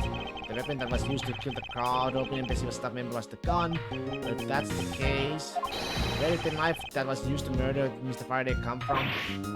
Is it obvious? It was brought into the courthouse by Mr. Real. It's not a logical conclusion, right? No, because it's not that easy to smuggle a weapon like that in here. The person who enters the courthouse doors is checked thoroughly for contraband. Furthermore, if the suspect was handcuffed, it is impossible for him to bring a knife as large as this inside.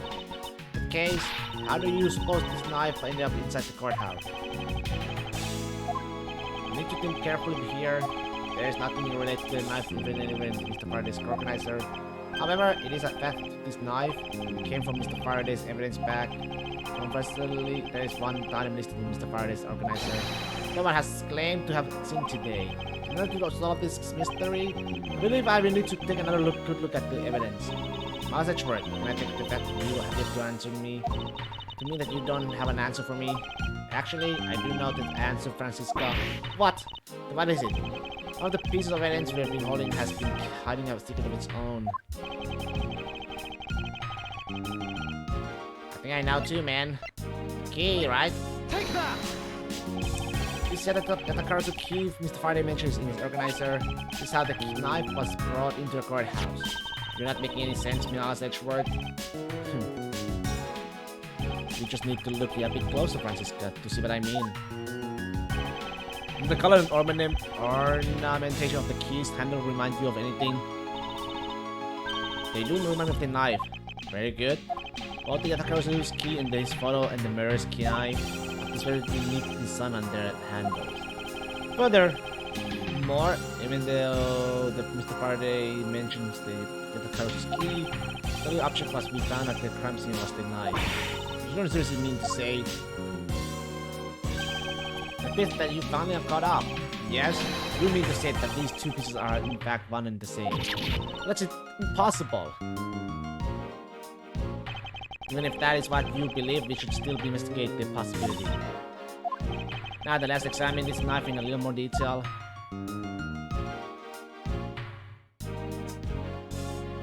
Hey. I can't believe it turned into a key. Think there was such a trick to this thing. The weapon used to kill Mr. Faraday is actually the key the attackers stole. This piece of information is more critical than anything we have learned up until now. Frankly, I'm shocked. Mr. Faraday only mentioned the key aspect of this piece of evidence in his organizer.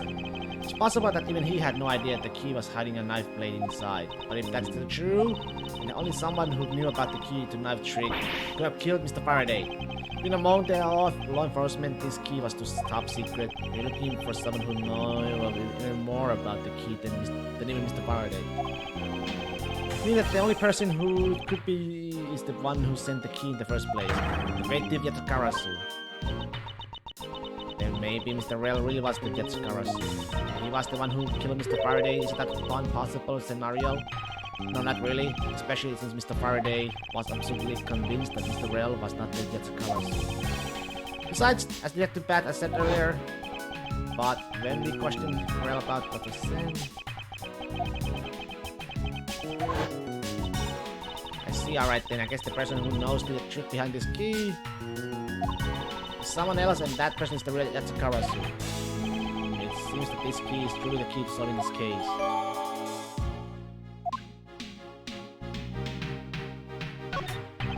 A good look through these documents before this trial started. Well, I wasn't even afforded the opportunity to skim it. I suppose I should explain to you then. Yes, you should, perfectly in its entirety, if you please. On the night of the September 8th, an embassy staff member was killed in front of the embassy. The staff member died of a shock of being shot in the heart. McRae was brought in that night as a suspect and thoroughly questioned, because the murder weapon was found on him, for which he was arrested on the spot. Simply a man of a man, that's what he was. Perhaps he was, for the weapon wasn't the only incriminating evidence we had. Mr. Ray was caught in the act on a film by a security camera. He was an even bigger simpleton than I thought. I can't believe he didn't notice the security camera.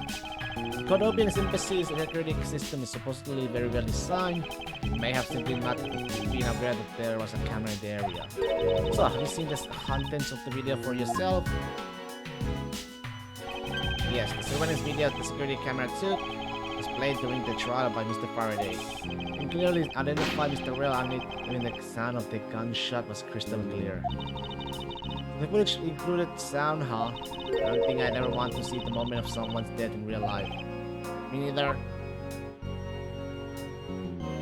That's odd. A short one piece of evidence. The piece of that is the surveillance video that was played in the court. The surveillance video. How could a piece of evidence just disappear? Where did it go? Video showing the moment in which Mr. Rail committed the murder. Where could it have gone indeed? You're done with your inspection of the evidence? Yes, I'm finished. However, Your Honor, I am missing a single piece of evidence. Piece of a prosecutorial evidence. Your Honor? Were you derelict in your duties? What? No, I dare not neglect my duties. What do you take me for? No, Your Honor, the most important piece of evidence in today's trial, the surveillance video, is not amongst the evidence you laid out for me. But I brought Mr. Faraday's fall back with me from the crime scene. Let me there! Take me still somewhere at the crime scene. There's something wrong here. Something about this missing piece of evidence. It would appear that for me to find the answer I seek, you would have to pay another visit to the scene of the crime. The defendant lobby number 2.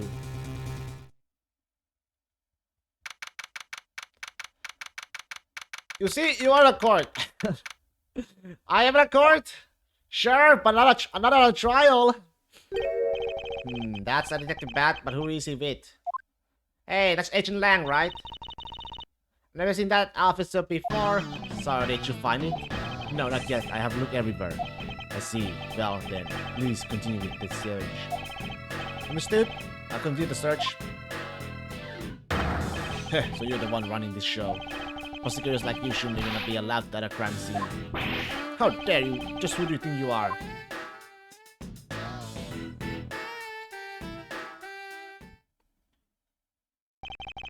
What's that all about? And who was that man just now? Whoever he was, I've never seen a more important officer in my life.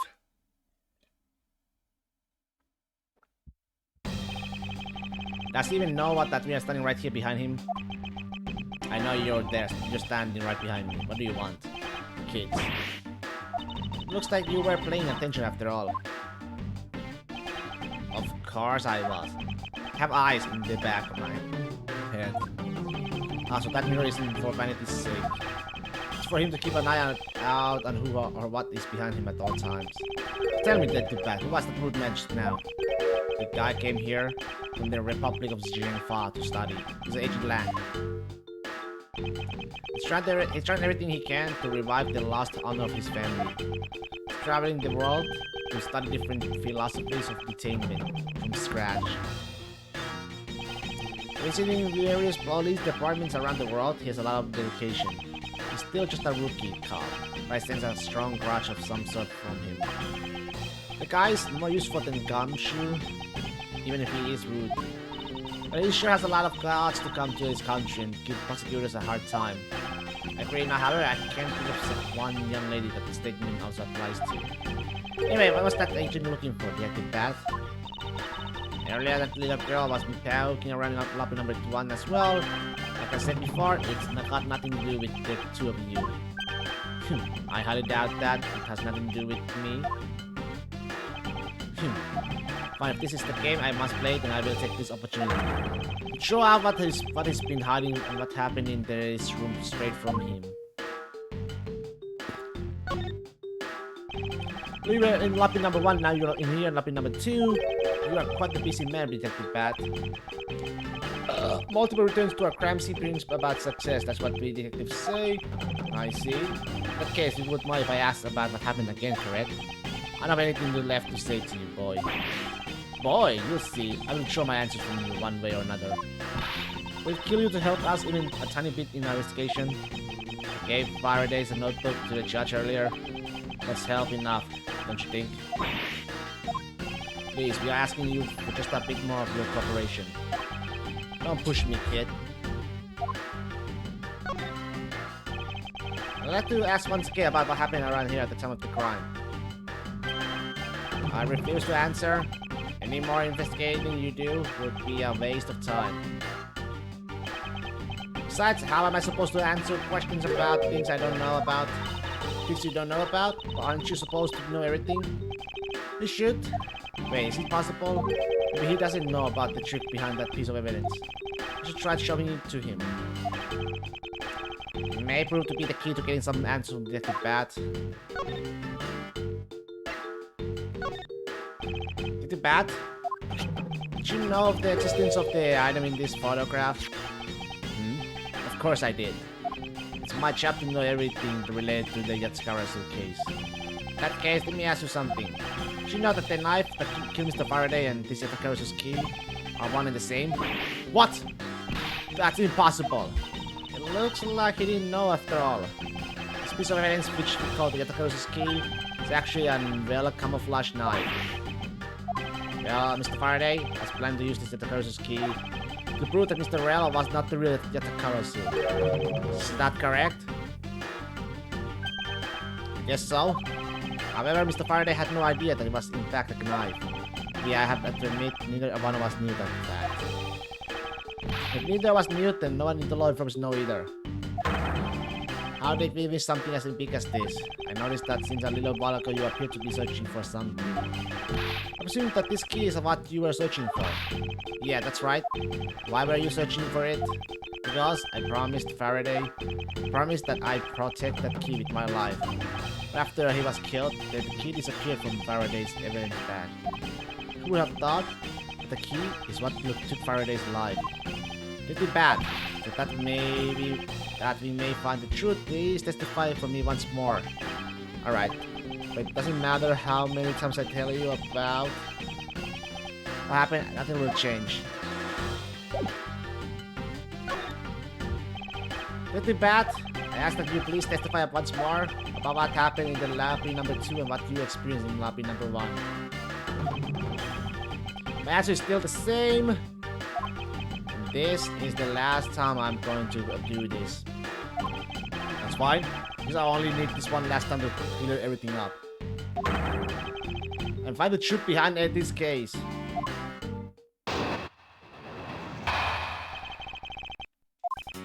I was in lobby number 1, talking with you. We were talking about some trivial things. I heard the gunshot right before the trial was about to reconvene. When we heard it, Yeo and I immediately dashed out into the hallway together. So Gumshoe goofing around there, and then we all run into lobby number 2. Sounds like the exact same story he told us before. Indeed, however, I feel that we have yet to drag out all the information that we can.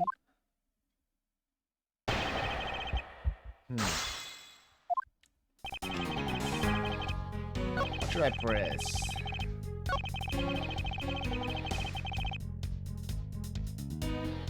Hold it! Have you heard the gunshot? Did you notice anything else that was out of the ordinary? I didn't hear any other strange sounds until that gunshot. The gunshot Detective Pat here was really the one from the murder. That would give out other piece of evidence that entirely different meaning. I ask that you please demand your testimony with that as stated just now. Sure. You hear any other okay, I think I know. You didn't hear the balloon? Objection! That's not possible. With the bat, does this balloon fragment remind you of anything? It's the same color as the one Kay was holding. Oh, so you knew about that, it's girl's balloon. Yeah, I was sitting with her up in the gallery. During the recess, just before we split up, I filled that balloon up for her. Well, as you may have already surmised, this piece of it did indeed come from the Kay's balloon. So what about that balloon? What if you might remember hearing this balloon pop at some point? What are you getting at? This fragment was found in the hallway right in front of the lobby number 2. Furthermore, it was the sound of this balloon popping that the judge mistook as a gunshot. Oh? The sound that the judge heard was not like actually a gunshot, huh? On top of that, His Honor was said that he heard the balloon pop about 20 minutes before the trial was to reconvene. Yes, which means that His Honor heard the balloon pop in the hallway. And you were in lobby number 1, Detective Bat. If you were in lobby number 1 at the time, you were close enough that you should have heard the balloon popping as well. So? What? Don't give me a so. You just prove that there's a flaw in your testimony. The crackling of the truth is louder than the sound of your sweet naivety cracking. I think you kids don't seem to know. Let me fill you in on something. Did you ever stop thinking why the doors and walls of this place seem so rough? It's because they were designed to keep secrets from being leaked. What is that supposed to mean? The doors and walls are super thick, the window panes are double layered. On top of it all, even the curtains are made of special sound absorbing material. Then you mean... Since I was shut up inside in lobby number 1, there was no way I could have heard that sound.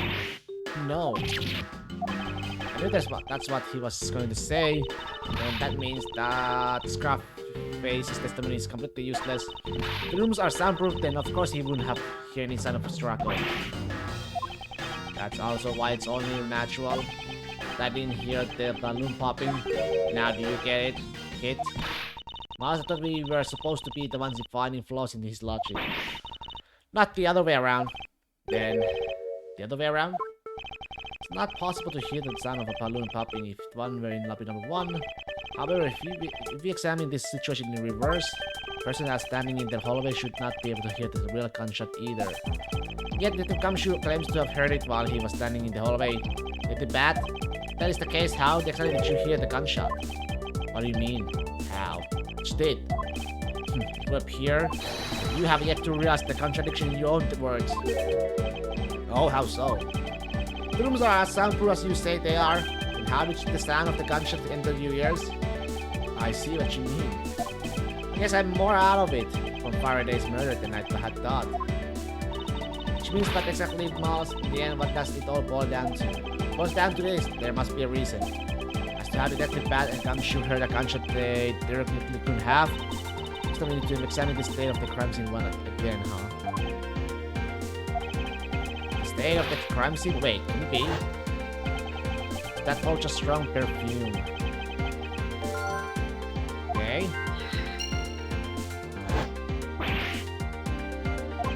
Maybe too noisy. Ah.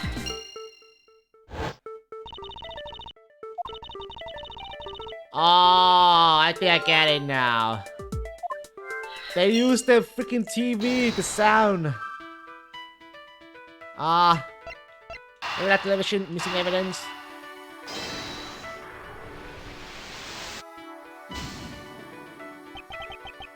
Is it? Oh no. Yeah, red.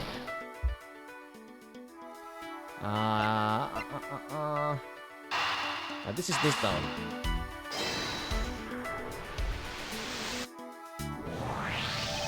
Simply not possible for the killer to have escaped through the barred windows, yet the fragrance of the perfume managed to escape from defendant number 1. Of course, incorporeal things can move freely through these open barred windows.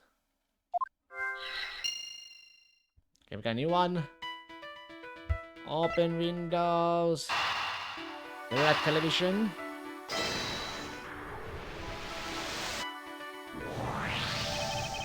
Now then, what else besides the smell can go both in and out of an open parrot window? The answer is a sound. So no matter how careful the killer was, if the window were open, the jig would be up. Since the windows in both defendant lobby 1 and the hallway were open, that explains how the sound of the gunshots could be heard in both locations.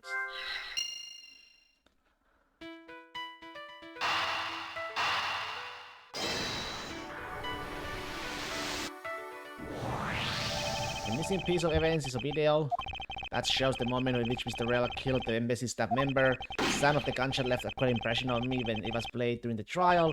The video should have been returned to Mr. Faraday's evidence bag for a recess and brought back here. If it disappeared after that time, then it's possible that the tape is still here in this room. Eureka! The evidence of the missing evidence is created for me. It's the gunshot sound that no one should have been able to hear in the first place. That's what I've been thinking about. Stop wasting time thinking, let's start looking again. It's not a waste of time to think, for I have figured out where we should look. And where would that be? Maybe we should examine the television. The TV? Well, you kids have fun. Go ahead and examine whatever you like. Only rest until... okay. Video player, and there seems to be a videotape inside. Looks like the tape must have stopped on its own when it reached the end. This tape could have not be the missing surveillance tape, I suppose, but looking back, would it be alright if I verified the contents of this video? Sure, knock yourself out. Alright, then let's rewind this and see what we have. If I remember correctly, the footage of Rio killing the embassy staff members should be at about the 30-minute mark from the start of the tape. Not bad. This should be about right. Now then, let's see. This is the footage of Mr. Rell shooting the embassy staff member. I knew it. The missing piece of evidence. The surveillance video was here all along. The sound? What's the meaning of this? It appears Detective Pat has figured out the true source of the gunshot that he heard. With this, I think we can figure out the trick behind this double murder. Do you mean that you've figured it all out then? Yes, all I have to do now is show what the gunshot detectives Pat and Gumshoe heard was and know where they heard it from. Fine, in that case, show me what you deduced. And through where they heard it from. I won't rest until I respect every suspicion.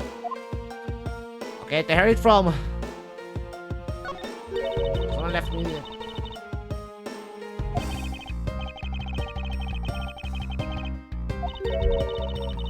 Loud noise with scruffy cut near it. That's probably because the tape had run out and stopped its playback.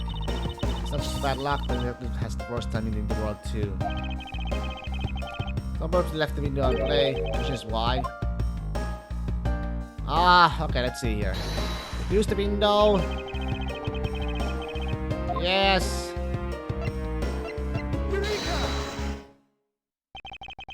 The door and windows of the crime scene, namely this room that we are in, were closed. The killer could have used the gun and no one would have been the wiser.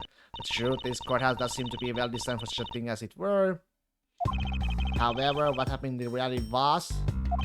Detective Gumshoe, Detective Bot, and Miss Yev All three of them heard the gunshot. While the windows in lobby number 1 and 2 in the hallway were open, so naturally the people in those locations could hear it.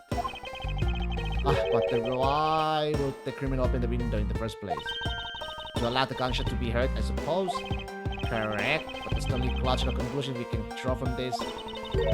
Why was that necessary in the first place? I want a real answer, Miles. I demand satisfaction. Well, I believe that the killer wanted to manipulate our perception of a certain fact. Was it that the killer wanted to manipulate our perception of the killer wanted to fabricate the time of death to their precise wishes. They used the gunshot in the surveillance video to do so. So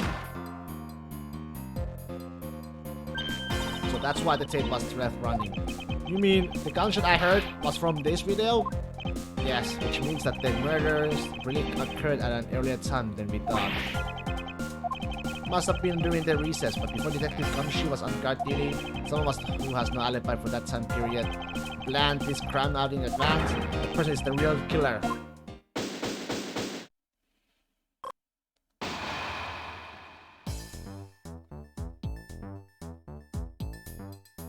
Is that right? Yes, what I said. Hello, motherfucker.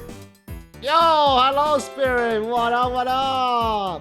Miss Yale's asking for you. She's in the courtroom. Miss Yale. She says that she's identified the murderer, but that she wants to clarify something. Siperino. It looks like Miss Yale is still investigating something.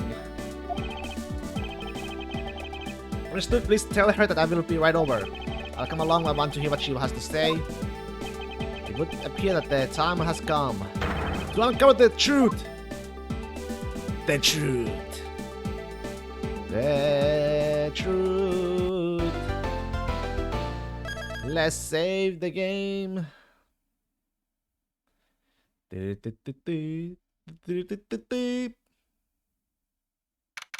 we go.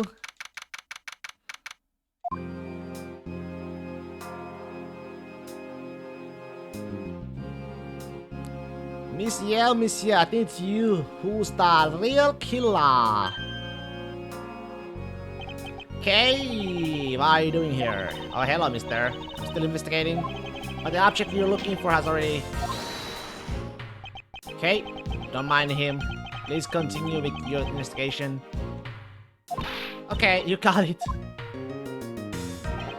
Detective Bat, haven't we already found what you were looking for?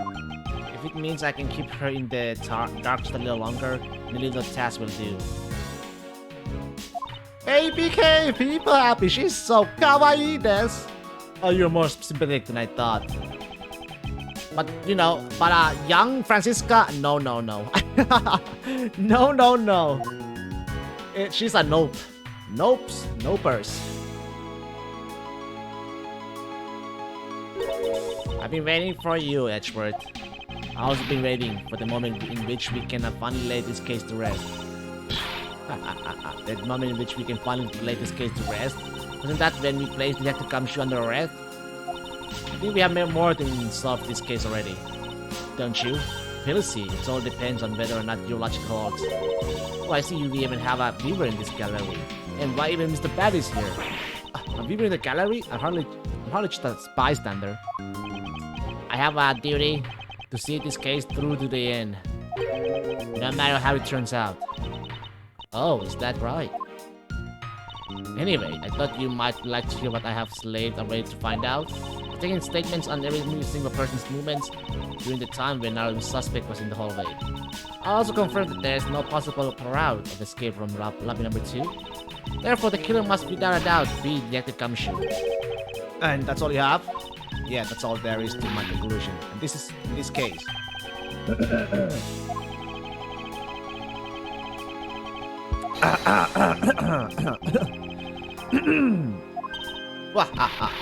Absolutely like a rookie things to think. Alright, I'll play along and give you a proper testimony.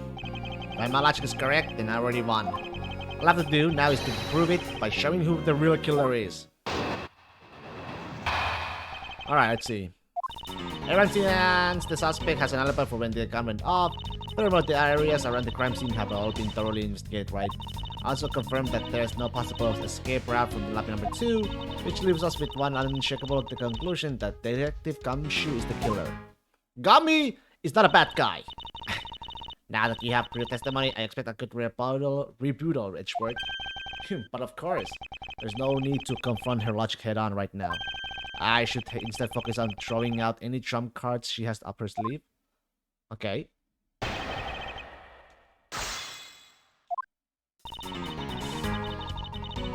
Hold it! The suspect, but I thought that Detective Gumshoe's alibi has already been proven. Are you joking, Edgeworth? I assure you this is no joke. Look, I know you heard from the judge earlier. The detective was in the hallway with Mr. Faraday's daughter eating a Swiss roll. Yeah, that is correct. But see, that was 20 minutes before the real gunshot went off, right? The problem is, there's no one else who can corroborate what he did since the snacking. I see she's done her research well. Which means that I should focus on throwing out whether a trump card. Okay, same. Hold it! Whether they have been thoroughly investigated or not is for me to decide. The scrunch eyebrows and lines on your forehead that are bad. Anyway, even if you believe it hasn't been exhaustive, the crime scene lobby number 2 has no way out other than the hallway Detective Gumshoe was standing in. And because he claims to be there, that makes him the only possible suspect. But isn't it also possible that someone escaped through a window and then into the garden? That's the first place everyone looked silly. The police aren't a bunch of lazy bums. They look into every possibility, you know. And attack by Mr. Pat? Yeah. There wasn't a scrap of evidence to suggest someone used one of the windows. There also weren't any footprints or anything in the courtyard garden. I suppose they really did check everything that could be relevant to the case. Hold it! You absolutely positive that there are no possible routes of escape? Of course I'm sure. Why are you so certain? It's a courthouse, the place where criminals are brought to be judged. If there were an escape route, I'm sure every criminal would be using it to escape. It's just too common sense. Message right? I suggest you use a bit more of it in the future. Ah.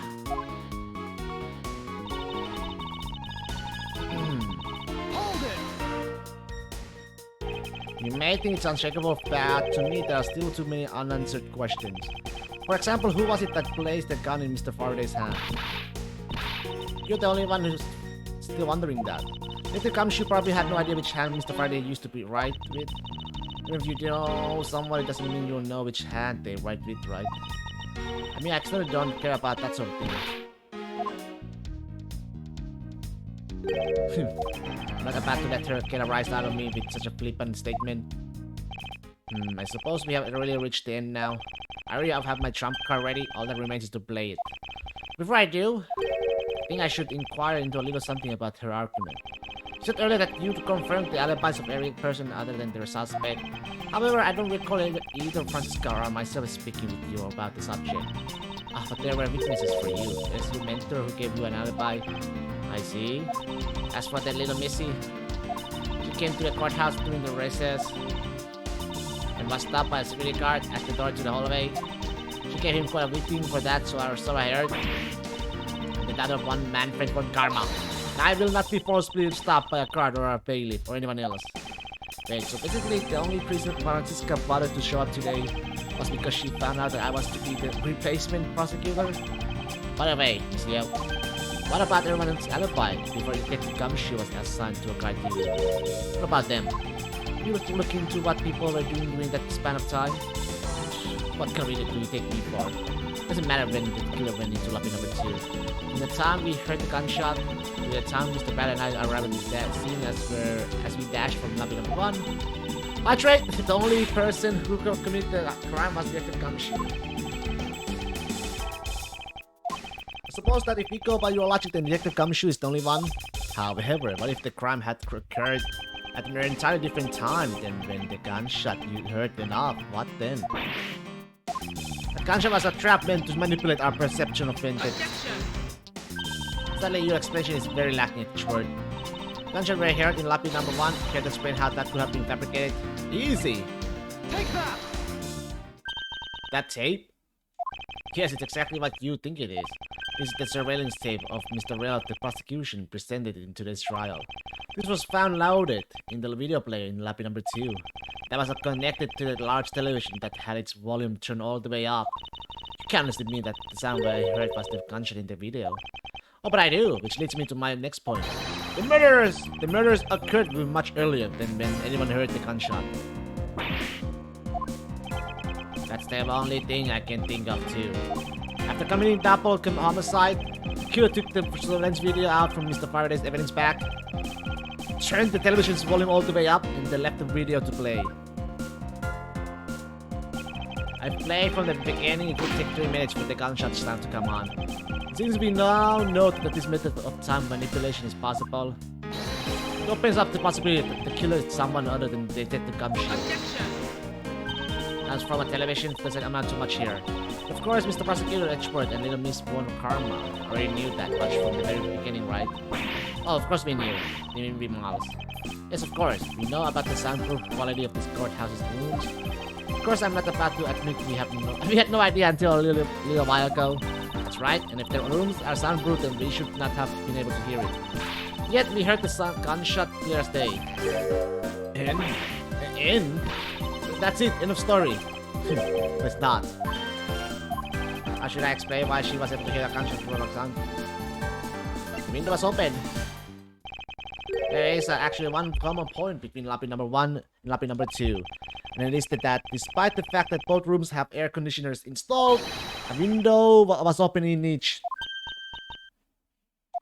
Now we know that the window in lobby number 2 was opened by the killer. However, the window in lobby number 1 was also open. Objection! It's probably just a coincidence that they were both open at the time. Objection! It was not mere coincidence, I assure you. Was the window open in lobby number 1? The answer is that a certain person did something to cause the window to be open. The person who triggered the action, that person is the real guilty party. The real killer in this double murder is... Where are you, bitch? Take that! Miss Callisto, you! I hereby formally indict you of the murder of Mr. Faraday and Mr. Rel. Jam! What? You indict me? Are you serious, Miles? This song is Lying Coldly? Oh, Lying Coldly? This is a banger. This song is a banger. Are you serious? Miles, why do you think she is the killer? I don't understand her motive yet. But of course, I'm serious. Because she is the only one who could have done it. Well, Miss Yale, do you still feel like laughing now? Tin tin tin. Tin tin tin. Of course I do, Miss Edgeworth. My arguments must not be done enough yet. Although I never thought things would fall spar into this. But I'll have you know I'm enjoying this dance quite a bit. I guess this means it's time for my own repeal now, right? Bring it on, bitch! Look at the window was open, however, do you have proof? It was I who did that. I do have proof. It's the freaking perfume! Remember, do you have proof that the tape was used to commit a crime? Frankly, I'm shocked at you for going around accusing people of murder like this. Especially with logic as full of holes as yours. Bitch, please, you're the one. Bitch, please, man. This is where it really starts. I mustn't let my guard down for even a second or the truth will blow away. Now's the time to put the patented Von Karma perfect proof to the test. The perfect proof, the perfect investigation, perfect everything. Alright, where's mine? Objection! I'm sure you've seen this before, haven't you, Miss Yale? Oh, Edgeworth, I never knew you were into wearing that kind of perfume. It's exactly what I recommend for boys, you know. What? This isn't mine. That's right, it's mine, and I received it from Detective Bat, you see. Miss Yale, you can pretend all you like, but we know at least this much for sure. This bottle of perfume was given to Detective Bat by you! Because it gets really strong really fast. So what about the perfume? While you were wearing lobby number 1, you made a big show spilling some of this perfume. That's according to Detective Bat. Oh, I know. He also knew that if you spilled it, he would naturally move to an open window. Objection! Come now, I already told you that's all just a big coincidence. After we opened the window in lobby number 1, I just left it open, you know. So maybe it was just dumb luck that we heard the gunshot through the window. Objection! The timing of when you were going to spill the perfume is something you could control. The most important fact about this case is when people were made to hear the shot. Furthermore, it would have been pointless if you didn't have an alibi for yourself at the time. So you mean... Yeah, you were the one who called Detective Bat into lobby number 1. And you saw him bring Detective Gumshoe into the hallway. Is that correct? All of today's premeditated events could only have been thought up by you, Miss Yale. You accuse me of murder on the fact that I spilled a little perfume? Well, allow me to say this much. I couldn't have killed Mr. Faraday. Would you care to testify as to why? Look, I had a lot of fun today, really. But I grow weary of this game of a cat and mouse. Let's make this the last testimony and wrap up this absurd case once and for all.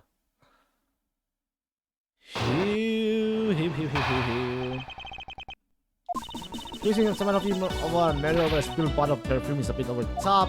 I suppose forgery of evidence is to be expected of a disciple of one karma. In that case, it simply could not have been me who killed Mr. Faraday. After I don't even know where the knife that was used to kill him came from. Oh, you don't? Was her testimony is flawless. Yes, but no matter what sort of trick she may try to pull, she won't escape me. And if I'm lacking confirmation, I just have to throw it out of her.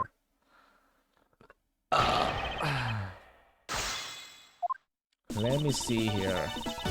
Which detective, where are you? Damn, it's so sunny. What the fuck? Oh my god, it's snowing outside. Hold it! It's bright outside, but still. What the hell? It's snowing. This red, she will inevitably escape. And if she really was the one who killed Mr. Faraday, then she must have known about the existence of the knife. I'm sorry, Miss Yale. Maybe you weren't aware. However, the knife that was used to kill Mr. Faraday was taken from his evidence bag. Miles, what do you think you're doing? I'm trying to shoot out of her, that's what I'm doing. Oh, but I don't recall a knife being presented at trial earlier today. Well, I suppose that's because the evidence was something that Mr. Faraday had yet to use. So that's what you're trying to do. Look, why don't you cut it out with the lies? I already figured you out. There's no knife inside Mr. Faraday's evidence bag. The only evidence he had yet to present was the key that the attackers who had sent. Unless a key can magically turn into a knife, you really don't have a leg to stand on. Did you really think you could trap me? Come now, be honest. I never intended to do such a thing. It was all a misunderstanding on my part. In any case, I wonder if you might append what you just said to your testimony. Sure. Why not? I don't say it as many times as you like. Oh, you will? Yes, you can! Objection! Miss Yale, I wonder if you might take a look at this photo for me. This is a picture of the key that the attackers sent to the police. However, while it may look like a key at first glance, it in fact has the secret ability to transform into a knife. Which means that what was inside Mr. Faraday's bag was both the attackers' key and the murderer's knife. You knew that the key was inside Mr. Faraday's bag, did you not? Yes? Well, with the attackers' key alone, it's more than impossible to kill Mr. Faraday. Do you understand now? Just knowing of the existence of the attacker's key? What the? Oi.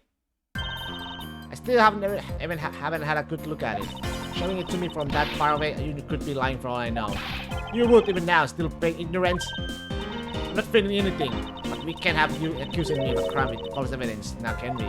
We've Mr. One Karma. I heard some very interesting rumors about him. Are you mocking my papa? Don't you dare sully the good name of my mentor.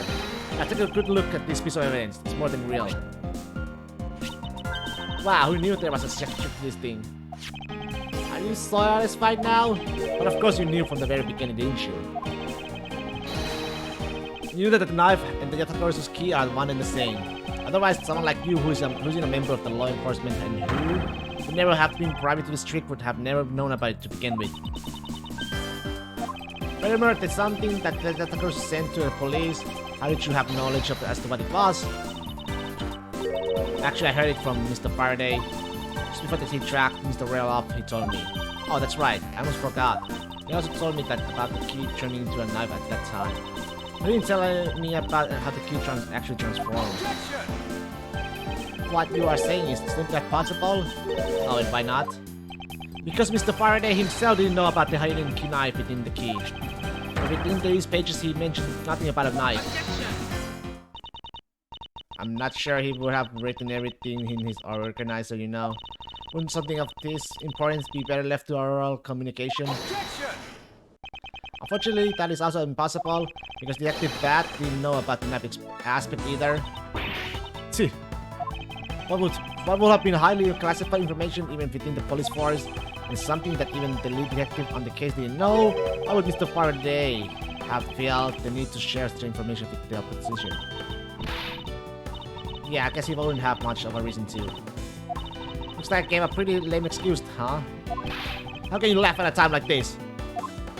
She's probably just realized the flaw in her logic and is actually in a panic over it. But that's not something we need to concern ourselves with. I suppose you're right.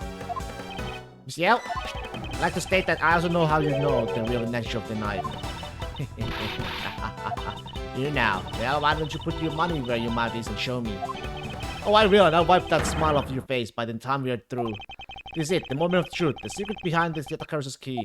Only one person who would have that knowledge of it from the get-go. Who would know from the start that Yatakarasu's key could have changed into a knife? Well, there's only one person who would know about the dual nature of the key. And that is the person who sent the Yatakarasu's key to the police. That is to say, the Yatakaru herself. Are you saying that this lawyer is the creative Yatakarasu? Miss Yale, you used Mr. Rail to lure Mr. Faraday into a trap, didn't you? You who profess to bear a grudge against criminals. Why? Why do something like this?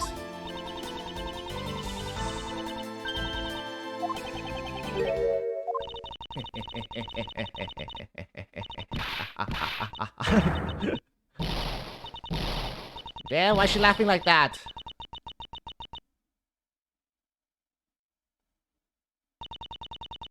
Who would have thought that you,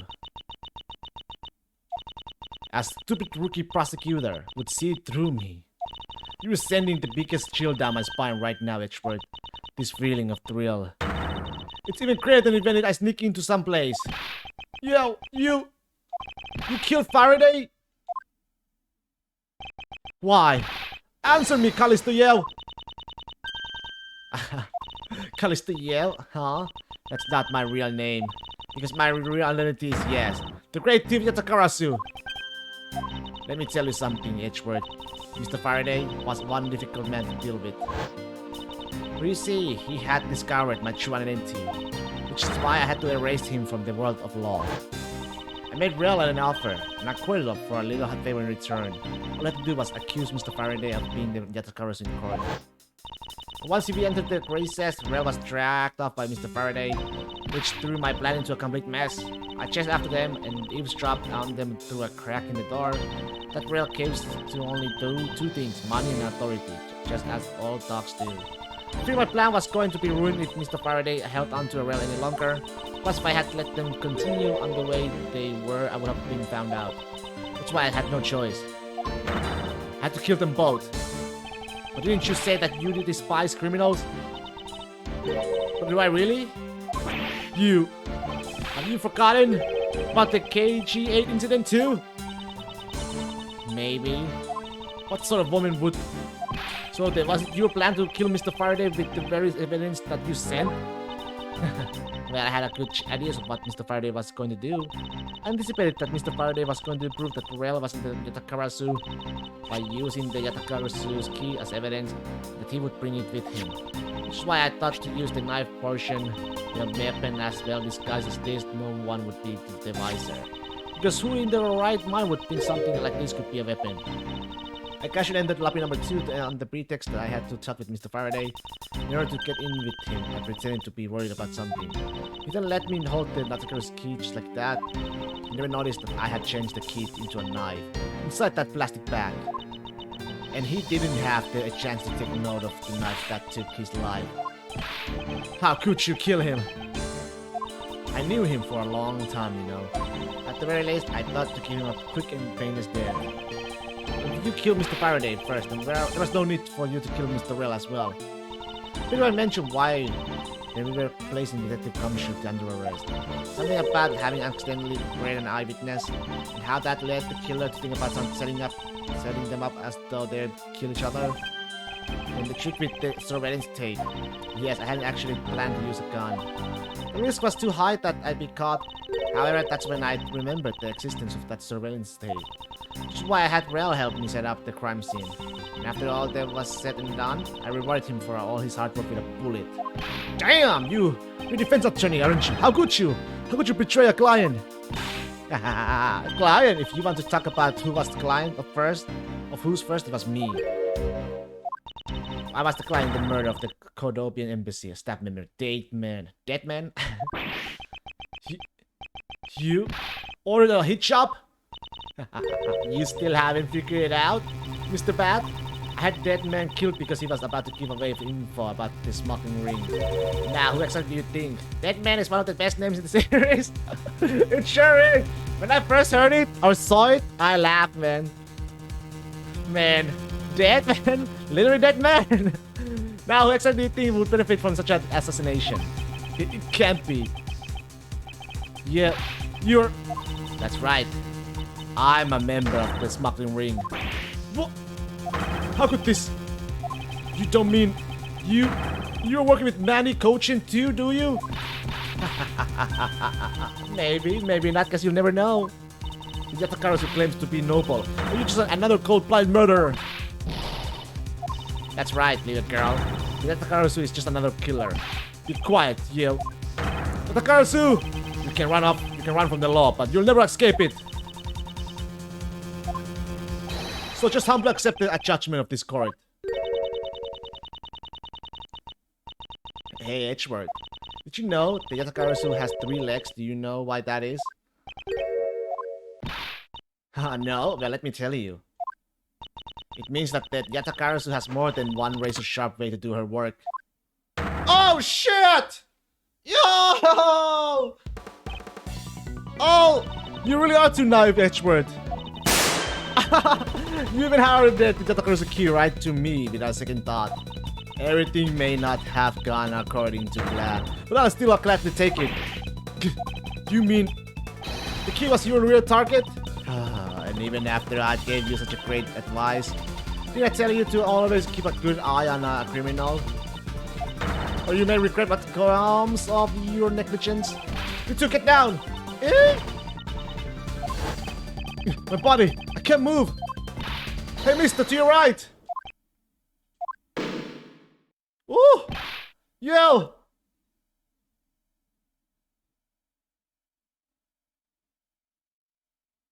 Are you alright, Francisca? I'm perfectly fine, Miles. Her voice is shaking, but it looks like she's unharmed. Where did the K go? That's a gunshot! Who died?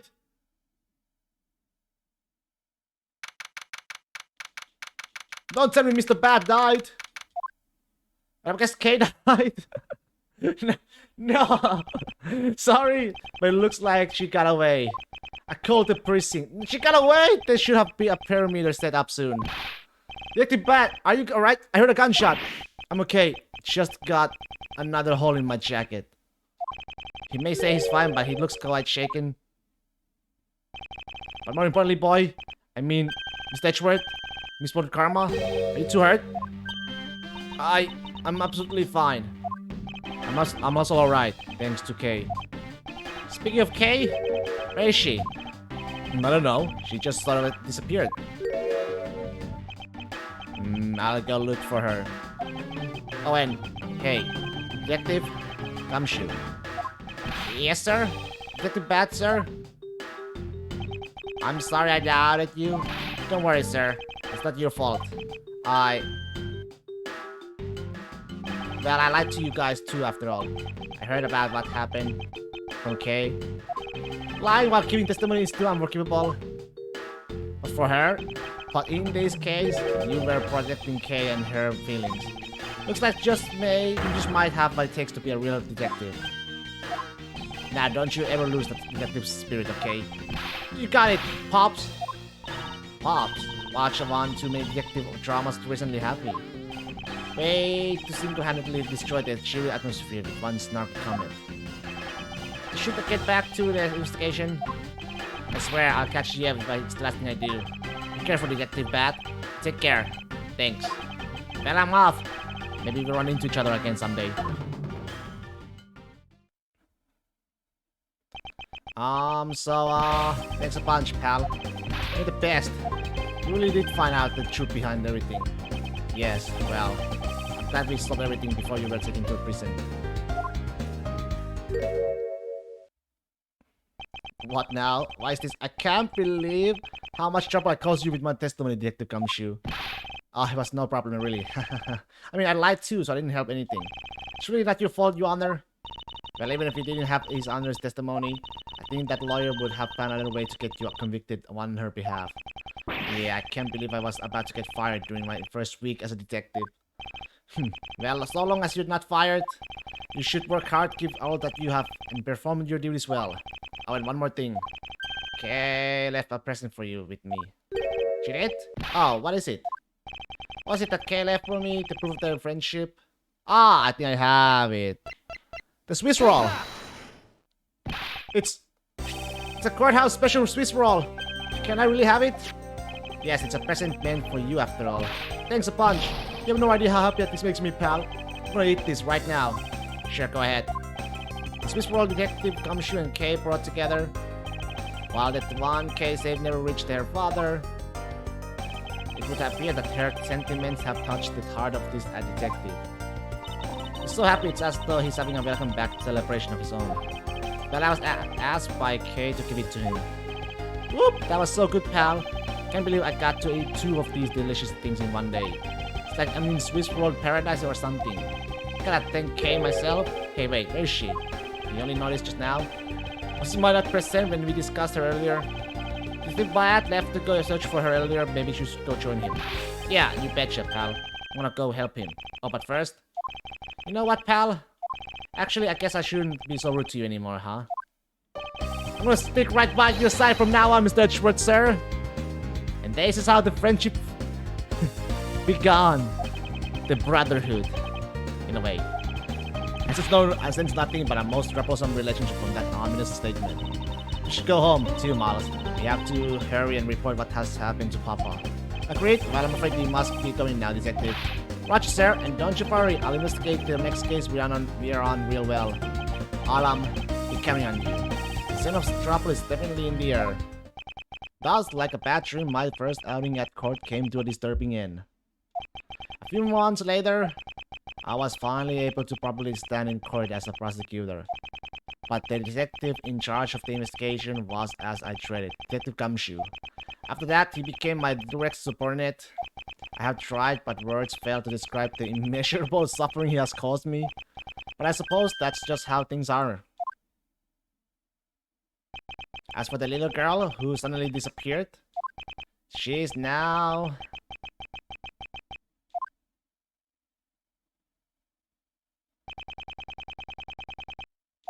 So, do you remember now? Yes, I remember everything. Okay, it's been a while. Okay, you sure grew up a lot. Of course, but thank goodness, I thought you two had totally forgotten about me. You know, I was really worried about you after all that.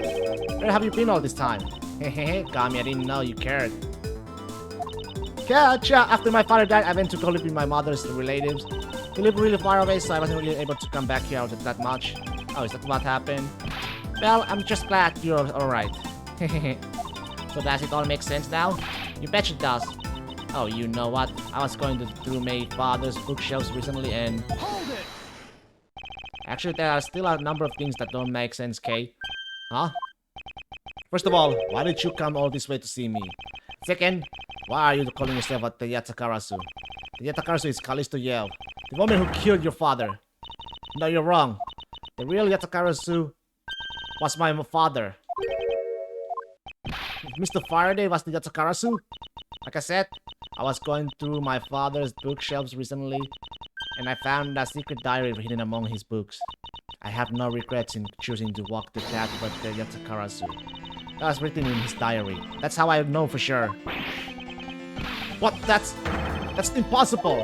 What's with that look? You don't believe me? It wasn't just the expression on my face. I clearly said it was impossible just now. Alright, then how do you explain this? It's a way of disarming any security system of the user's choosing. Yup, that's little thief. Truth be told, this is the Takarasu's greatest secret. This little gizmo was used by my father. Wow, Mr. Faraday wasn't just a great prosecutor, he was really a great thief, huh? Yeah, my father worked really hard to steal the truth, but he was killed. And the Yatakarasu was no more. Despite that, the Yatakarasu has been spotted again recently. Someone other than you? Here, Mr. Edgeworth. Look at this article. You have to send the embassy a calling card. Yeah, I mean, the expression is not fake. I'm almost certain that Callisto Yeo lady is behind this. Because the real Yatakarasu would never send something like a calling card out. The Yatakarasu did send a white card along with anything to be publicized. That's what Detective Bat told me 7 years ago, if memory serves. And as soon as I heard that news, I got all wound up and knew I couldn't just let it go. So I searched you out so that I could obtain the truth behind the Yatakarasu. Because if anyone can help me find it, I figured it's you, Mr. Edgeworth. So you're saying that I have your father's and Miss Yeo's identities backwards? Yes, because the real Yatakarasu is noble to the end. And I want to revive the real noble Yatakarasu. If I don't, my father will never be able to rest in peace. Okay. You are so honorable. I don't care what anyone else thinks. I'll always be here to cheer you on, pal. Even if you are honorable, a thief is a thief. And if you are planning to commit a crime, then I'm afraid I can't be complicit. Mr. Edgeworth, you guys are not making it easy for me. What am I supposed to be support now? Mr. Edgeworth, what I want from you is not to steal something. What I want is the arrest of that evil woman. That evil woman? You mean Callisto Yeo? I think it's too hard for me to catch her all by myself. But I thought that since you were able to expose her for who she is, then maybe. Please, Mr. Edgeworth, would you help me? After all these years, they never caught her, huh? Come to think of it, I don't believe I owe you. Huh? Owe me for what? When Miss Yeo made her escape, it was you who saved my life. Remember, you helped me with the investigation today. I'm not so rude as to leave favors unrepaid. But then you mean... Yes. That case has been weighing down my soul ever since that fateful day. Perhaps the time has come to settle things once and for all. If you don't intend to sully your hands in a crime, then I believe I can help you. Mr. Edgeworth, thank you. Yeah, Mr. Edgeworth, sir, is that great K? Yeah. Cheers, Kami! Even though he had completely forgotten about her until just now. What is with their charming relationship? The greatest thief Yatakarasu. After all that time, the true identity of the thief sank back into the darkness. Burn Faraday, Callisto Yeo, and K. Faraday. The phantasmagorically changing identity of the great thief Yatakarasu and the Yatakarasu's real goal. It would all come to light the day after I made that promise to K. The end. Woo! Turnabout ablaze. Let me have a bathroom break, then we should do this.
Alright.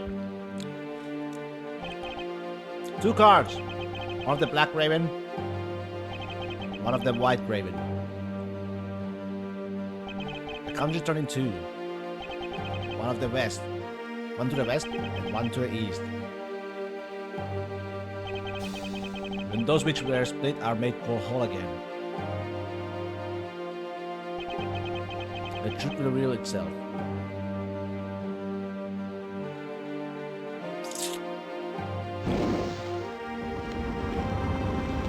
Okay. The Yatakarusu. The Yatakarusu is here.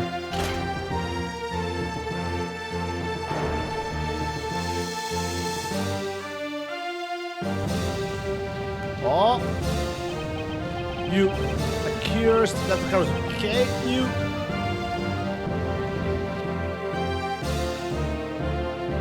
Eight hours earlier.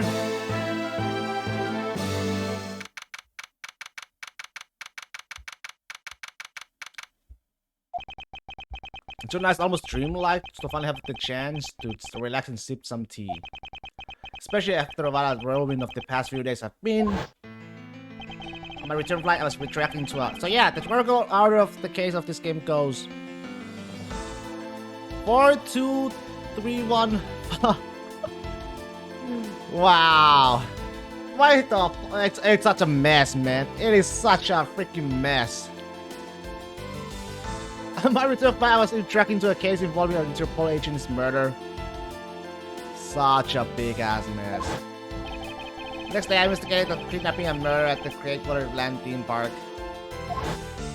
And later that night, a detective's dead body welcomed me back to my office. Along with a thief who was out to pilfer ballots related to a case from 10 years ago. How did I manage to find myself in the middle of so many cases back to back? Well, at least I have today the last is that I be allowed to spend it quietly. It's Edgeworth! It's big. Big, I tell you.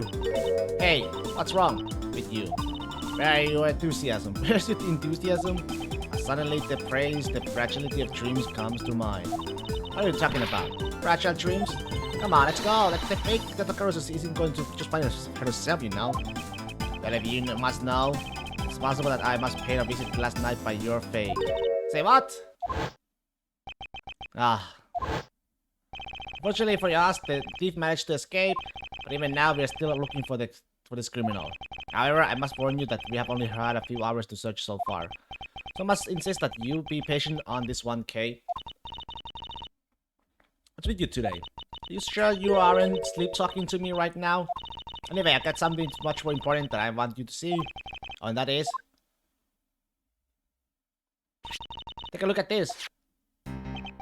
On March 14, I will be there to steal your dirtiest secret. That's quite a bold declaration to send to an embassy. I suppose it was inevitable that a newspaper would catch wind of this.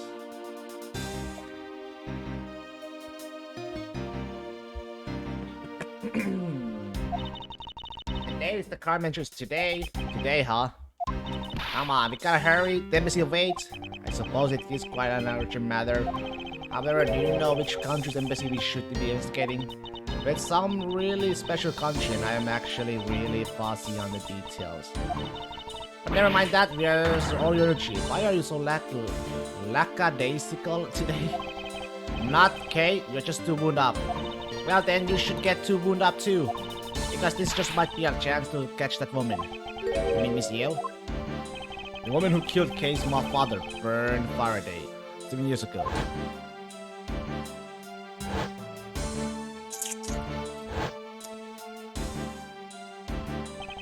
Kalistoyev. She claimed to be the great thief Yatakarasu, and then disappeared from the courtroom. Alright, she makes me so mad, the phony. Everyone knows that the real Yatakarasu would never send something like a calling card. Until a company's underhanded dealings are made public, the target is always totally unaware that the Yatakarasu has paid them a visit. That's what makes the real deal Yatakarasu so awesome. Yeah, there was this card that's shown in this article. It looks to me as though it could be genuine. See, that's the thing. Already it is that person isn't the real deal, but has knowledge of the real Takarasu. If this is not good at that, what means involved, then nothing is. Come on, Mr. Edgeworth. Out the door you go. Wait, there are a few preparations I must make before we go. There's something interesting about this card we found last night here in my office. It's of a different color than the one in the article. Black and white! Which makes me wonder why. What's up? Any reason why you're burrowing a hole through the newspaper with your eyes? No, no reason at all. Very well, seeing as how Miss Yeo is also someone who has special nature to me, I agree that there's some merit to be done investigating this. I need you to come around.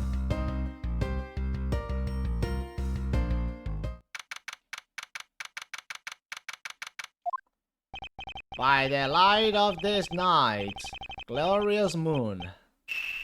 Oh my! We are ready, still samurai! Ready to embark on our nightly outing. And this is where our tale begins.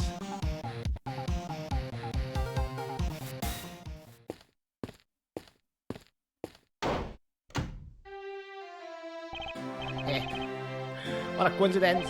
Who would have thought that a Still Samurai stage show would ever be held as an elegant theater inside a foreign embassy. Yeah, the climax was really awesome. Still Samurai's sushi slides. I got chills down my spine when he pulled that move out. I suppose it really is more than impactful to watch a show in person than on television. I have to say though, this embassy is set up kind of funny. I mean, they have two countries sharing the same building. As you said yourself, this place and the countries it houses are very special. And this theater is special in that it is a neutral zone shared by the two countries. So let me get this straight. The Still Samurai show just now is being sponsored by one of the two countries. The one that's called the Kingdom of Alebast? Right. Yeah, it would appear that the Still Samurai is very popular in that country as well. Seems that way. But do you know who I really into? The Jamming Ninja. The Republic of Babal is sponsoring a Jamming Ninja stage show. That's something for fangirls like me. You have totally gotta see that too, Mr. Edgeworth.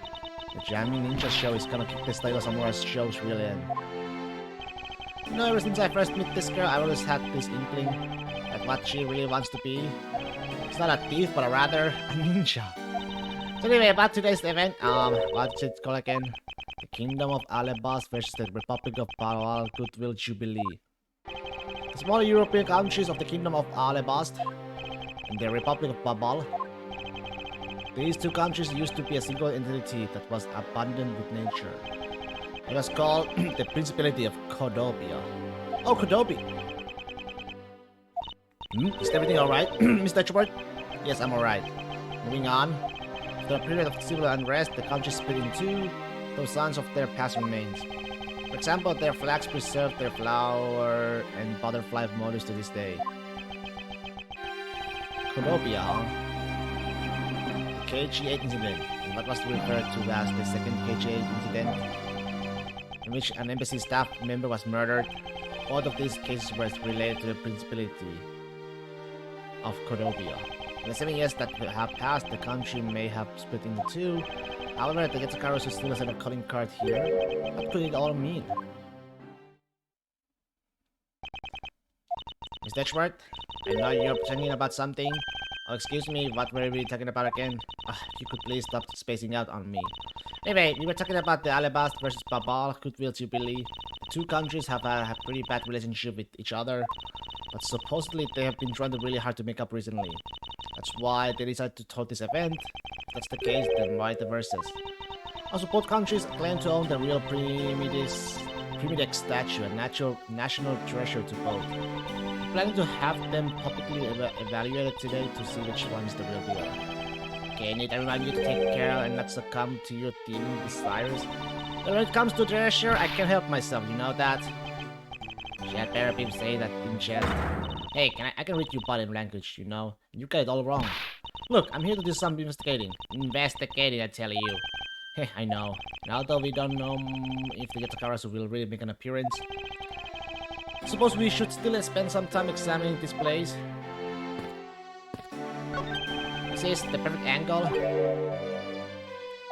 Go, my mage, travel across the vapor and into every...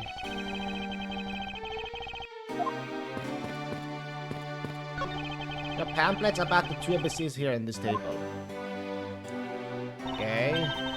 Still looks weird to me. The country split into two a few years back. They have shared the building and its grounds 50-50 ever since. Oh, I guess it's because they don't have the money to build the two separate ones, huh? I should think that's not the reason. Why, okay? Suppose I just help myself to one of these. Okay. What is all this hop up? Oh, there's more. Here is a very luxurious Codopian paper. Luxurious, okay. The sole producer of a Babalis ink, which is made from white crystal. Okay. That might be very important. Oh, hey, look. It's the Steel Samurai. And he's got his son, this Iron Infant with him. Oh, that photographer, I know that lady. I know that lady there. No, it's there, right? The annoying little... I hate that lady. May I speak with you for a second? It's the Steel Samurai. Mr. Edgeworth, what are you glaring at him for?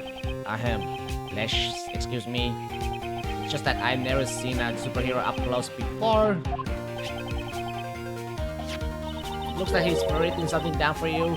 To Edgeworth, from Steel Samurai Daddy, married man of Neo Old Tokyo. Oh, another crap. Pretty cool that you got one, huh, Mr. Edgeworth?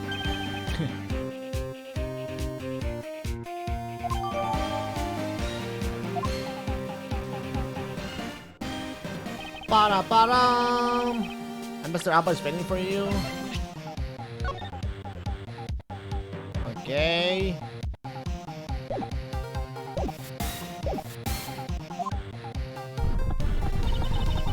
Now the Steel Samurai will proceed to enter the Kingdom of Alabas to shake the hand of the ambassador. Steel Samurai isn't only here for the two countries tonight. Brother can be thought about. Oh shit. There he goes, off to spread goodwill to the world. He really does seem like a goodwill ambassador, doesn't he? Okay, we're shooting the next segment now. A cue camera. Just a few seconds, the Jamming Ninja stage show is set to begin. After the show, the Jamming Ninja will enter the Republic of Babal. We're set to meet with the ambassador of Babal at that time. The Jamming Ninja show is about to start. We gotta get back to our seats. Regrettably, I don't have much of an interest in ninjas. But this show will change your mind. Come on, we have to hurry. You miss even a second for the Jamming Ninja's awesome playing, I'll never forgive you. I suppose you're not about to give me much of a choice here, are you, okay?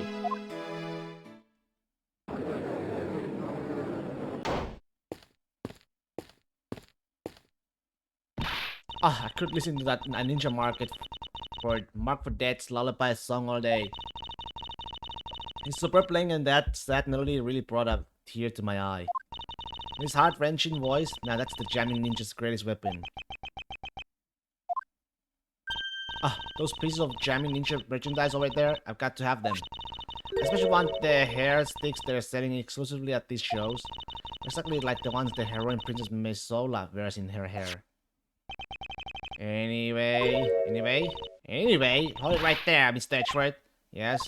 You're thinking of going home, aren't you? Well, it doesn't seem likely that the Yatakarasu will be making an appearance tonight. Most likely it was simply a prank. No, Edge, no, the Yatakarasu will show.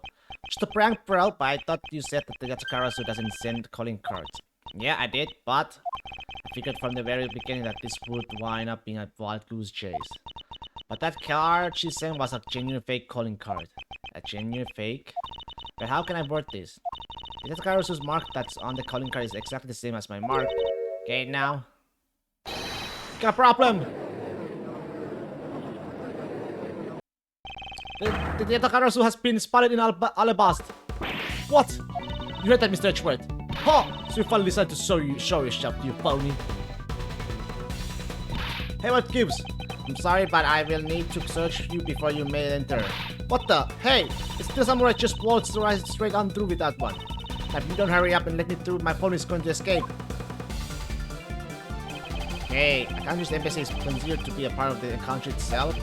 You don't go through the proper procedures to enter the country. It's Edgeworth. But then through Babal and climb over the wall into the bus. Hold it! You would tell a prosecutor straight out that you intend to illegally enter another? Okay, are you listening to me? Okay, Faraday, and I'm coming through. Yes, and I'm welcome. Don't stop for anyone.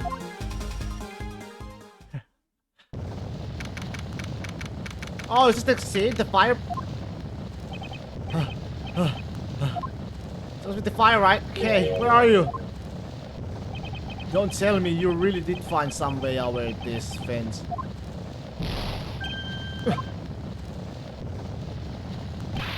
Fire, this is too big for you us to handle. Looks like the Yatsakaros came to Babalo too.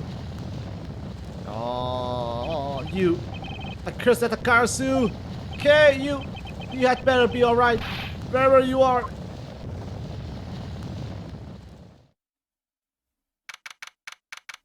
Oi!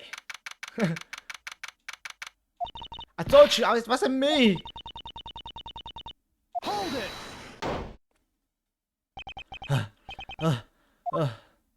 Okay, are you alright? Do I look alright to you? Now, can you do something about this woman?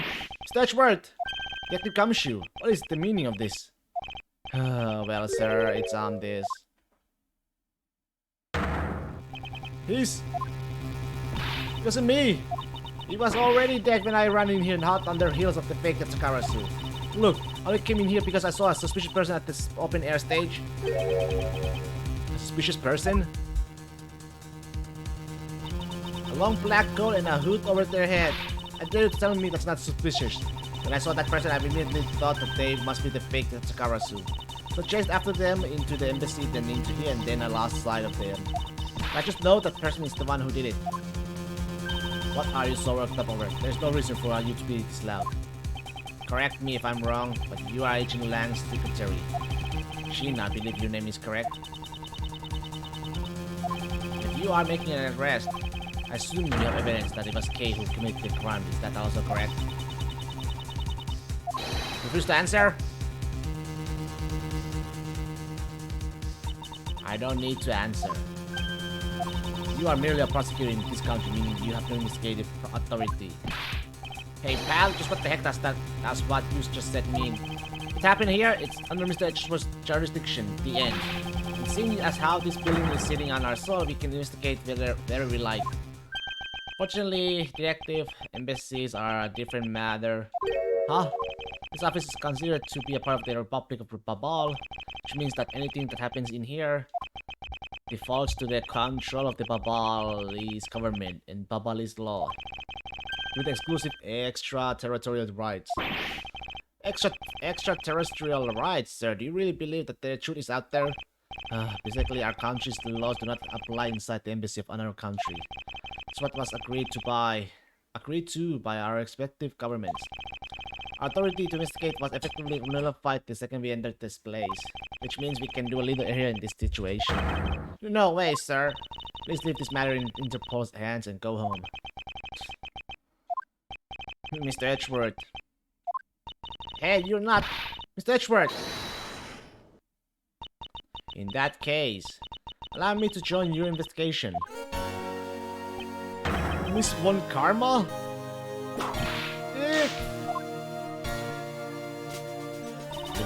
Ambassador Palaeno, I truly appreciate you allowing me to join the investigation. It's really nothing. Man, it was my secretariat, so of course I want to help you as much as I can. That it's a blessing that Interpol agents were able to make it so quickly. Francisca. Well, I never imagined that I meet you here, World Spaces. It's an embassy, meaning that you have no authority to conduct. Hold it! Already? What is it? Ambassador Palaeno. And you are? Amos Edgeworth, public prosecutor. Ask that you please allow me to investigate this case as Miss Von Karma's assistant. Assistant? Miles, what the heck do you think you're... Please, I implore you, Ambassador Palaeno. Very well, I'll be counting on the two of you, Miss Von Karma and Mr. Edgeworth. What did you mean by you'll be Miss Von Kramer's assistant? I don't exactly have a choice, do I, detective? When I become Francisca's assistant, I can participate in this investigation. There you go again, running at the mouth with that aloof expression on your face. Francisca, please. I don't know what you are planning quite yet. At least I do know that one thing, that you are now my subordinate. Just remember that my whip is always ready to wake you should you have a brain lapse. Of course, I'll keep that in mind. You are done playing games? Right, let's begin the investigation.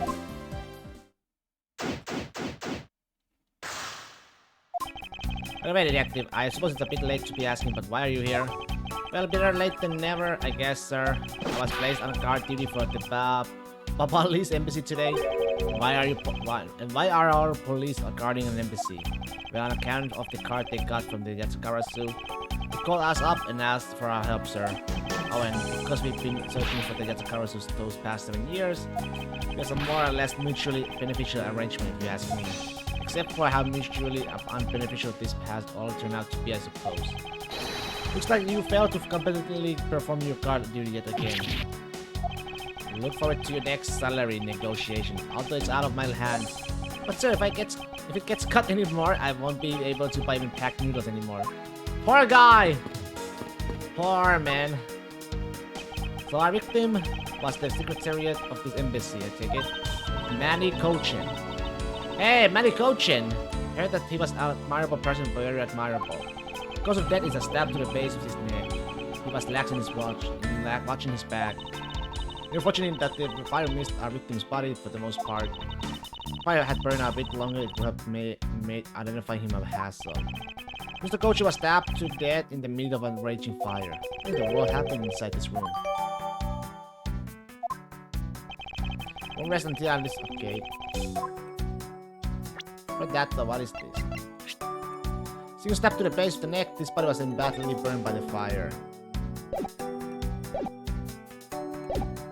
Again, let's see here. Something there. Let's check the knife first.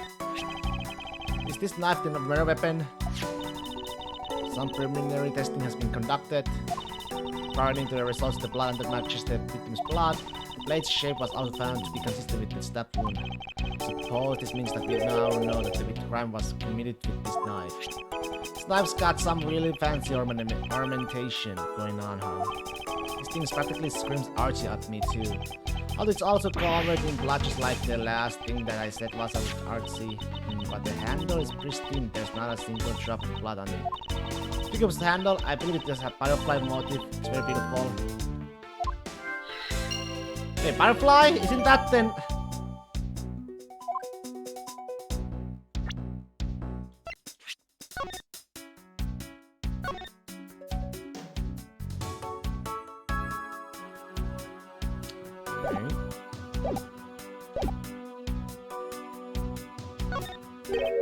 There appears to be something in his pocket.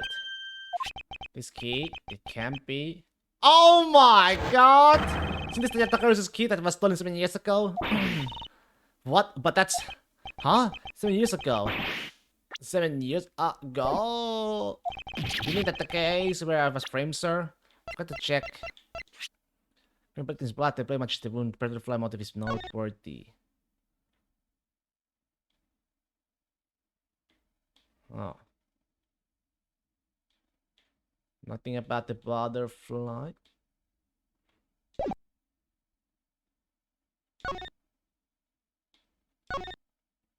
There's a lot of skill detailing on this handle. I believe this is a butterfly.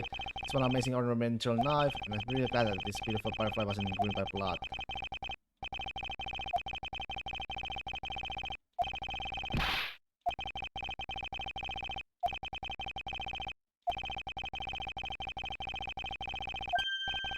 Knife? That the handle is removable. Wait, removable knife?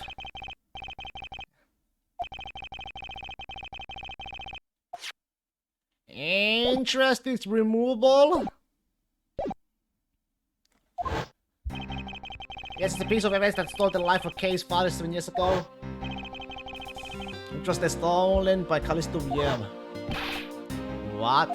Mr. Faraday was killed with this key, sir. I thought he was killed with a knife.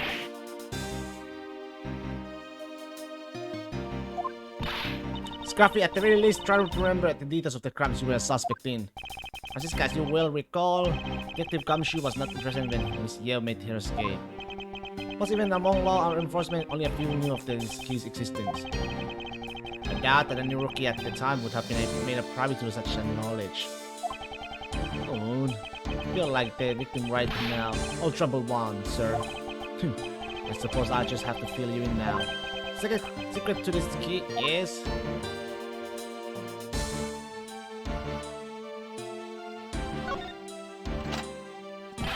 Oh wow, that's amazing, sir. It's like some kind of magic trick.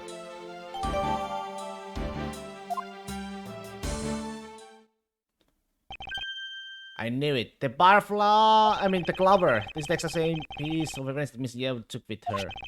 Remember this beautiful pattern in the blade? I remember this as well. It's a wine motif, isn't it? It looks like the two window women once crisscrossing down the blade. Wine set? I think it looks like a bunch of stars, if you ask me. On the those six side, is there stars just like the police mark on our IDs? I really don't think you can recall these stars. To say that the detective's art sense is underdeveloped would be an understatement. The real question is, why was the Babalese Embassy Secretariat holding this? While we don't know how Mr. Cochin came to possess this key, we do know that this was stolen by the Yatakarasu from the Kodobian Embassy. That's right, Mr. Faraday had written that fact down in his organizer. I believe this means that the further research is required into the country of Kodobia. Why don't you ask Ambassador Palaeno about what he knows? Supposedly he was a candidate to be the next Kodobian ambassador once long ago. Should be able to answer any specific questions you may have.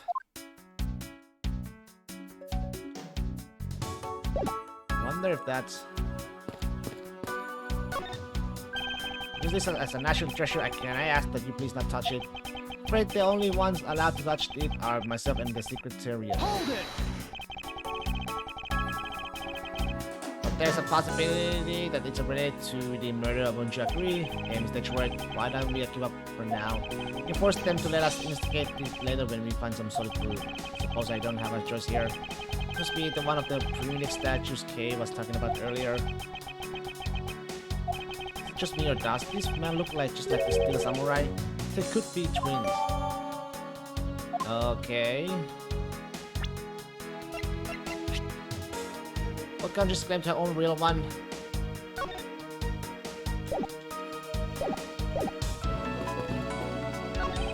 Edgeworth, there's still something on this display rack, sir.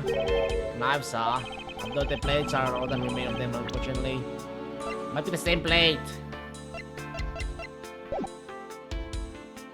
Just the handles all got burned off by the fire. So even the knives were victim to the fire. Ambassador Palin, are these knives yours? Why yes, they are. They're a special set of ornamental knives featuring on the national symbol of Babal. These butterfly-themed knives, along with Aleba's own set of knives, are comprised of 3 knives each.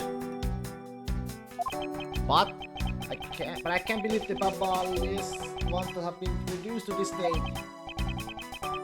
Oh, the knives, huh? Yeah. There's a small release on the tang of this blade.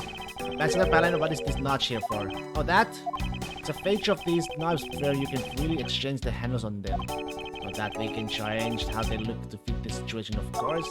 I see, so these knives were constructed so that the handles could be easily removed. Very interesting. Is she still holding her? Hey, it's another butterfly. Here it's like the symbol of the Republic of Babal. Showing this peak on the wall of embassy really conveys a sense of overwhelming patriotism. There are kind of a lot of patriotism too, sir. The reason I became a cop in the first place was because I wanted to protect our country. You may want to detective, however, I have yet to see the fruits of your desire. You have to be so blunt about it, sir. What luxury do I have right now?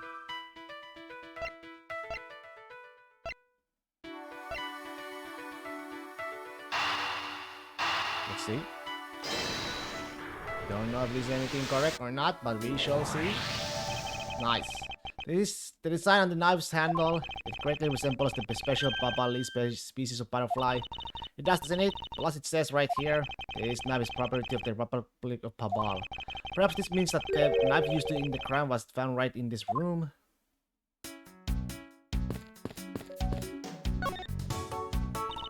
Miles Edgeworth, what is it?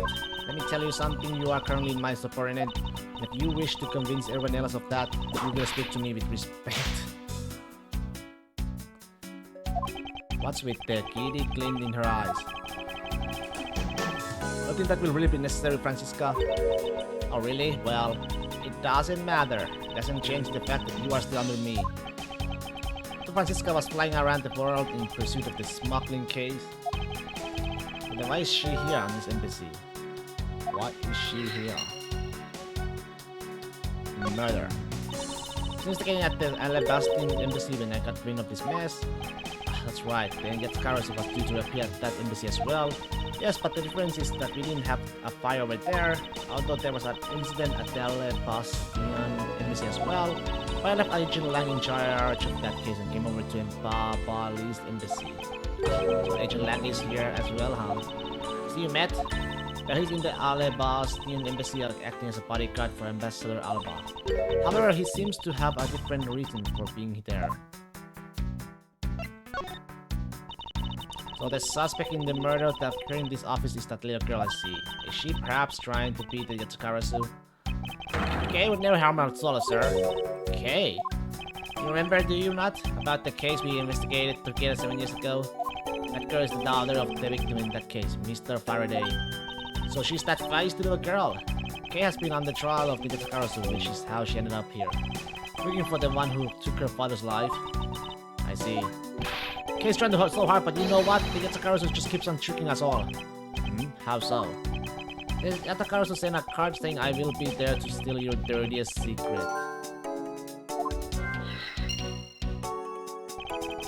All we have is an arson and a murder. The lab boys are going in circles.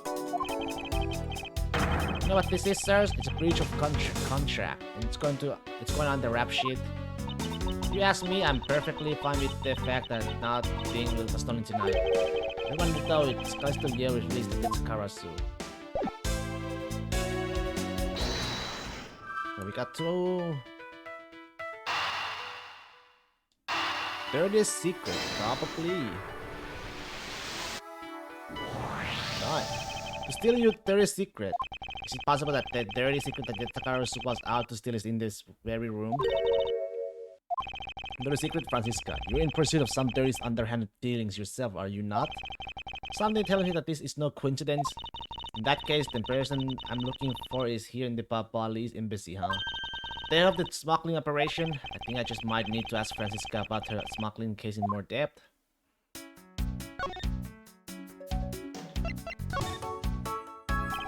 Francisca, when we last talked, you said that you were on the trail of a smuggling ring. I suppose the reason you are here right now is related to that. Yes, after analyzing the intel we gathered from various countries, this embassy rose to the top of our list of sites to investigate. This is what tipped us off. This accounting document. It's only one page of the whole thing, so we're not sure about all the details. However, it's enough for us to grab onto the tail of the beast. For you see, this type of paper was made only in the Kingdom of Cordovia. Which means that somewhere in the countries of Alabastep, and Babal is the head, the one pulling the strings behind the entire smuggling ring. That's Francisca for you. She's amazing. Pursuing this case with all she has.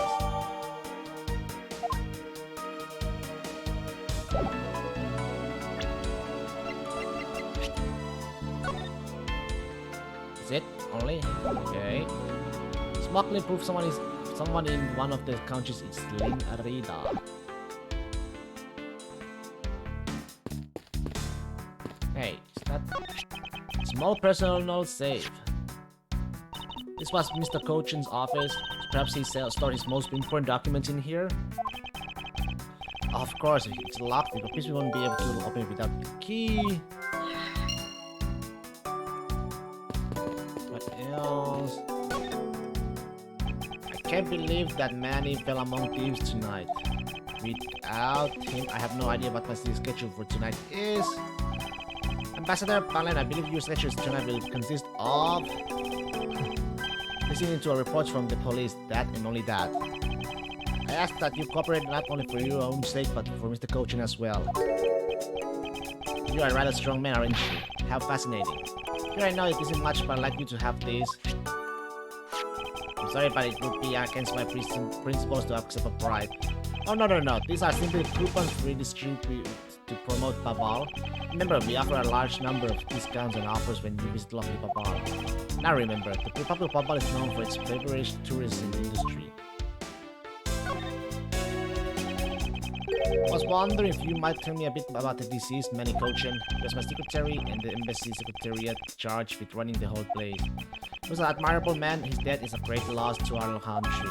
He was in charge of everything: accounting, printing, taking care of our national treasures. I'm sorry, but did you say printing? Our country's primary source of revenue is our tourism industry. So in order for us to print the necessary pamphlets, flyers and coupons, etc., we have a printing press here at our embassy. I see. Please excuse me my forwardness. However, I feel I should mention that I have the distinct impression that I have met him before. Oh yes.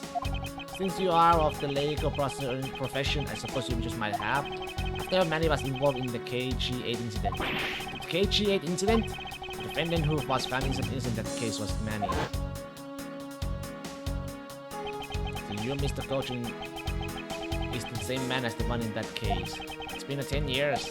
Manny recovered personally from that case and dove enthusiastically into his job.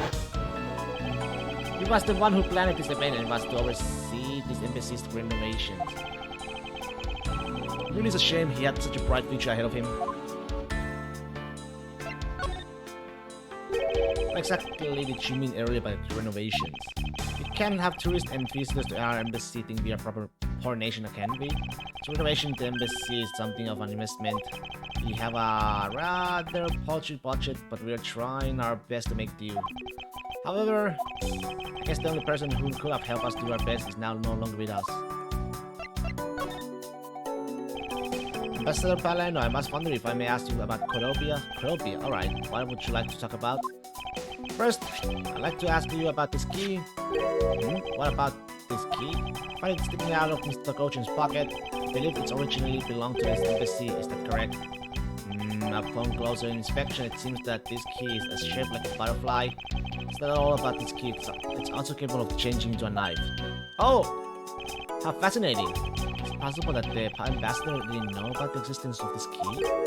In its knife form, there's a flower mark at the base of the blade.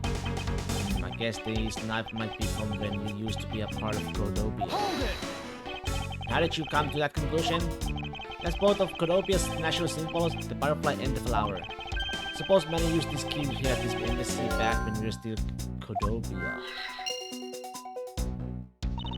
Ambassador Palino, this key was stolen from the Codopian embassy 7 years ago by Callisto Yev, otherwise known as the Great Thief Itakarasu. Oh, really? You were not aware that Ms. Yev had broken into this embassy at that time? I'm sorry, I can't be of much help. I'm not very familiar with the details, you see. Only became the ambassador after Babal became its own independent nation. If Manny were still alive, he would probably know about what happened back then. Mr. Gochan and Miss Yeo knew each other 7 years ago. But that doesn't explain why he found the Yatakarasu's key here in the present.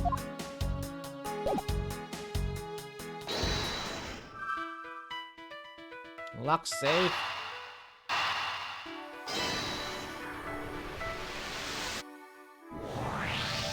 We know for a fact that the Takarasu's key was used at this embassy. Furthermore, we found it in the victim's Mr. Kochan's pocket, which leads me to think that perhaps it is the key to the personal safe in this office. Continue, sir. Let's go try it out.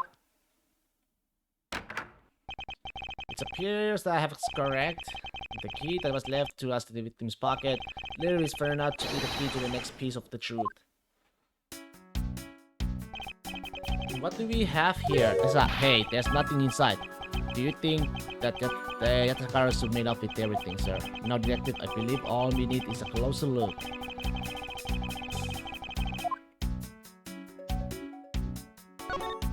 What is this here? Looks like the ripped corner of a piece of paper, sir. No, I don't think it's ripped. It seems more to me like it's stuck in the safe. But you're right, it won't budge an inch, not even when I tuck on it. I don't think I've ever seen paper stuck on the inside of a safe before. Detective, I think you have it backwards. It's not the paper that's strange. It's the safe! What do you mean? I mean is that the secret of this safe is the 2 compartments, yeah. Just eyeballing it, you can see that the inside is a bit too shallow.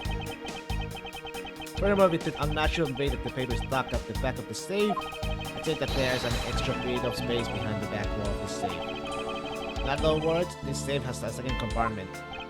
What? I suppose that you are correct in asserting that the paper is stuck in a natural manner. However, if what you say is correct and there is a second compartment, how do we go about opening the door into it then? As you can see, there's no other lock or keyhole inside. There's one more spot of interest to me on this safe. Oh, yes, and I believe that spot is the keyhole to our mystery second lock. Safe and its locks. Alright then, since you are so sure of yourself, show me how you deduced your answer. What about this? No?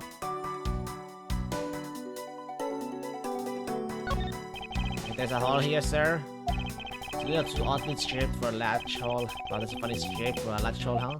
Shaped kinda like a star, don't you think, sir? I can't think I would hardly call that shape a star. Must be some reason after this hole. But there's gotta be some reason why this whole shape's weird, you know. Overthinking this? No, I don't think so. Maybe I'm overthinking things. Nah, there's no way I could ever do that. Ho ho. Detective Kamshi, could you please be quiet for a second? You're frightening me. The deals?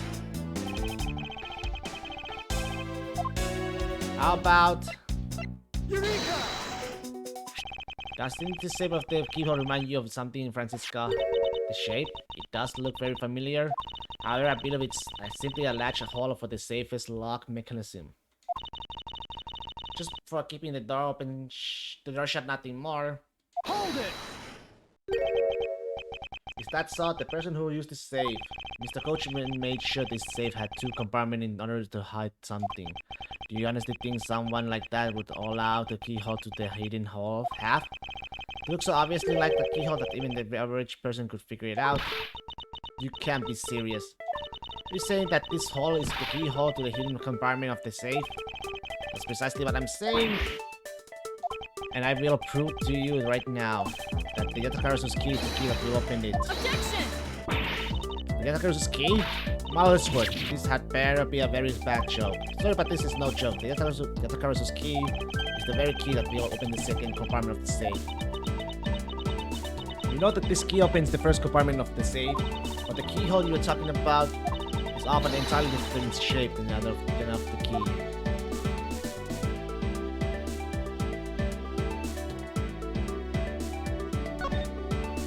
Let's go over this again, shall we? The key was originally made to open Mr. Coach's safe in the coach embassy. Confirm that as fact by opening the door to his safe by it. Now let's take a look at the back end of the key. Get the knife portion head on, but you see. What are you talking about? Oh! It appears that you come to understand what I'm talking about. And with a bed on, the knife's blade is the exact shape as the keyhole. The real function of the knife portion is to act as a key to a hidden portion of the knife safe. But that's preposterous. Because it looks like a knife and was used like a one to kill Mr. Faraday 7 years ago, we fell under the misconception that it was always meant to be a knife. For both the safe and its key to conceal such clever tricks, whatever is hidden inside the secret section must be incredibly important. Then it's even possible that when what I've been searching for is inside. Scruffy, hurry up and open that safe. Yes, sir. Open it now, sir. These items there. It's a bunch of funny shaped things. I guess they're pieces of art, huh? You're in the way. Now move, Scruffy. I didn't think I was in the way. These pieces of art, they're identical to ones that have been stolen from various countries around the world. Figure as much. These are the treasures the section of the safe was to hide from view. I believe a more thorough explanation is required.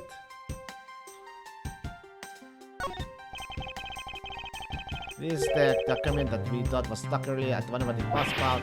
It's me, sir. Let me take a look at it first before we give up, detective. Oi, Mr. Gochin! One, okay, name is written here on the last page. Wanted back this documents. Oi!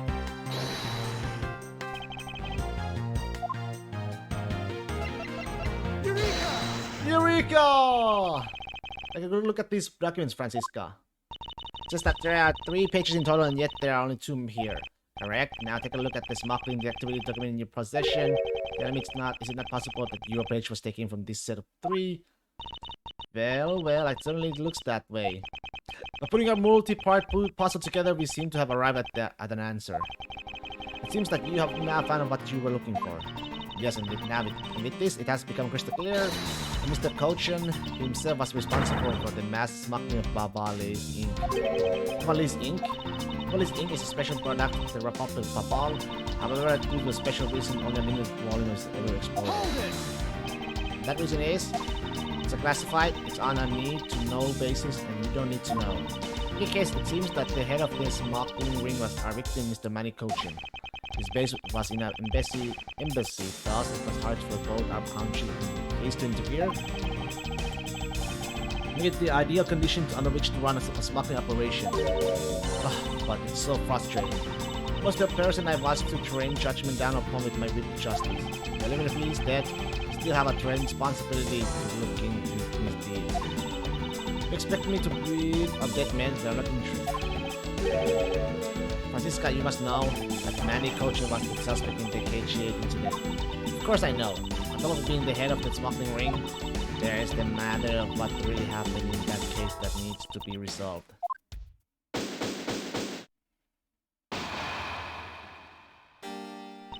Are you done investigating? You realize now that, don't you, that this girl is the only one it could be? Now come along quietly, Yatakarasu. Kay Faraday.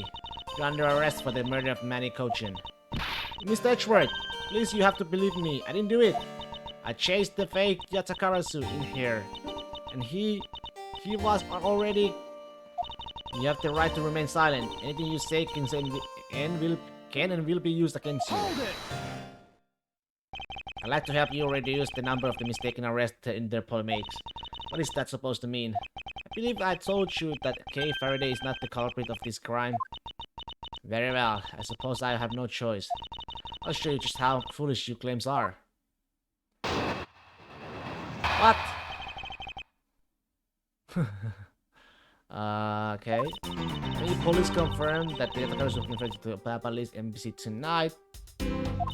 Utilizing the confusion caused by the fire, the Yatakarasu snuck into the embassy. Furthermore, this girl claimed to be the Yatakarasu. Most importantly, other than her, there was no one else in here with the body. You're reasoning for suspecting the case because you think she's the Yatakarasu. Exactly, but it doesn't just mean she calls herself the Yatakarasu. Oh, look, how many times do I have to tell you? I was only out to capture the fake Yatakarasu. Imposter or not, it matters not. A Yatakarasu is a Yatakarasu. Very well, then I shall prove that Kay is not the Yatakarasu who killed Mr. Manny Cochin. Go ahead and try. Show me what the prosecutors of this country are made of. Okay.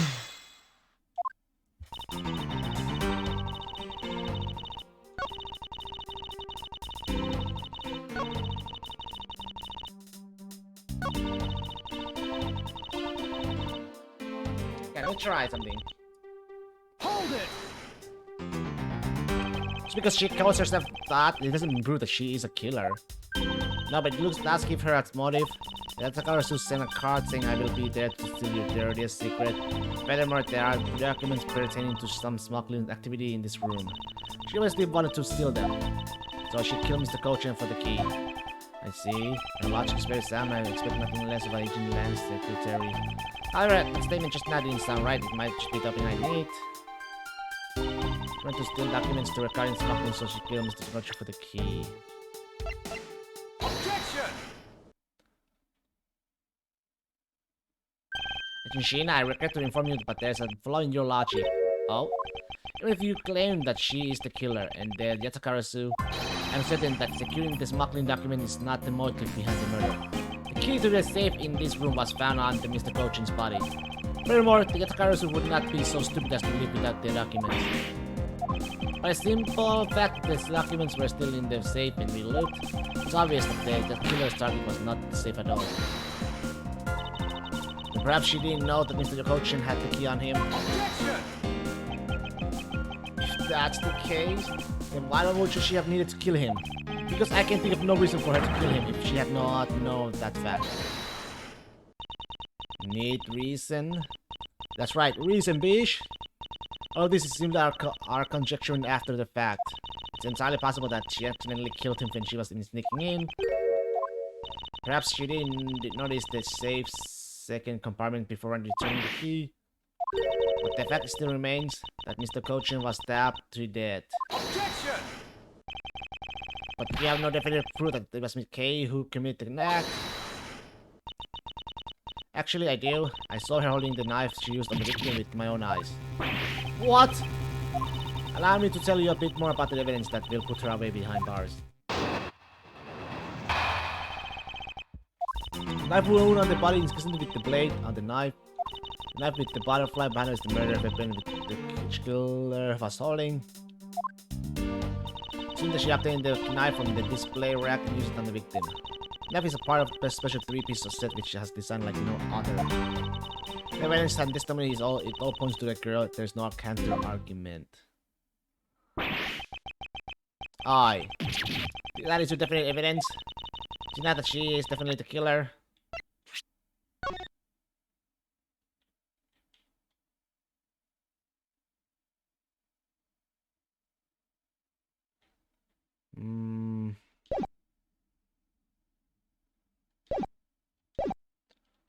No, Mr. Edgeworth, you gotta believe me. So suspicious person in a long black coat outside the embassy, I swear. And you came in here because you were chasing this suspicious person.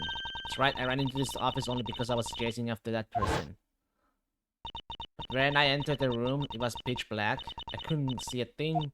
I felt something on the ground next to my foot, so I turned on the lights, but then... Oh! Who's there? This is... What was Sheena? Is the one. I came to this room upon hearing the girl's scream. When I saw her holding the knife, I immediately restrained her. The objective K fell by her feet on the floor was the murder weapon. I had the knife analyzed right away, but we failed to find anyone prints on it. But the suspicious person is in the black coat who came into the room before me. We continue to insist there was such a person, but if there was, where did they go? That, I don't know, but I know they came in here. That sounds like the desperate excuse of suspected killer, not a trustworthy testimony. Understand that, and don't you that we can't trust this girl's words, Mr. Edgeworth. She has a point. If K's words are the truth, I must show that they are armed with some sort of evidence. Mr. Edgeworth, I really didn't... Okay, don't worry. If you didn't do it, then there must exist a way for me to prove that. Instead of giving up, I see. In that case, try to counter my argument if you can. Don't worry, I can and I will.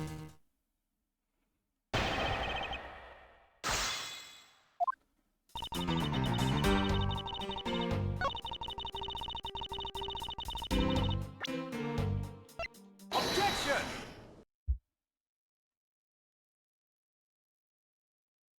So the murder weapon was the knife with the butterfly design on it? Or is that really the truth? What are you getting at? I'd like for you to take a look at this. There is a blot on the blade, and yet there's not a speck of a blot on the handle.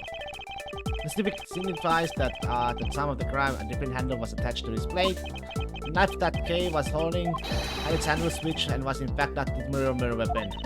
Wasn't the real murder weapon? This knife can be taken apart. Shall we give it a go?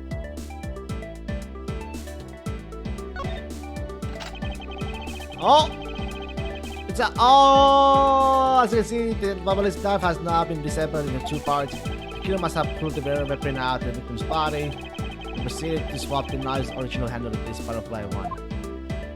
It was also to create the illusion that Mr. Cochin was killed with the butterfly-themed knife. This should clear up any all suspicions around MBK. Your argument isn't airtight yet. How so? It's possible that the girl herself is the one who switched the handle. Hold it! Don't be ridiculous. For what purpose would she do such a thing? I don't care to know how a criminal thinks. The way they view the world is beyond the comprehension of a normal person like myself. Therefore, I wouldn't put anything past them, no matter how odd it may seem. Objection! The truth is right there in front of you, and this knife will show you the way. You'll come to see that K is not and could not have been the Mr. Coach's killer. Gotta be that mark. This is mark under here. It's the mark of a flower. I assume you know what this means. No, not really. Butterflies rest on flowers all the time to drink the sweet nectar. And so they do. However, would this butterfly really drink the nectar of this flower? The answer is clearly not a chance. Now to prove the relationship between the butterfly and the flower with this. Take that! You can't be serious. It appears that you have made the connection. The flower on this plate is designed after a certain country's national symbol. That's right, the Kingdom of Alabast. In other words, this plate is from one of the Alabast ornamental knives. It's part of the knife handle as Babel's national symbol of the butterfly on it.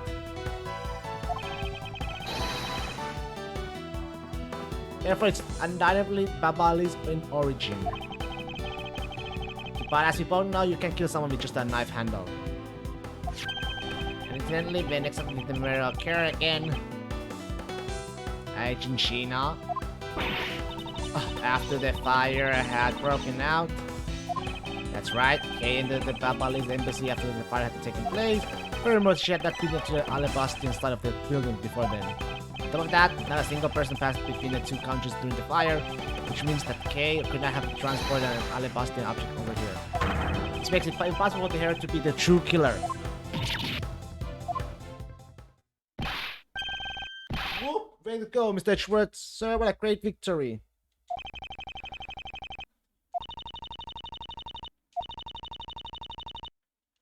Huh? Hey, why is everyone so quiet? I'm happy we got this far and clear Kay's name. But what worries me now is what will happen next. Objection! What is the meaning of this? An Alabastian knife here? Do you mean, how did this find its way to the Republic of Babal? It didn't just find its way over, rather we should focus on how it was smuggled over. You know what? My brain hurts thinking about it while we're just standing around. Thinking while you're on this one? Now that's the way a real creative operates. Okay. Well, thanks a bunch, Mr. Edgeworth, for proving me innocent. I mean, you believed in me the whole time, right? Tell me you did. No, I'm not really, but come on, you don't have to be shy about it. Your argument is still not airtight. Would you care to elaborate? Understand that now the girl didn't commit the murder. However, there's still the possibility that she is the Yatsukarasu. Then again, look, how many times do I have to explain it to you? I am the real Yatsukarasu, not like that fake one that goes around stealing fires, okay? Whether you're the real deal or a fake, it doesn't really matter. All I have to say is this. I have my suspicions that this girl is the one who started the fire. Objection! Preposterous! On what sort of grounds do you suspect her of such a thing? The fact that she calls herself the Yatsukarasu, that in itself is the most elegant proof. Miss Sheena, yes? I have no intention of taking back any of what I said. I am the creative Yatsukarasu, and I refuse to allow some imposter to claim that name as their own. The path of justice that my father pointed me towards, will walk it with the best I can. It's not good to be so stubborn. I hope you can understand that.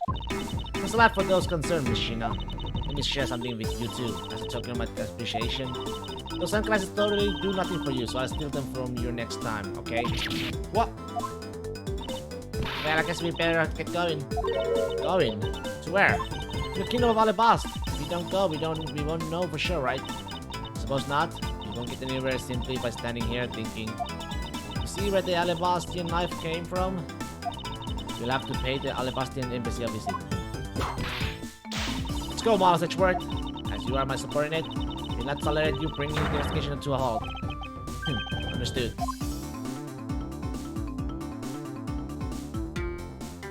To be continued.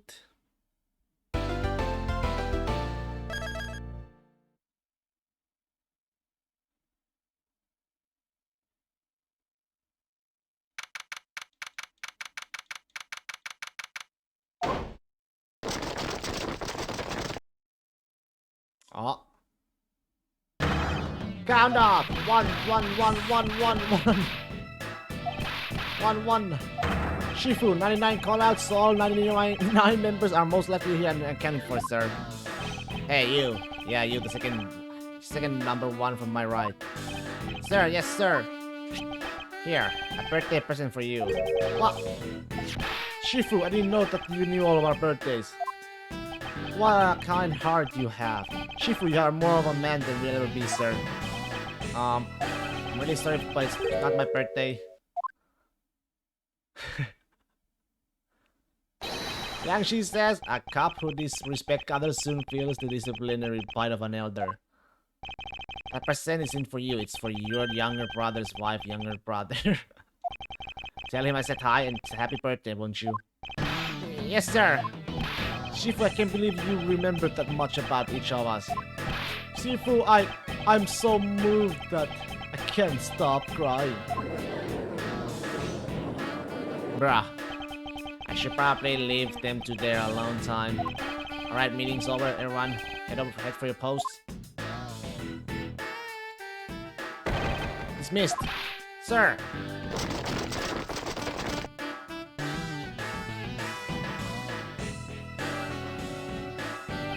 Yo, were you guys there the whole time? Got a call from Sheena and she's already filled me in.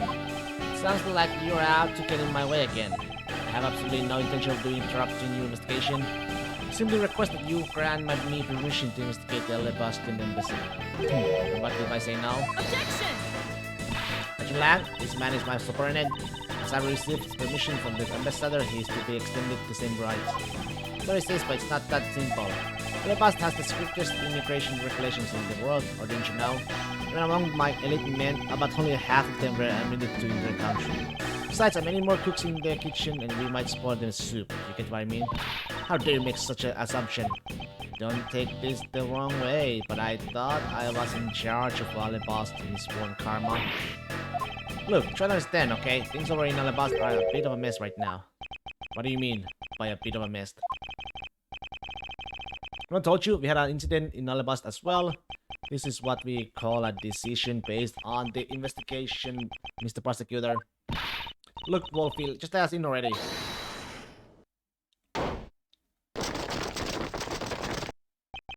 Is there a problem here, Agent Lang? What the? Not really. Just having a discussion about whether or not to let this guys in. Ambassador Alba, I ask that you please allow these people to join the investigation. Having a debate because of my country? I'm terribly sorry for placing you good people in that kind of situation. It's all because I lack the strength to govern well. Please, there is nothing of the sort, Ambassador. You will be Quirkus, curse your power and inability to affect change in your country. Who are you? The thing is, investigations conducted in my country have been under Agent Lang. It is my judgment that in order to minimize disruption in the investigation, I should leave everything up to Agent Lang. There you see? Oh, no way!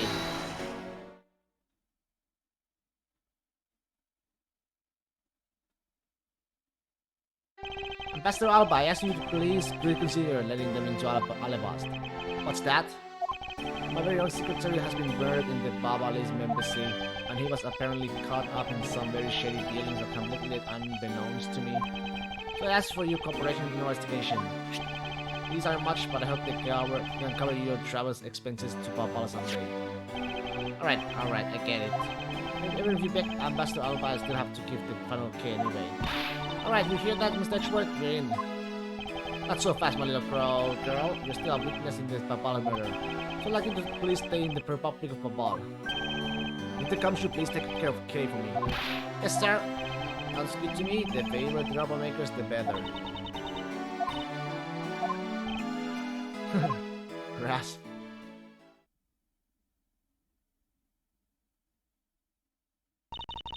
Hey, Mr. Edgeworth.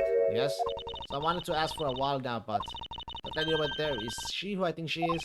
Ah, that's right. I didn't introduce the two of you yet. Francisca Von Karma, the prosecutorial prodigy. It's nice to see you again. Oh, I knew it. You're the whip lady. You may address me as Miss Von Karma. Miss Von Karma, I leave the investigation of Alibast in your hands. Thanks. Rest assured, I will outsmart both the smuggling ring and the Yatsukarasu. The smuggling ring, huh? Perhaps I should ask Francisca a bit more about them before I head into Alabast. Ah, and I mustn't forget to thank Ambassador Palermo for all that he has done for me. You made so much progress in your investigation in such a short period of time. It's truly amazing. Agent Hicks, for whose help I had requested, was cut down before he completed his task. There's no room for further failure in my perfect investigation. In spite of that, I believe you were able to obtain some insight into the ring, correct? It's nothing. I simply made some deductions based on the smuggled item I was following.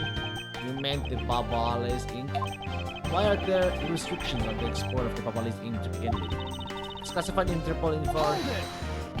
Francisca, as your supporter, I am a part of your investigation now. Don't you think it would be beneficial if I was as well informed as you?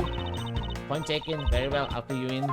Recently, we discovered some very well-made counterfeit bills circulating in Zhengfa. Counterfeit bills? As you may have deduced, the counterfeit are being made with the Babal's special Babalis ink. It's virtually impossible to distinguish bills made with the Babalis ink from real ones. Thus, it was only natural for the Interpol to keep an eye on the Republic of Babal. That's where this document comes into play, correct? Correct? Mr. Kochan was smuggling large amounts of Babalis ink. Furthermore, he was charged with running the embassy's printing equipment. That's all the evidence I need to know that he was the head of the smuggling ring. However, there remains one tiny problem. Let me guess, you still have yet to find the counterfeit bills or the smuggler ink. Yes, and while we are listing things, I might as well add the counterfeit blades to the pile. Since we haven't been able to locate any of these items in the Babalis embassy, we are looking into the Alabasta embassy next. It doesn't matter where they're hidden, mark my words, I will find them. Counterfeit bills.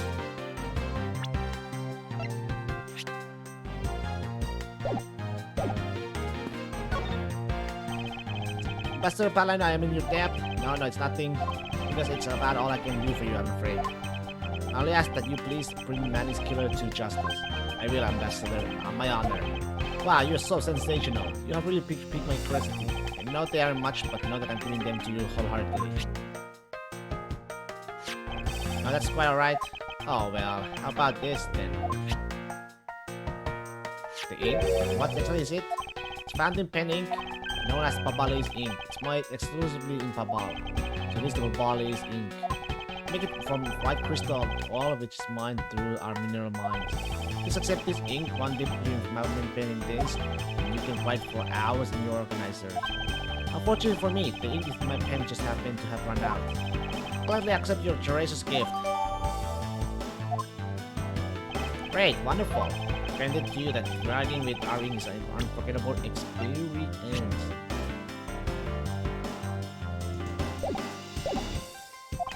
Since we don't export it, you run out, you're always welcome to come and visit our fair nation. Talk about cornering the customer along with the market. Well, shall we get going? What's wrong, Kate? I didn't get permission to enter Alabasta, but we are going to go gather whatever info we can over on the Babali side, okay? Alright, I'm carrying on you too. Alright, I'm carrying on you too. Carrying on you and Miss Von Karma to sniff out who's in Alabasta. Or Mr. Edgeworth, if you happen to come across my phony, you let me know, okay? Tell me, I'll rush on over straight away, no matter where you are. I'll let you know when the time comes.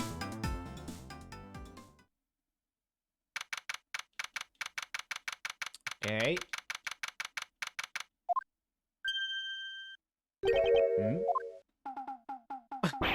Oh!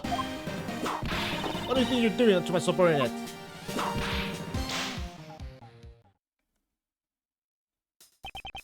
You're... Oh my god, he's in this game? Larry? Chill, thank the heavens you're here.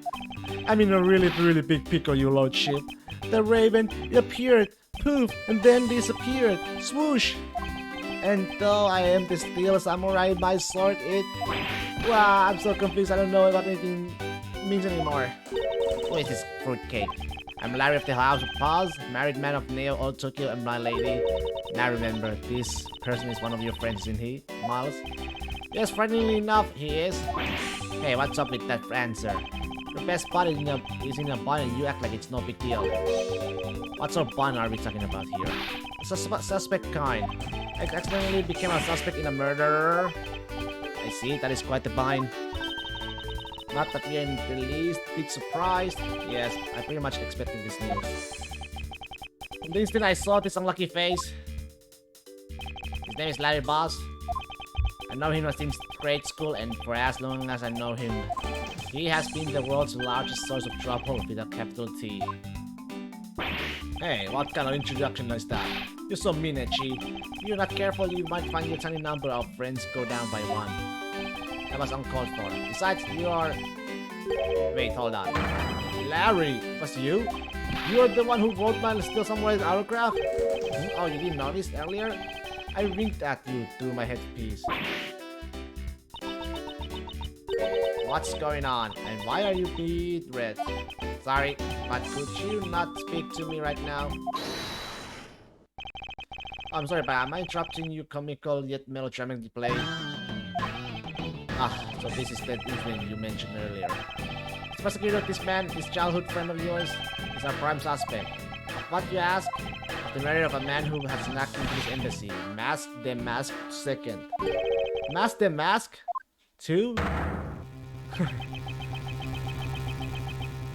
Only Larry could get himself into yet another mess as fun as this. No matter what the facts seems to say, Larry is not the type to commit murder. Still, it's a rather daunting stroke of a misfortune I struck. I have to prove that Larry Boss is innocent of all wrongdoing. Chief will be able to identify the victim. Report, I'll take that report now. Agent Lang, would you mind if I took a peek at it as well? What did I tell you earlier, Mr. Prosecutor? Don't get in my way. There's only enough flesh here to fit one wolf, and that one is me. So no, you may not take a peek. But Agent Lang! Hey! Isn't that bad? Agent Lang, will you allow an investigator such as myself to take a look? Ah yes, of course. You let the detective see the file. You are Detective Bat. You are the prosecutor, Mr. Edgeworth, right? Fancy meeting you here, detective. You weren't expecting me? Ever since that day 7 years ago, I chased after the Yatsukarasu non-stop. I even pressured the Interpol into keeping me in the loop in case a car was ever found. Incredible dedication to their case. Detective Platt knows that Yatsukarasu M.O. very well. And his passion for the chase hasn't died down in these 7 long years. It's something I can respect. Detective Platt, I must ask, are you going to make an ally out of this prosecutor? My only goal is to arrest the Yatsukarasu. If he can get to the bottom of this case, then I'm willing to share your info with him. I'm in your debt, Detective Bat. About this murder of the Masks too, would you be willing to fill me in on a few of the details? When the Yatsukarasu showed up, Agent Lang and I took ourselves off guard duty and put ourselves in the charge of directing things at this crime scene. Taking advantage of the chaos, the Masks too had broke into this embassy. Probably to steal some treasure or another. I suppose he lost his life and he was forced to fight someone else in this room. Why exactly was that man placed under arrest, detective? That samurai? Was poor looking suspicious, but not for the reasons you suspect, I assure you. It's me, I plainly see he is completely harmless. Well, it was just a random guess. It's not like he's actually under arrest. Tonight, here at the Alabastan Embassy, Ambassador Alaba was to give a commemorative speech. That's when the Yatsukarasu showed. But keep in mind, the Yatsukarasu isn't who I'm talking about right now. Those seats for the guests who had been called up to sit in them were empty. No show? Who was it that failed to take their seat? The Steel Samurai. Until the speech was to begin, each member of the entire Steel Samurai family was to wait in a separate room. However, for some weird reason, that man was spotted in a different location than his assigned room at that time. There was he. He was on top of the roof with one of his legs down a chimney. That chimney leads directly into this room. Larry, boss, you really outdone yourself this time. What were you thinking? In that case, I believe it's high time for me to start my investigation. Aye, man. Alright, see here.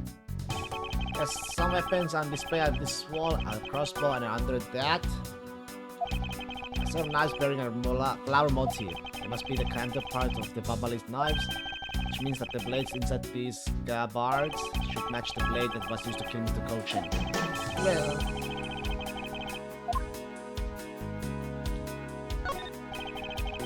knives adorned with flowers and are displayed here. I suspect that these are the counterparts to the Babalist knives. The blades of these knives should match the blade of the knife that killed Mr. Cochin. What? One of the knives is missing its blade. Let's see if the two pieces of the blade and handle fit each other. Ta-da! It would appear that they fit together quite well, almost seamlessly. This means that an Arbastian knife did find its way into Babal. How? But how indeed?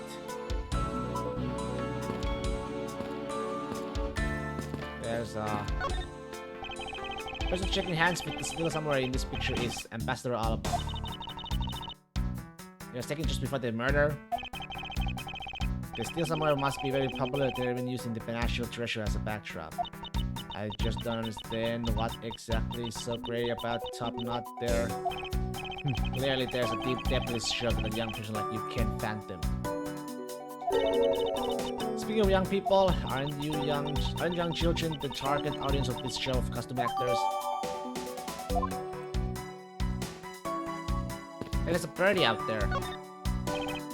The gorgeous flowers are in full bloom here. Sure, flowers as lovely as these must have an equally as lovely name.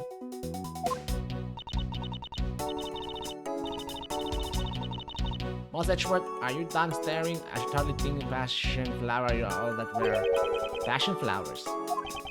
It's rather an unusual name. It was the name by priests in the 15th century for the Passion of Christ. As they say, you learn something new every day.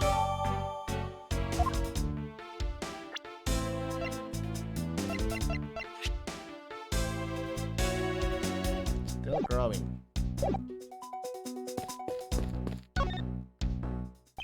Who is the victim? They must too.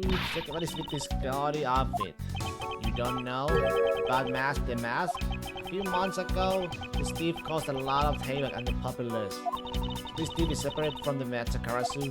I thought they were for a while because their MO and targets were different. The mask likes high-value trinkets and jewels, and being gaudy is his signature. Kamshi was in charge of that investigation, so he'd know more about the mask. It's alright. Alright, probably hear our tales of his failure anyway. Can change a bit, I see. In any case, let's get down started here, shall we?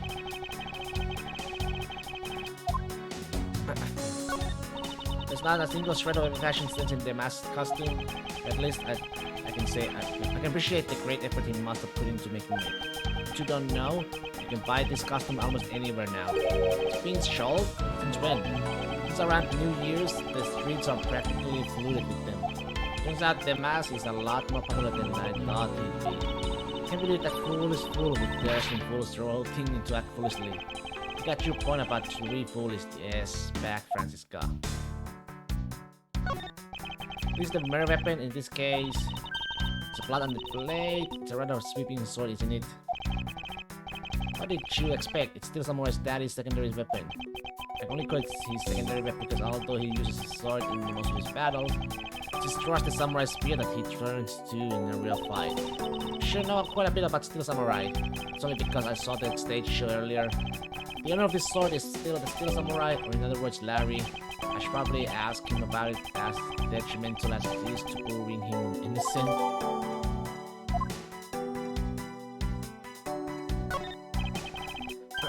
What is he holding? Looks like a piece of paper from a notepad.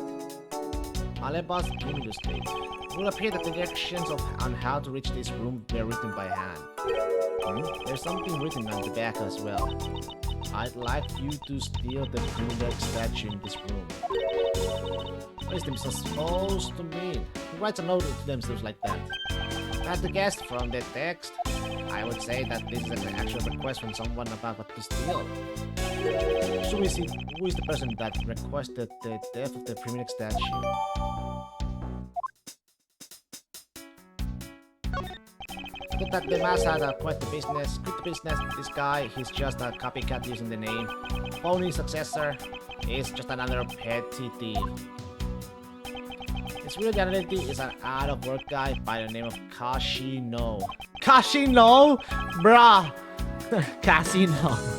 He's 29 and I wanted under larceny the charges. From his clothes and what he was carrying, we determined that this guy is the real Damask too. Because of the name, there appears to be the loss of blood from the back of his head. Seems like he was struck with something very hard. In other words, he was bludgeoned to death. Casino. Okay.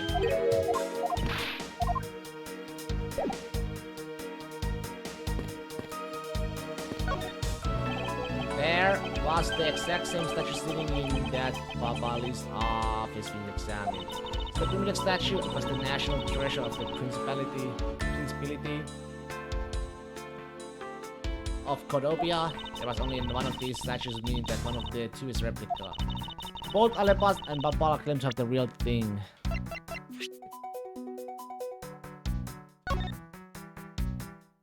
Same looking, right?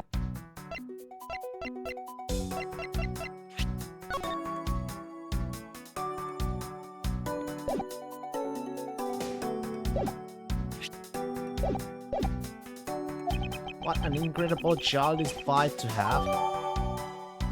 Alepa's primitive statue. Rest until I put with a suspicious notebook and granny. It's the deuce.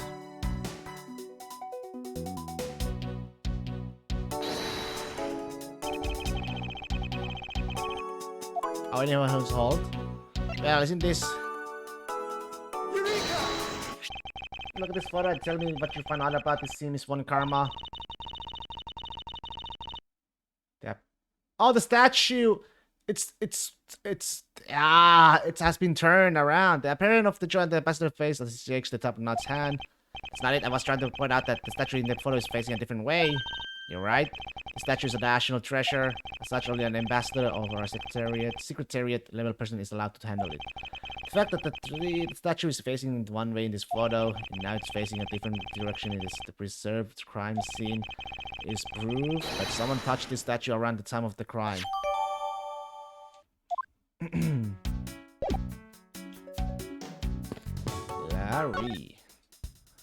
Larry, there are a few things I need to ask you about. What is it? It's like both you and him. Why don't you just, they say Phoenix. How is it that the two of you always manage to have some cute or hot girl by your side? Francie, what about that promise you made to me? Promise? What promise? The one where you said you would model for my next book, Francie's Whippity Whip Trip? Yow! I made no such promise. First in this great scope, we have a certain saying about Larry. When something smells, it's usually the boss. One needs to look no further than this man to find the king of troublemakers.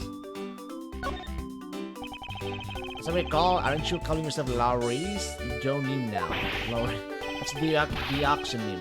Laurice deoxynym. Get that straight in your head, Edgy. Hello. Now remember, you're that rude, pale imitation of a real artist. No, you got it all wrong. I gave up on that whole Laurice business. Besides, when Banjolina left me and my heart in peace, that's when Mindy walked into my life.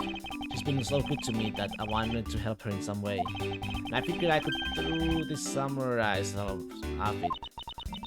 You were in lane, the flattery makes less and less sense each time we meet. I believe he's saying that he picked up this part-time job as the Steel Samurai so that he may attempt to capture the heart of the actress who plays the Pink Princess. Got it, I knew you'd know what I meant, Edgy. Not really, it's not so much as understood, but a simple deduction based on your usual modus of operandi,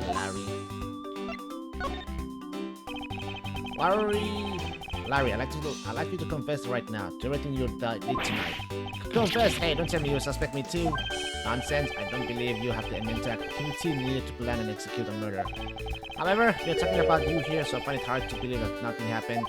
The past experience has taught me that you are always at the center of some insane event. Edgy, how can you be so mean, stopping me with your words like that? Unfortunately, I don't have the time to search out a key to unlock your heart this time. Suggest that you cooperate and tell me what you know. Okay, get it. Just stop Francie from whipping me from behind. So I guess you know what I did, right, Edgy? I can't even begin to imagine, however, that whatever you were up to was probably beyond my imagination.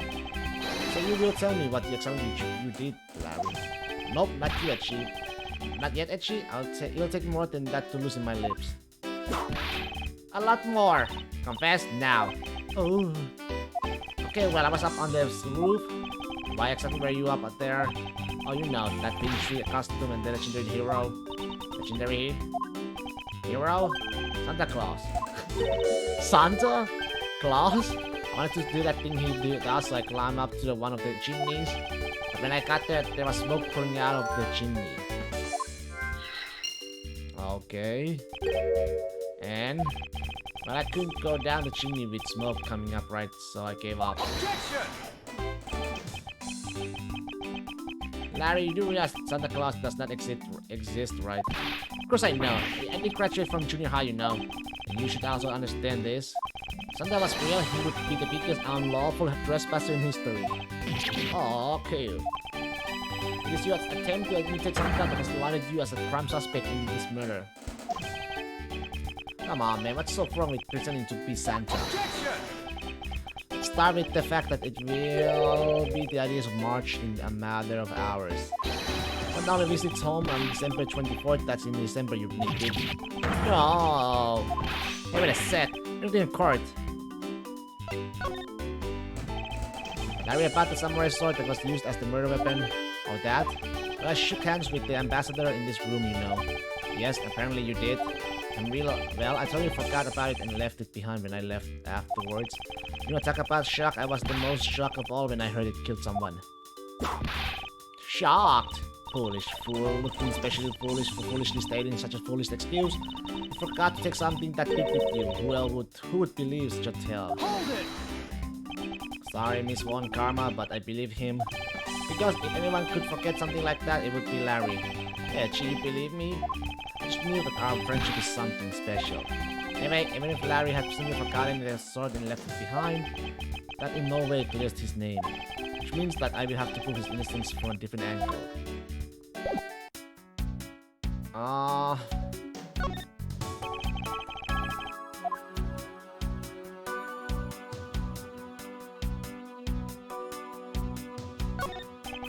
The samurai's primary weapon, the samurai spear.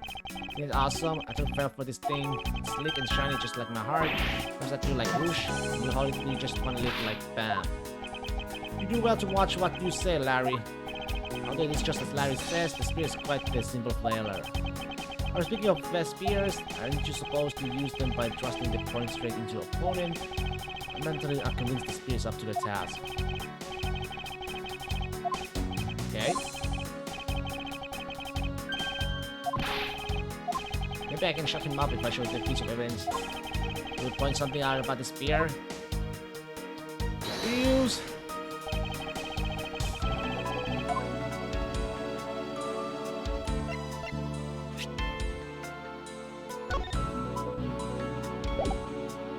Wait, it's bent. Eureka!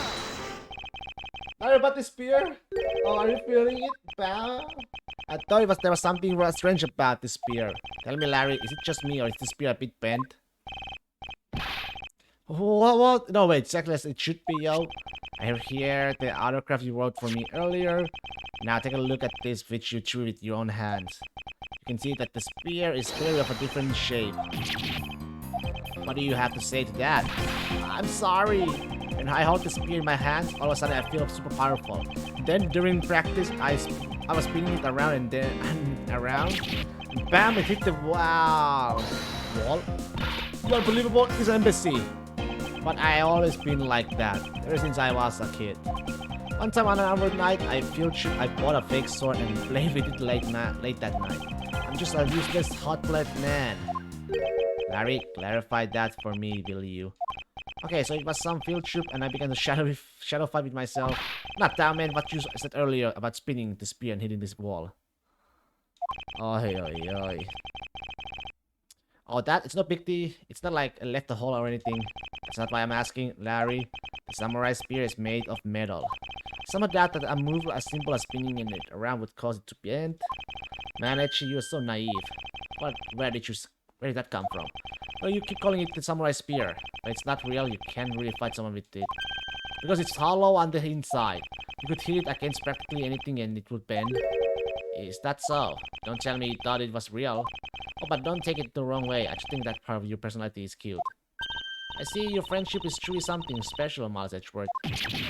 That's not friendship. It's utter humiliation.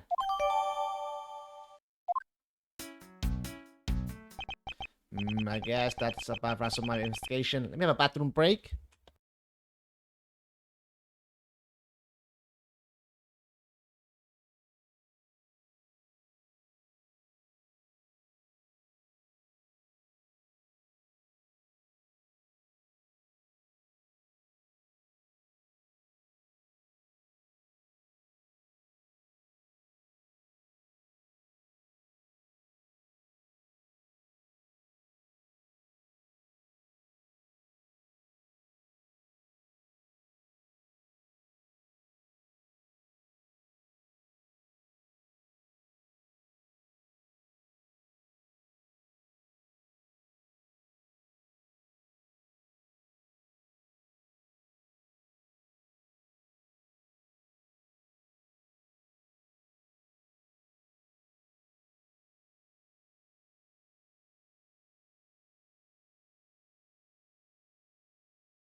Yo, Pink Princess, how are you feeling? Still feeling ill?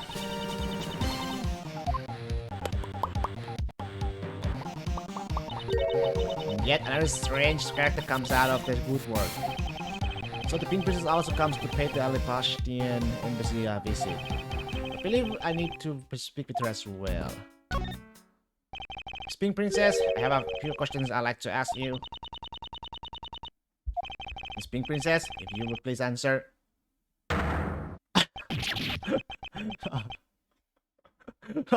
No! No! This must be what they call fate. How could this happen to you? Happened 2 days in a row? What the? Aren't you Miss Oldback? Why are you so surprised? Ah, so the one they got to play the Steel Samurai. Too bad I didn't realize that until now. You are acquaintances with Larry? Why yes, we work at the same company for a little while, you know. That's why it's okay, my Edgeworth. You don't need to be jealous. I was in the next room, you know, trying to get in some beauty sleep. It was so noisy in here that I couldn't fall asleep, so I came over to complain. Imagine my shock when I saw my precious Edgeworth waiting here for me. I mean, who could have imagined that you would have ever come to a show like this? I guess I misjudged you, Edgeworth. You misjudged him? I thought he was trying to avoid me, you know. That was no misjudgment on your part. That's precisely what I was trying to do. It looks like the winds have shifted you and he's now willing to be chased after. I'm simply overwhelmed. Don't you worry, Edgeworth. I'll chase you forever to the ends of the earth. Isn't that just peachy? This is one of those rare times when Francisca and I actually see eye to eye. Nothing. What are you doing here? I thought you were working at Cape Waterland as the Pink Badger. What are you talking about? That was ages ago. That was yesterday. Look, I worked at Global Studios before, and a long time ago, right? Well, they called me up this morning, kind of out of the blue, actually. Called you? Apparently, the girl who plays the Pink Princess collapsed from a bad cold. That happened so suddenly, so they called me in to be her last minute replacement. Do they not have enough people on the staff at that studio? I really couldn't say no, so here I am playing the role of a heroine. Instead of that Mindy girl, I mean. But that poor girl, I feel bad for her. Because they left me standing for her. She's going to have a terrible time when she...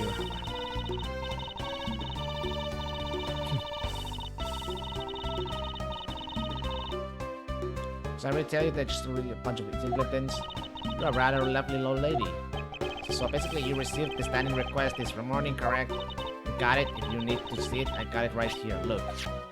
It appears that she is telling the truth. Tell you, my fun acting moved the entire audience to tears. Yes, tears of laughter as I recall. Because for Miss Oldback to standing for Mindy, the pink princess actress who fell ill. Being famous as a drop in studio now. Here, take a look at this. It's a letter from a stalker. Is it Wendy? I'll be this. What the heck? On you from above tonight. Your loving night. Descending? Is that Larry? Probably. I was just taking my break when I found this stuck under the door to my room. Honestly, you really have to watch out for these kinds of things. Look at what it says. Wendy, I'll be descending on you from above tonight, you loving midnight. Could say Mindy too, though. Mindy, you know? Absolutely revolting. When you think that he could get my name right, there's no way it's my name. Wait, this horrible handwriting? Where have I seen this before? Larry? Oh, but now that you're here, Ichipu, I feel 100% safe. Where do I factor into this? You busted evil stuck man for my sake, won't you, Ichipu? Well, if you allow me to liberty to handle this in my own way, I'll have to dispatch a detective to your house later. Oh, come on, Ichipu, stop being so dismissive. You're playing hard to get.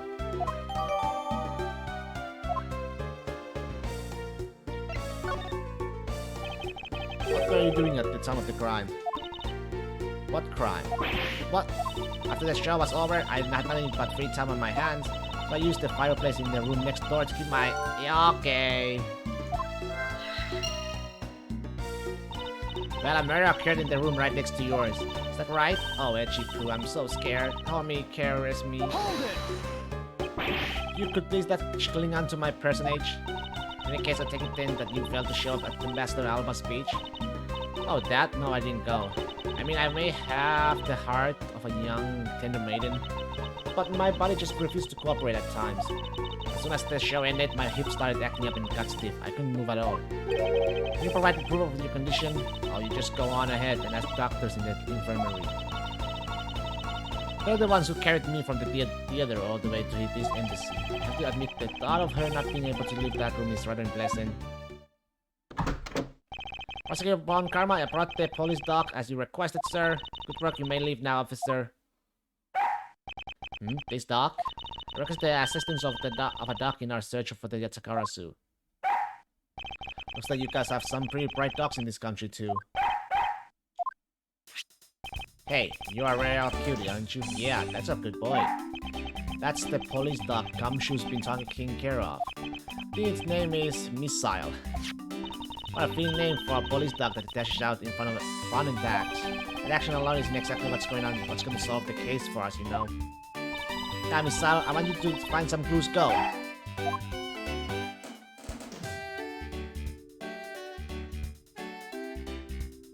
Good doc, you really are quite bright, aren't you? Like as in someone I know. Now, what do we have here? What is this? Looks like a small hot dog, but... Hey, wait, Francisca, isn't that an official samurai doc? Oh, no, bad Missile.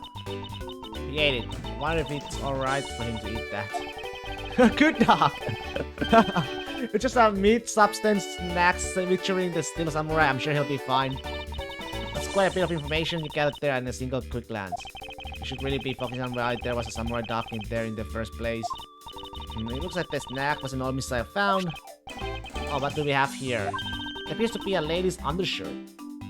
Oh no! Is that our Ambassador Alapan might have interest in cross-dressing? I somehow doubt that. It doesn't look like the shirt would even fit him. Samurai doc and a lady's undershirt? What are these two items doing in a room like this? Given the circumstances, the lady's undershirt could only belong to one person. Suppose I should get this over with and ask the owner of the undershirt about it. Oh no. If you could please take a look at this brown colored undershirt. Oh, Echipu, what is the meaning of this? Ah, why did you steal that thing from my bag? All you had to do was ask and I would gladly give you as many as you'd like. Thanks, but no thanks. This shirt was found here at the crime scene. What? Come now, why don't you just confess and explain what it's doing here? I know nothing I tell you. What? Oh, I admit that I used the fireplace to dry that shirt. I can't really help the fact that I had to, you know. Wearing that pink princess costume was like being in a sauna. Not about that, I get fingered as a suspect. You're too cruel, Chipu. Are you claiming that you never once set foot inside this room? Of course I am. If I had been the one to find the body, do you think I'd be as calm and relaxed as I am? I tell you, it's always like this. It's always my fault.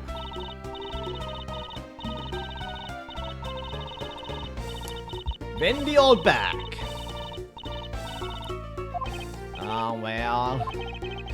I don't believe she is lying about her actions, so I can safely assume she really was drying her shirt by the fireplace on her break. The return! Well, she was already in the episode 3. And somehow the undershirt managed to move from the next room to this, into this one.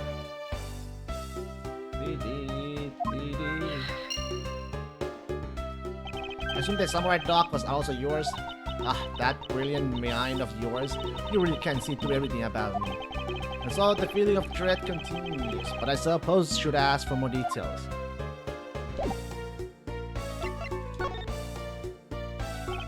That samurai dog was yours, wasn't it? Oh, of course I'm forever yours, my Echi. Hold it! If you could just stick to what I asked you. Echi, are you and Miss Oldback? No? You really don't change, do you? When will you learn how to take a joke? Anyway, that samurai dog wasn't mine. Those things are a present from the studio to the embassy. A present? The studio bigwigs basically told us the late delivery boys were supposed to hand their dogs off to the embassy before and tell them hi. Had to pile them all into the pushcart just to move them around. Those studio guys sure have delivered those things by themselves, right, Echi? So did you deliver the samurai dogs to the embassy as stuff as per your instructions? Hey, Echi, don't just ignore me and my questions. Aren't you going to stick up for me?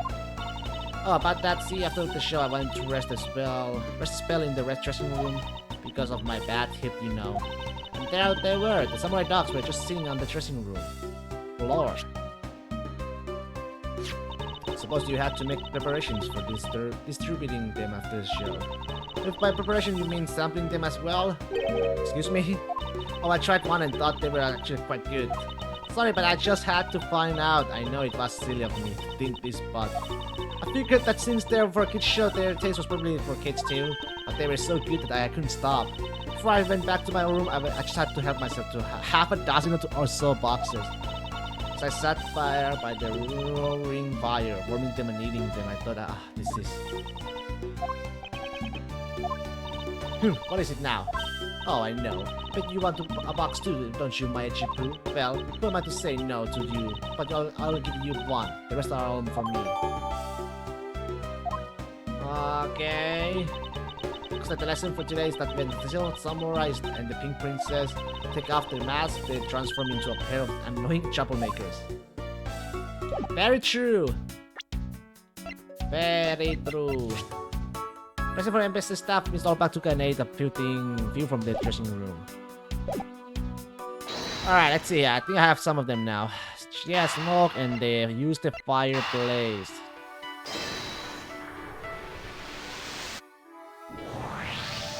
There's no trace of this room's fireplace being used, and your point is, the smoke was supposedly pouring out of the chimney connected to this fireplace. At least according to Larry, this is a contradiction of facts, is it not? Are you sure he wasn't just disoriented or something up on that roof? There is testimony from a investigator that puts Larry at this particular chimney, so no, I don't think it was a mistaken impression on Larry's part. On the other hand, the fireplace in the next room was being used at the next time. Where do you suppose the smoke from that fireplace went? Oh, I see, so what you are proposing is this. The smoke that came out of the chimney was actually from Miss Allback's fire.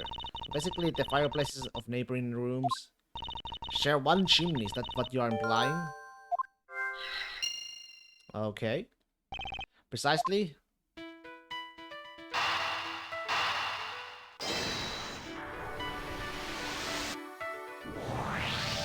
The ladies on the shirt that Miss Salo found. Ah. Why are you getting all excited over holding to a lady's undergarment? Miss Miles Edgeworth, you uncouth seas lock. You know the owner of said undershirt, then hurry up and return it to her already. You have it all wrong. This is evidence. And the owner of this piece of evidence was in the room next door. Yet despite that, Miss Sal found it in the fireplace of this room. This lady's undershirt. Are you seriously claiming that it has somehow passed through a solid brick wall? Not quite. The fireplace in this room is connected to a chimney. The other fireplace in the other room is also connected to the same chimney. There has to be a possibility that the two fireplaces are connected to each other. Perhaps a closer look at the back of the fireplace in order.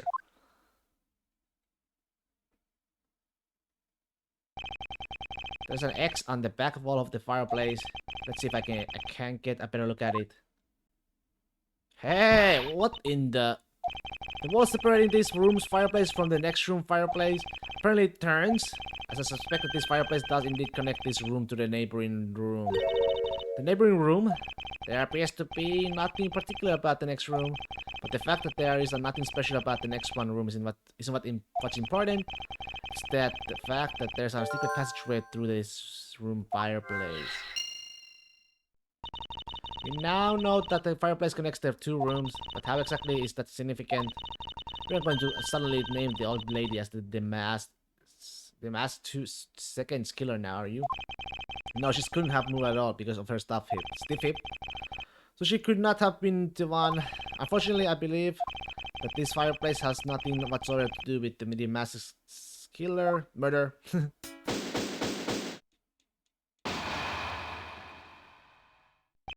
It would appear that the answer has made itself known. You're making quite a confident face there, prosecutor. Bring it on, I'm ready to counter any argument you may have.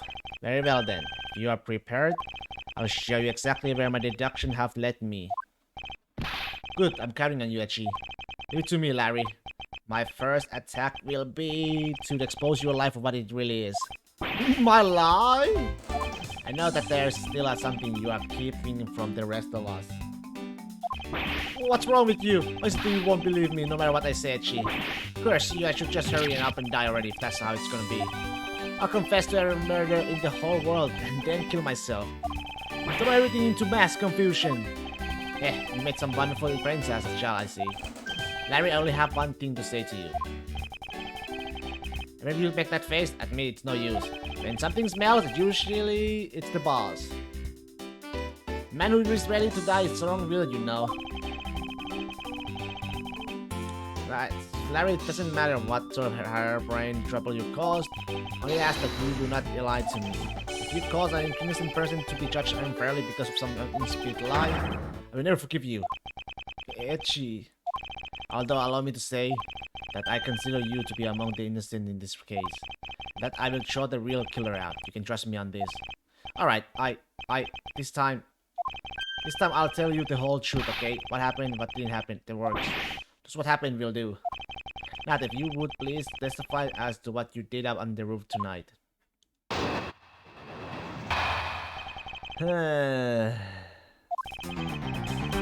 After the show, I left the Porsche in the Rose Garden and came into the embassy. Then they took a picture of me shaking hands with the ambassador. After that, until my next appearance, I had some free time, so I wandered around. That's when I spotted the chimney, and chimney like that is a rare thing, you know. So then I wanted to play something and decided to give it a try. Right. Larry, I thought I just finished telling you to not lie anymore. But it's kinda ultra embarrassing.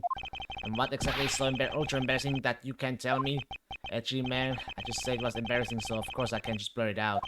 So you're just gonna have to reason it out of me. As your superior, I command you to hurry up and expose this man's lie. I had every intention to, but I'm not about to let us waste time on trifling matter. Alright, I think I know what to press. And I think I know, man. The embarrassing stuff is the leather, right?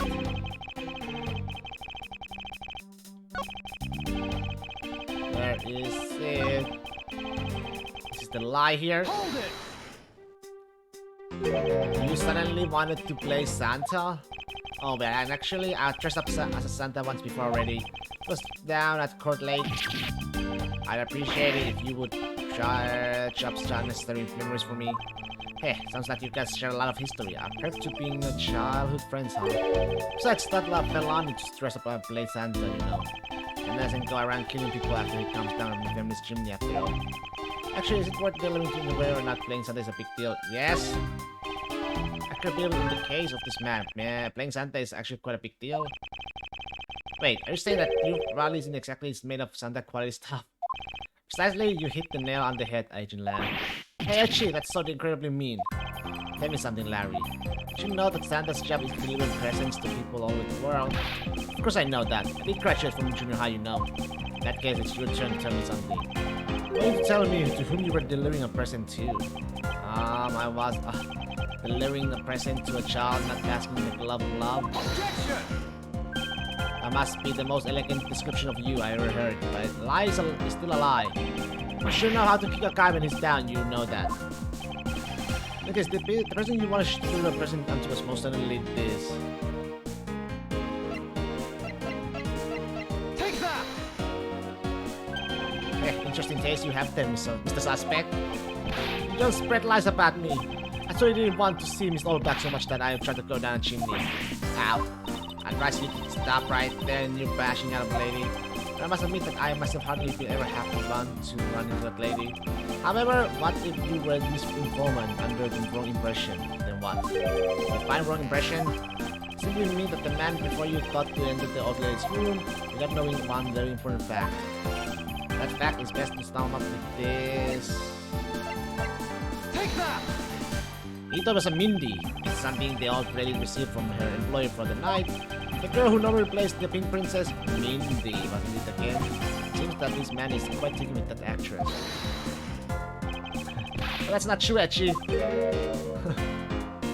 No, she's the one with the hots for me. Okay, what the hell, dude? She's the hot. No, nobody would like you. I just know it. I can feel her sexy beam piercing my heart when she's watching me. Sexy beam, I tell you. You filthy, despicable, inconsiderate, fickly, idiotic, cowardly apparition of a man. You haven't been mature at all since we last met. Hey, Mr. Prosecutor. Yes, this guy, he's got a bigger problem than just getting involved in murders, I take it. I suppose you put it that way. Hey, what the heck, man? I don't get you guys at all. Why do you all have to make me out of be some sort of bad guy? To return to the original topic I proposed, at least this much has been made clear. Do you have any knowledge that Miss Mindy has fallen ill? Larry tried to make his way into Pink Princess' room, that much we know for sure.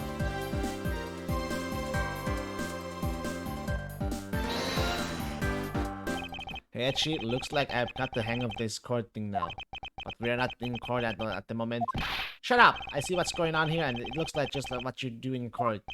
Guess old boy here still has something he'd like to say. Langchi says, until the root of the tongue dries, one never knows the whole truth. You shouldn't form conclusions until everything is out in the open, which is why I listen. Alright, then get ready to listen to me defeat Etchy in a battle with... Larry, have you forgotten that should I lose, your victory prize will be your arrest? Do you think that all I wanted to do was to go visit Mindy? Yes. Well, I dressed up as Santa and climbed up to the chimney. But the smoke was really thick. It was a case of mistaken identity, and that mistake made me late for the speech. Then to top it off, I became a suspect in the murder. That's what you really meant. Why would I ever put myself through so much humiliation on purpose? Why? Hey, someone say something. Larry, are you seriously trying to submit this not as a confession, but as a testimony? So if I am, is there something wrong with that? My claim is a claim. Claiming my claim, do you have a problem with that? So it's you. You're my stalker. But I should warn you, it doesn't matter what kind of flattery you throw at me. I'm the devoted type of woman who's fully focused on...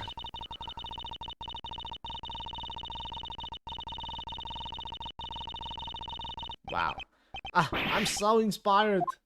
You are such an inconsiderate, cowardly, idiotic, and all-around completely worthless man. I thought I heard something ominous just now, but perhaps it was just my imagination. I believe there is nothing further for me to prove at this point. What do you mean? Of course you still got something to prove.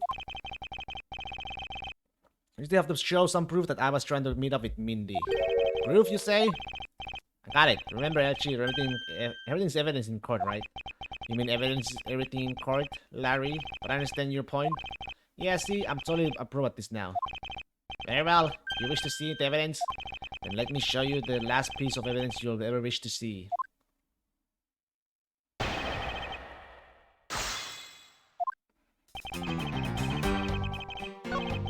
Okay, where is it?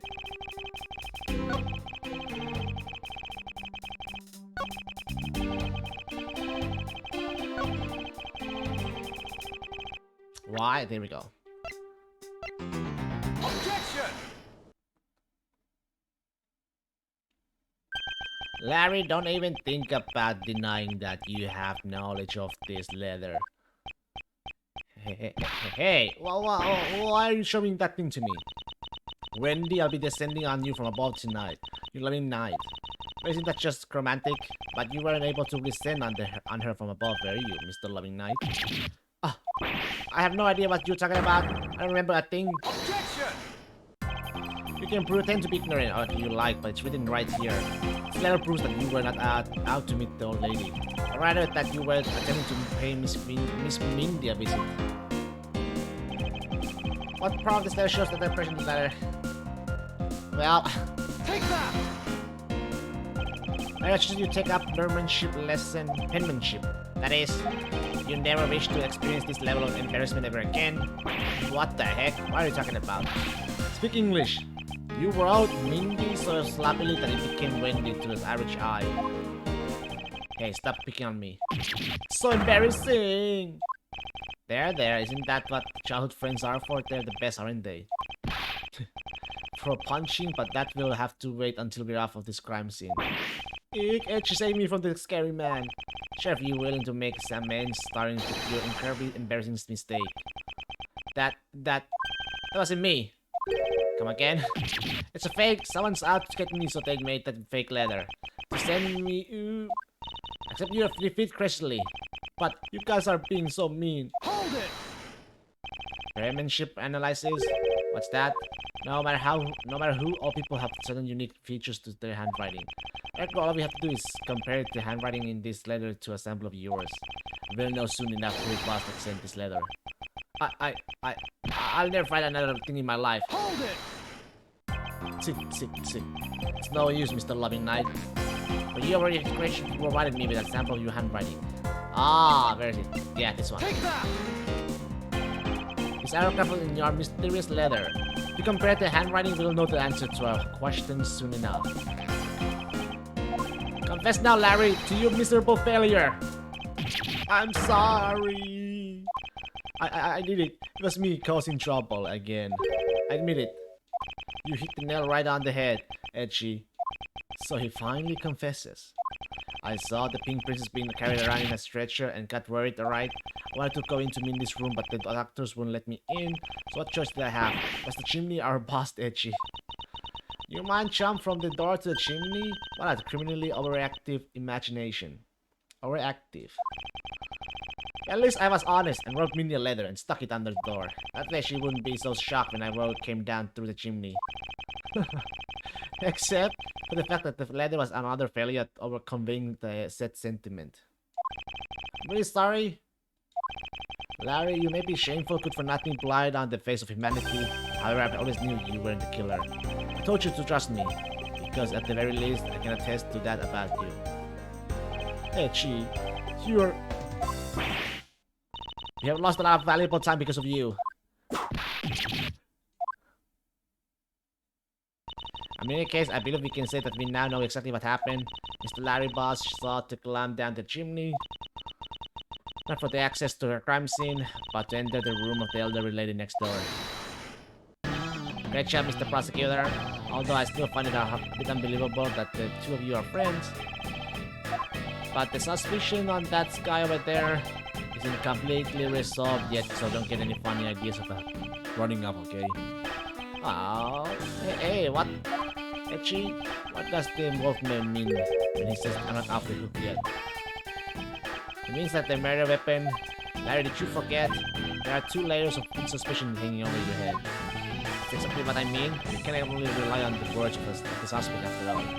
You may have figured out where he was and what he was doing all night. The blood-stained samurai sword that was left at the crime scene. As long as there's no satisfactory explanation for that, this wolf will refuse to ease up on his bite.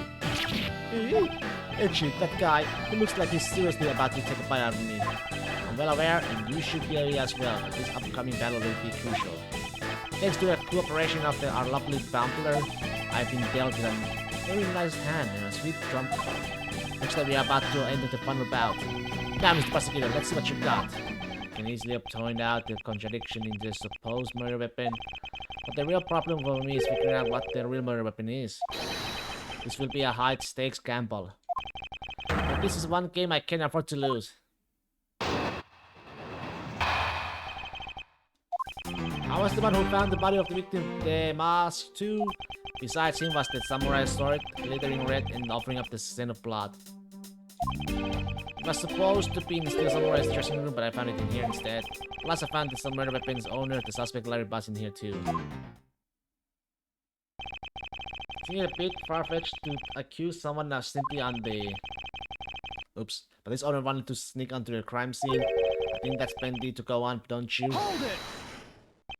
You're alluding to hide his reason for being by the chimney. We have already established that. Not so fast! Hold on there, Mr. Prosecutor. You two are long-time friends, right? Who's to say you didn't fabricate that evidence to give him an alibi?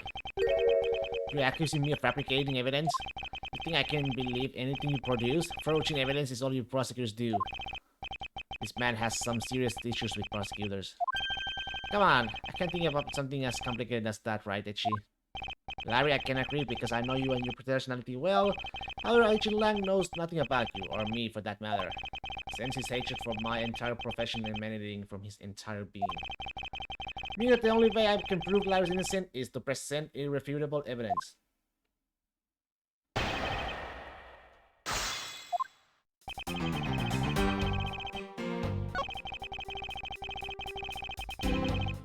Hold it! Excuse me, but glittering red and offering up the scent of blood? Do I have to spell it out for you? I mean, the sight and smell of blood, of course. According to the test, the blood of the sword belongs to the victim. The sword was made to only be used on the stage, so it's not sharp, but it's pretty spratey. It's certainly heavy enough to beat someone up to death with. This leads me to suspect that the victim was beaten to death with the sword. Beaten to death, huh? His last statement is too important to just let it slip by. This I think was the samurai sword accommodating the victim's blood. Seems they beat the victim to death with that thing. Oh wait, unless... Right? Objection!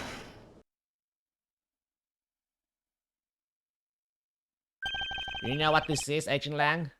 It's a long spear, right? We used to use those a lot in my country a long time ago. Reducing, moving people down, spears are the weapon of the heroes throughout history. The next most effective weapon after the whip? I think the whip is in a slightly different category.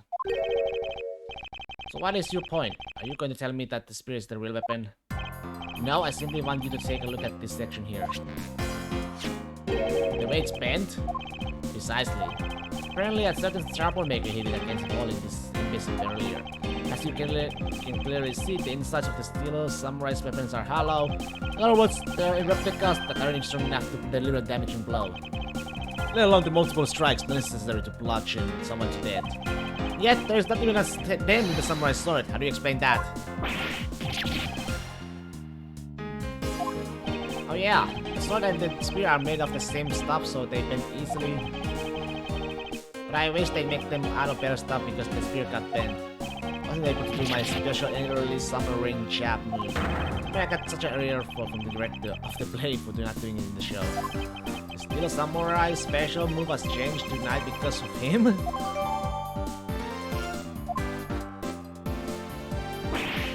Ouch! That's more than enough of you whiny whimpering. Now, back on the topic of the spear. Yes, let's return to the real topic of discussion. This is where the real gamble begins. I don't have a real strategy per se. What I can do for now is let the chips fall where they may.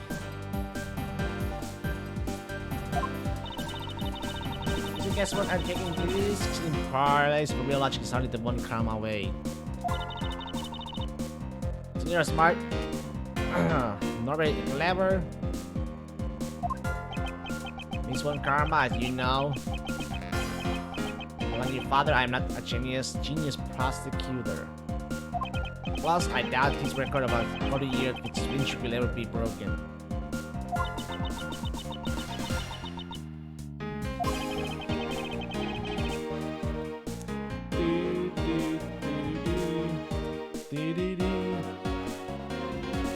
Perhaps it's for the best if it remains unbroken.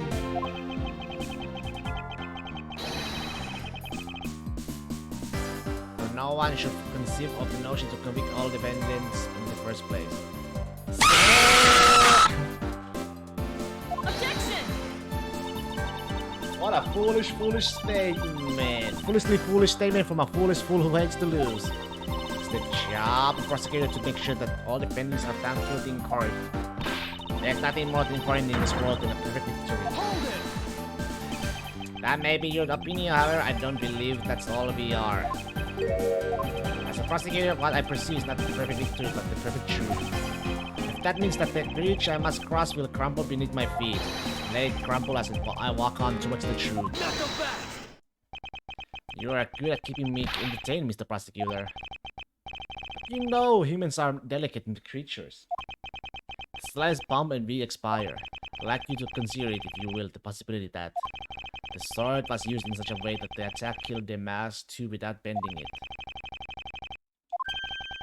So what do you think of my hypothetical scenario? I think you know what to do here, right? And what you need. Of course, what I need is evidence even the ancient land can refute. This is it. It's time to bring this to a close. It's possible to use the samurai sword to kill someone, and under these circumstances, it's the only logical conclusion. We searched the embassy top to bottom, but the victim's blood is only on that weapon. Isn't that the natural that suspicion would fall onto the weapon of the weapon? What? How long do you intend to cling onto that preposterous theory? As long as I want, because we examined every corner within the walls of this embassy. Did you though? I think you did not though. Because you can clearly see the statue was moved. So, did you check the statue itself? As long as I want to check, because we examined every... There's no stone we have left unturned. We have managed to come up with only one logical conclusion, that the only place inside the embassy, this embassy with the victim's blood on it, is the sword. Hold it! You left no stone unturned. Is that a fact? Not so fast! If you got something to say, then say it in the only way I respect, Mr. Prosecutor. Yes, of course. In that case, allow me to make it all crystal clear for you.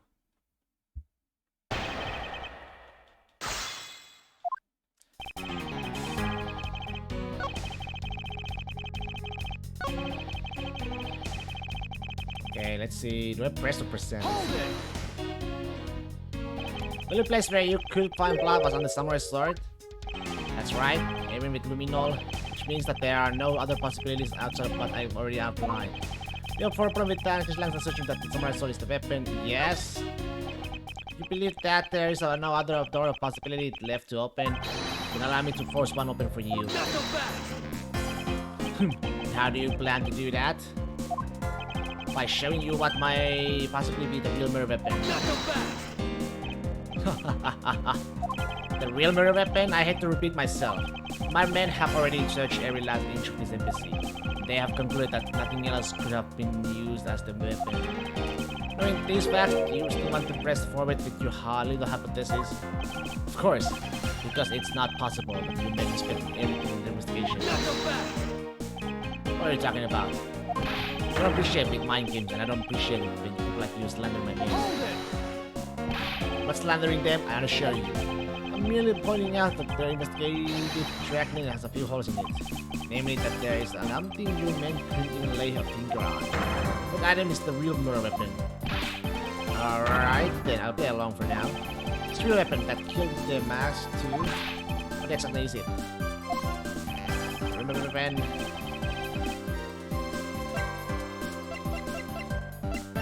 Take that! The national treasure of Alabast. You mean the primitive statue? Yes, and as you know, only the ambassador and his secretariat may touch it. Which I believe means that neither you nor your men were able to examine it, correct? Not so fast! You know very well that if we did that, there'd be an international incident between the Kingdom of Alabast and the Republic of Babal. The two countries with precarious relationship leaders in the balance. Well, a stupid fight related to a sovereignty statue. Well, I'll be damned if I let something go unexamined. Hold it! Mr. Lang, if you could take a look at this. The direction of the statue's facing just before and after the crime are different. There's only one conclusion I can show from that. Go look for Ambassador Alba and get him to give us the okay to examine the statue. Shifu, you can't listen to his infidel's words. He's most definitely trying to trick you. Shifu, please let's be rational about this. Yeah. Lang, she says. Score ready! Yes, sir! Just go already, says Steve. Shifu, yeah, I'm really sorry, sir, but I was unable to convince the ambassador. I was unable to obtain permission for us to examine the primitive statue. I see. Wait, but then the investigation is at a standstill. Lang, I will go and speak with the ambassador personally. Save your breath. You may act our weekend trail, but that old man's one tough cookie. But I guess we gotta be tough when you're representing a whole country, you know. Mr. Lang, what do you want? Just hurry up and examine the statue already. What? But Shifu, what about causing an international incident? Quiet! I'll take the fall if I have to later. Hold it! Mr. Lang, the hypothesis is mine, so if someone is to take the responsibility, let it be me. Responsibility? If you're going to talk in such a heavy terms, maybe I should let you. It'd be a real problem for me, I mean, if something were to happen to me. Alright then, let's talk and more investigating. If we want to know the truth, we can't stop here. Action must be taken. Mr. Lang, I'd like to run a chemiluminescence test on the statue. Luminal test? A good thinking.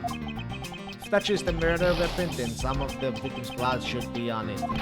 Okay, let's get the forensics team in here. Oh! Well, we have a jackpot. Looks like you hit the jackpot, Mr. Prosecutor. Guess this means that this is the real weapon that killed the mask too. Indeed. But I won't celebrate yet if I were you. It doesn't let your friend off the hook. It's important that he didn't kill the mask too, so the charge remains. We are hardly done examining this statue, Agent Lang. Knowing that it is the real weapon, I believe further examination is required. Huh. Think so? Okay, then knock yourself out. Oh! And what do we have here? At least there is much. It looks like a handprint. That's a different bit of evidence like you're doing under here. Looks like we've got some fingerprints to analyze. Worst case scenario, these prints belong to Larry. It looks like it's too late for me to do anything about that now. Hey, Francis Sky, I want the results of on these fingerprints ASAP, you hear me? Lang, I have the analysis results, sir. Good, and... Sir, about the prints were lifted from the bottom of the statue. Well, you know the victim of the murder in the Babalese embassy? The prints belong to him, to Mr. Manny Cochin, sir. But that's... What's going on around here? No, that's impossible. Each primitive statue can only be handled by someone of that country. By the very fact that Mr. Cochin's fingerprints are on this one, leads me to only one conclusion. This statue is actually Babala's primitive statue. Impossible, it can't be! Yeah. Larry never once set foot on Babala's soil, so he was free to go. However, this new piece of information only served to confuse us even further. The ringleader of the smuggling operation was killed with an alabastrian knife in Papal. And the mask too was killed on alabastrian sword with Papal's national treasure. And the mystery of the great king Yatakarasu, who visited both countries. The pieces were there, but I had yet to see the big picture they were to form. How?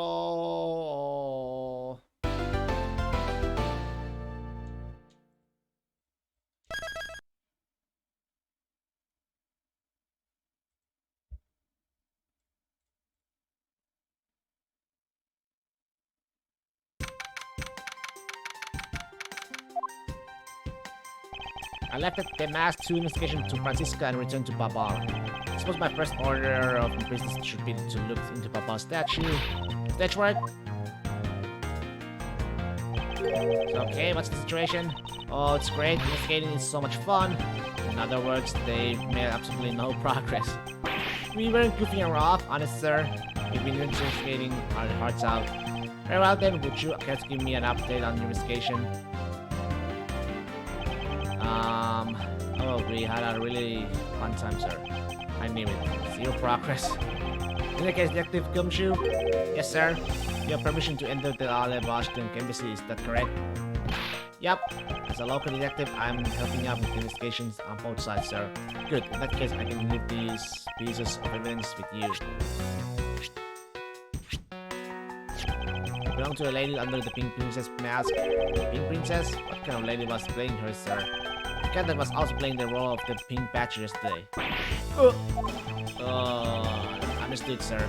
If I happen to run into her, I'll give them back to her. And if I don't, then I guess I'll unload them somewhere. He doesn't seem all that enthusiastic. Go find her, but I can't blame him. Now then, I don't believe I'll be needing this anymore either. What? Are you really going to throw that autograph away? Yes, because that Steel Samurai was a fake. Steel Samurai's autograph scrunched up into a bottle and disposed of. Wait, what? What do you mean by fake? Now I believe it's time for a little housekeeping. The necessary evidence has been removed from many evidence has been rearranged. Nice. Okay. Okay. Yes? How is the investigation going in the Babal Secretariat's office, Kate? Well, even though we found a few treasures, they all have been pretty much burned to a crisp. Treasure is a terrible thing to waste. Anyways, is there anything else I should know about? Oh, that's right. You know what I found in that office? A wooden bear carving. It's so cute. Can I have it? Huh? Can I? No, of course you can. By the sound of things, it appears that there has been no progress in the investigation. That's right. You look like you're enjoying yourself, detective. But I don't have much else that I enjoy as much as a good investigation, sir. So, what did you find out? Ah, well...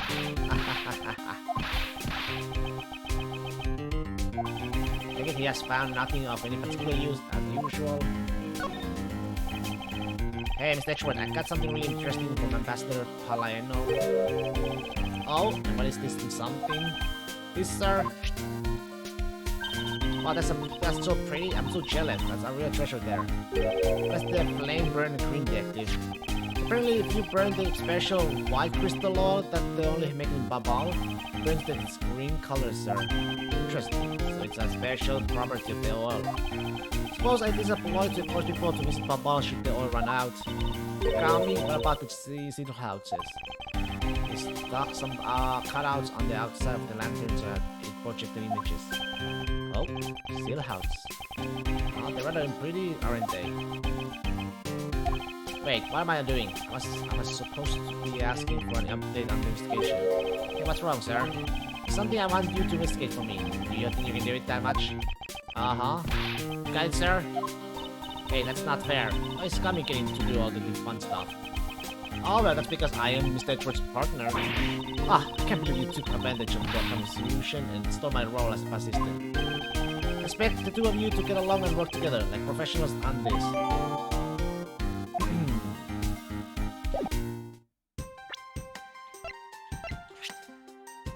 Close the walk, okay.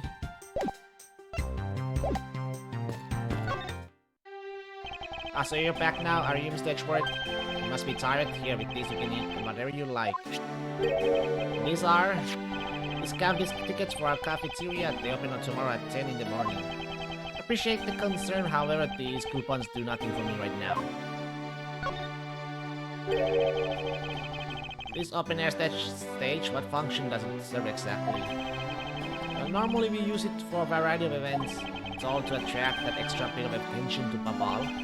I heard that tonight over in the Alebashtin Rose Garden, Ambassador Alba was to give a speech. And you know what? Many told me that I really should give a speech too. Has the coach told you that? Yes, he did. Which is why I thought I should give a speech of my own. But unfortunately, I wasn't able to because of the fire that the carousel started. Exactly.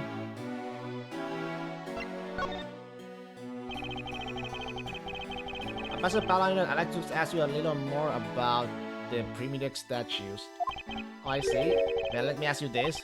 Did you know that Alebas and Babal used to be one country called Codobia? Yes, I know that much about your history. Well, the primitive statue belonged to the founders of Codobia. At least that's how the story goes. It was bequeathed onto as king of Codobia as a symbol of the country's wealth. So it was meant as a symbol of sovereignty and the right to rule, I take it. Yes, that's right, which is why both countries are so adamant about their claim. We hold the real statue, therefore we hold the right to rule, is the reasoning. Pretty petty when you think about it, though, I suppose. If Alebas and Babal were to re-establish relations, shouldn't that put an end to the squabbling over the statue? I have no reason to believe so. The Munich statue is even more important now as the key to diplomacy. I wonder if Ambassador Paler knows about what has happened to their very important key to diplomacy. Perhaps try showing him this key and see what he has to say about it. Story with the statue, it's my toy, keep off! Mine! I'm not sharing! Ambassador Paladin, that's not just one thing I'd like to ask you about. Yes? Oh, and don't worry, you can ask me more than just one thing. How about 2 or 3? Exchange, I expect you will be coming to Babal, yes? Thank you, but just the one thing is all I require. Honey Gochin, I'd like to ask you about this man who was your secretary. Sure, I tell you what I know. Thank you for your cooperation, Ambassador. He was, well, if I had to put it in one word, he was an able man. If there was ever anything I needed as an ambassador, he was able to get it for me. To think a man like that had a hand in a smoking ring right under my nose, coming completely unnoticed. Actually, I suppose because he was an able man, I was unable to detect his dirty dealings. And it sounds like Mr. Gochin had a very sharp mind. Certainly, many had been really busy since I became the Babalist representative at the Country Unification Council. He's been working tirelessly to cover my work for me. I'm sorry, but what is this Country Unification Council? Although you see had tonight's events proceeded without a hitch, our two countries were to reunify and become one again. But I guess that with how things turn out, that dream won't be realized anytime soon. I suppose not. Do I present the... Mr. Pilot, if you could please take a look at this for me. The primitive statue sitting in Alebas right now actually belongs to Babal, so it would appear I received a call from Miss Duan Karma about this earlier. Then you will understand why I wish to inspect Babal of the primitive statue immediately. Because the statue currently in the country's possession. Yes, well, I already inspected it myself. It's definitely Alebas statue. And not because it's the real statue. And you're saying that the Babal was a replica? Embarrassed to say it's true? Wait. Even though I knew that someday it would be exposed. I received my orders from the leaders of Babal, and I was to negotiate with Ambassador Alba at this event. I was to negotiate with him and fix the results of their evaluation tonight. Say that we could not determine which statue was the real one. Why are you telling me this? Or because you already figured out our statue is just a hollow gold shell. Even if Babal were to lose face, the reunification of the countries is what's important. Right in thinking that, aren't I? I'm not making a mistake, right? You don't know yourself, then I won't pretend to know either. I thought that by being betrayed by my own secretary. The real symbol of wealth would be given to me. Isn't it simply ironic? Hey, where are you going? You're heading back to Alabast? Yes, but before I do, I suppose I should give you a summary of what's happened. Oh, I see. So there's been a murder in both countries using object from the other country. It's the gist of it. Babal is just as strict as Alabast in their inspection of their people and things that enter their country. Meaning that somehow both murder weapons were smuggled into the two countries. That's the only logical conclusion that can be drawn. Perhaps the key to the weapon smuggling is the person who traversed both countries. You mean the fake Yatsukarasu? No, one way or another, the Yatsukarasu is connected. Of this, I am sure. Now then, there was the Yatsukarasu first spotted. I believe it was the Rose Garden at the Alabaston side of the embassy. The garden is just on the other side of its boundary. It's where Ambassador Alba was to do speech tonight. At least that's where I heard the Yatsukarasu had appeared. In that case, I believe it's model that I investigate the Rose Garden post haste. Hey, before you go, you look at this Edgeworth.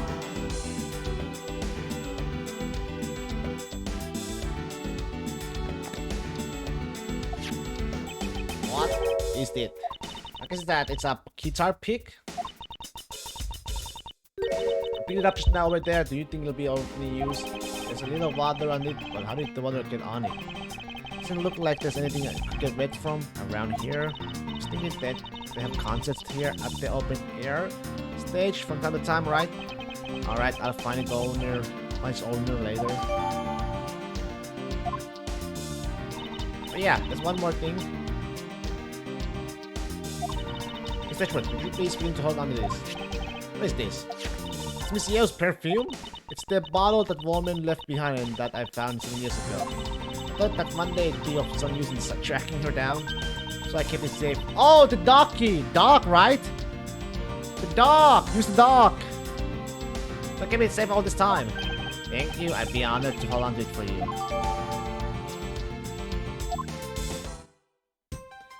Okay. I should go. I'm gonna use something that definitely. Oh, I know. I'll go back to Papa and do some more in this game there.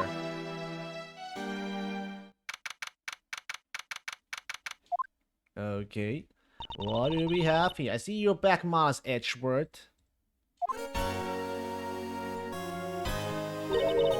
How are things in Babal? Although I can't really say I expect much from Seraphie and that girl. The same battle pattern as advertisement last year. Get it? Hey. You should bought it, man. Although okay. The investigation into Manny Cochin's death hasn't really progressed any. However, the investigation into the Yatsukarasu has. Ah, yes, the Yatsukarasu. Even now, I find it hard to believe. A person who can freely traverse between the two countries is real preposterous. Well, that's what I came here to investigate. I heard that this is where witness claimed to have seen the Yatsukarasu. That's correct. Ambassador Alba was to give a speech at Unite in Alabast. And that's when the Yatsukarasu appeared.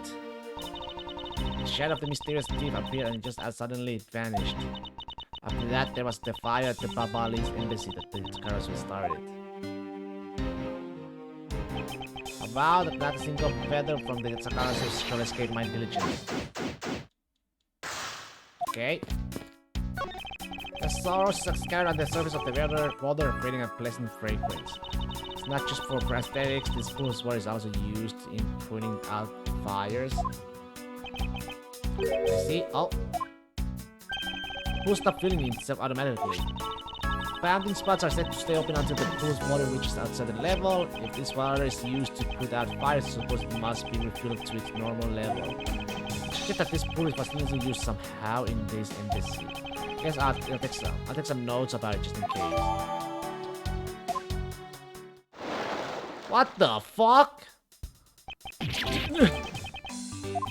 Oh, how dare you surprise me like that?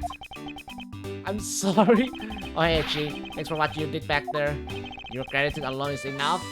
What the hell? He came he came. What the? More importantly, Larry, this pool is not for your personal enjoyment. I know that. Do you really think that I'm the type to just jump into a pool and swim around for fun? Objection! Alright then, did you by any chance fall into the pool? Surprise, motherfucker, nice guess, but no dice. So you know my son, right, Itchy? Your son? I guess I kinda lost sight of him when I shook hands with the ambassador. I'm pretty sure he was around here when I last saw him. You chisel, how can you be so flippant at a time like this? What are you going to do if your son fell into the pool? How old is this child of yours anyway? Huh? Oh, how old is he again? Hold it! Larry, this is the first I heard of a son. Who exactly is the mother? The mother? Oh, that's Chick. The pink princess. The pink princess? Hold it! Miss Von Karma? I was a bit confused by this man's words for a bit there. However, a bit of what he is looking for is the doll of the Iron Infant. Yep, because I'm a steel samurai through and through it, heart and soul. The Iron Infant is my cute little son. You have given a whole new meaning to the phrase, and it's sounding cool. Larry, we have not seen hide nor hair of the Iron Infant. But rest assured that if we should find him, we'll let you know. Now get out of here. Can I get out of there? Sounds good. In that case, I'll go search over there. Hey, wait! Well, it's not as if he'll get very far swimming around in that pool. And though he's unrelated to the murders, he sure knows how to cause a lot of trouble. Hey. Hey, that's okay. This statue bears resemblance of the Priminix statue. The plague says King Priminix in the battlefield. In order to save the Queen, King Priminix put his life on the line and went to war. Priminix was actually a person of a royal blood, but he was simply someone imitating a character from an ancient legend.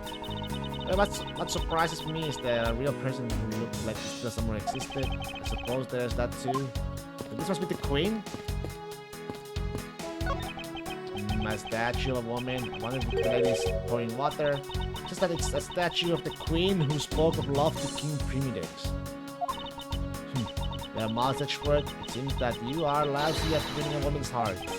Open my mouth about a statue and she's on how to make the leap to that. Okay. You finished checking out all the bystanders? Yes, sir. And we found 14 counts of pickpocketing, 16 counts of illegal parking, and 1 person running a light, sir. Don't tell me you didn't find anything related to the case. Sir, not a single thing, sir. Well, for now, let's just get those other lawbreakers down to the precinct. Mr. Lang? Well, if it isn't Mr. Prosecutor, I'd just like to thank you for your assistance earlier. Made no mistake, it's not like I was trying to help you with what I did. After I left, did you receive word from Ambassador Alba? There are 2 wrap-up the bodyguard assignment at the end of the day. Oddly enough, we received word from the HQ to return home on an urgent matter. As if I can be so easily called away from this case after I come this far. I swear that I'll find the truth and drag it out screaming into the light. You're with me on that, right, Mr. Prosecutor?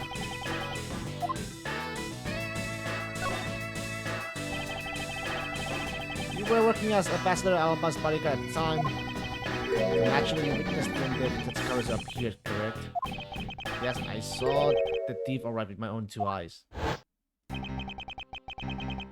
Titakaru was always there looking in the shadows. When the spotlights were turned on for Ambassador Alba's speech, a shadow appeared. That's when the cries of the Yatsukaru rang out. And the next second, the spotlight went out, and by the time we got to the area lit again, the deaf thief had vanished. When we investigated afterwards, we found that the reason the lights were out was because someone had unblocked the extension block for the outdoor electronics. Whether it was someone doing it on purpose, or simply a guest who had tripped over it, we don't know. One thing is for certain, the Yatsukaru was here. They say that basically all you saw was the thief's still out. Yes? Objection! All you saw was a shadow, and it's entirely possible that the shadow belonged to someone else. Good thinking, sis. You just might be right. Preparing for the fact that there was no one else with that same shape. And among the staff or the audience members, my men have already done a thorough check out everyone, so I know I'm right. Somehow there was a shadow. That sounds like a possible hypothesis. Suddenly appearing and disappearing a shadow of the Yatsukaru. I believe I figured out its true origin.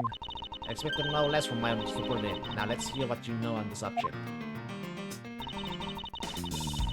Let me guess. The statues, right? Suddenly appearing in the disappearing shadow of the Yatakara suit. It's not possible that it was created by this statue. Are you playing with me for full message work? Statue bears absolutely no resemblance to the shadow of the Yatakara suit. You are correct, however, this statue is but one part of the whole picture. What do you mean by only one part? The other part must be this lady. It's another statue. The Yatakara's shadow was made from the shadows of these two statues. Made? What do you mean by that? Right now, the spotlights are all over the place. This is because they were moved and their guests were in a panic state.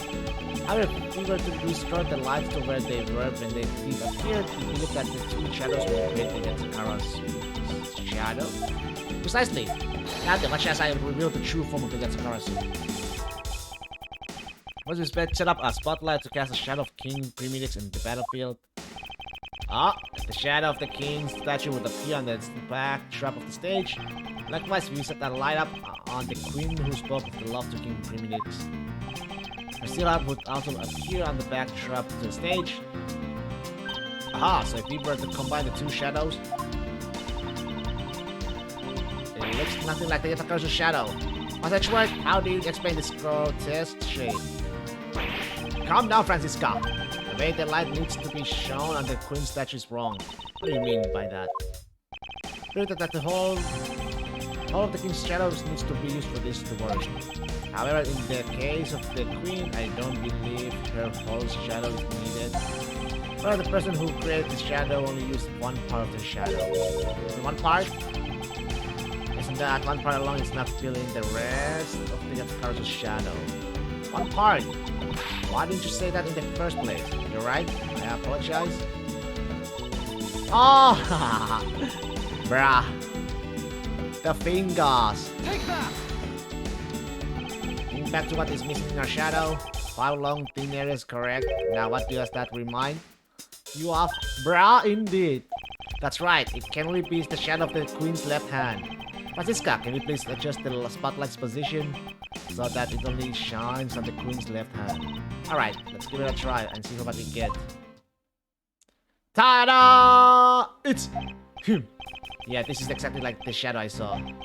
The culprit must have changed the spotlight positioning beforehand. And then pulled the plug after people saw what the culprit wanted them to see. In their panic, this guest must have moved the spotlights around, which we can assume was also part of the culprit's plan. By the time lights came back on, the Yatakara's shadow had vanished. Which means that the shadow was a construct from the very beginning. You see, the Yatakara's never did visit all their boss tonight. To the country, the thief visit was Babal, although it can be assumed that the Yatakara's had an accomplice in our boss. An accomplice? But who? I haven't figured that out yet, but I assume it was the person who set up the shadow show, since that the biggest clue that was solved in this case is the existence of this accomplice.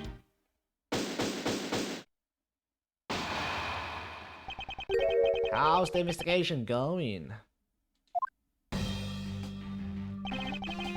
Detective Bayard, have you come to join us in investigating the Yatakara suit? I left the murder in Najin Lang's charge, and my only target from the very beginning is the Yatakara suit, so yes. So, what have you found out? I got a piece of evidence. May I see it? Sure, but you might regret it. We're here because we are ready to face whatever may come. So if you please. Did you really bullets in his skull? Yep, he sure did. When people heard the commotion, bystanders started gathering, and one woman claimed, "I'm telling ya, I'm a genuine international journalist." She gave me an interesting picture. Journalist? But actually, she's a freelance cameraman. This is the photo I got from her. I think we know who. Oh! What in the world? The Yatakara is flying through the air. The times they are changing. It's not just man, but events, even they lie to us now. When was this photo taken? Apparently right after the fires on the port in Piccolo were put out. It was taken from a nearby building that you can see the embassy from. You see, so this was taken after the fire. The blur in this picture took off from the Babales embassy, flew over the boundary and headed for the embassy of the Alabast. Objection! It's simply not possible. People are incapable of flight.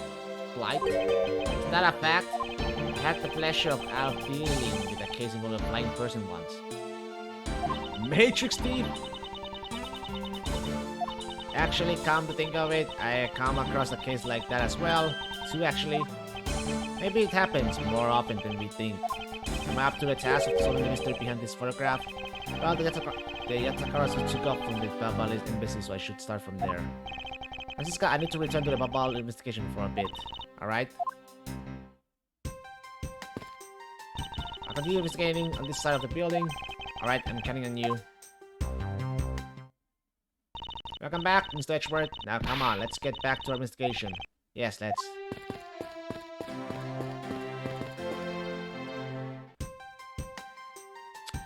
And then... Oops, not that.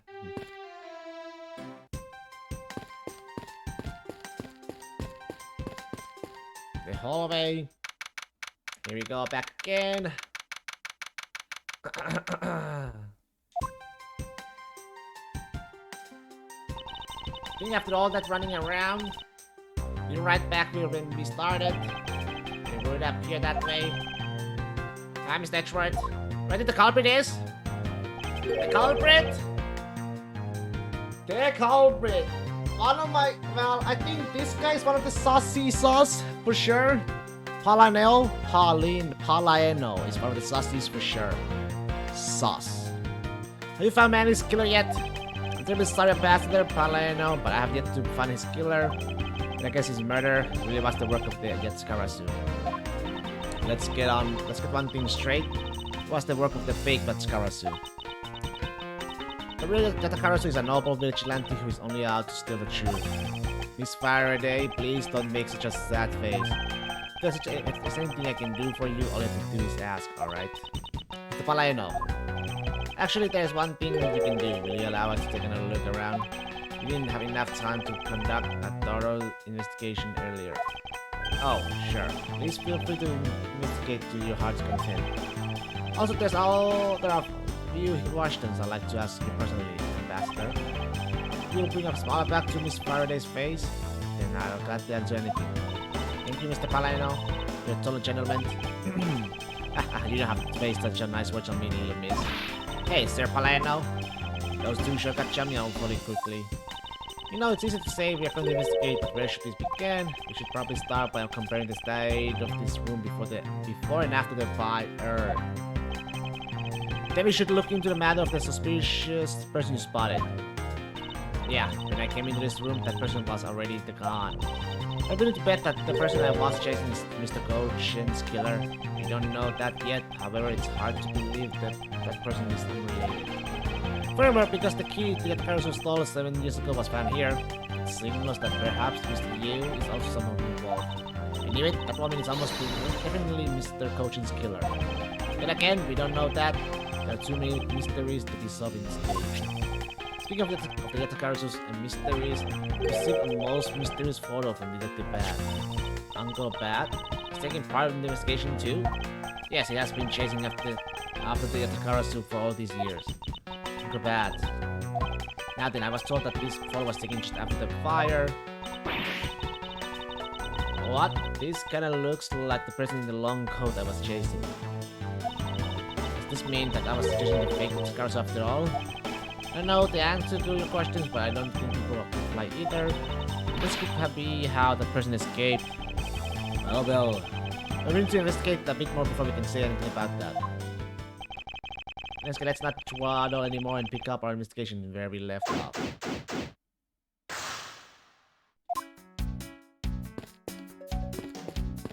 Okay, there's oh, no. This area was heavily damaged by the fire. I guess we should hurry up and get started examining everything. I won't rest until I've inspected every suspicious looking rock and granny. Maybe the guy in the photo is an alien? And there's a pile of Baba Lee's ink on Mr. Coachen's desk. It looks like there's still a lot of ink left inside. The seal is unbroken, so the fire probably couldn't get into a bottle to burn up the ink. Hey, Mr. Balino, it looks like your precious Baba Lee's ink is alright after all. What? That's odd. Hold it! Ambassador, what do you mean by that? Well, it's just that there is something strange about the ink. Would you mind elaborating on that statement for me, please?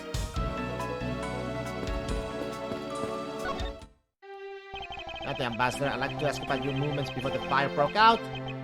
That's right. Tell me everything, man. Before the fire, which fire are you talking about? Which one? There was more than one tonight? Huh? Oh, I see. I guess you didn't hear about it.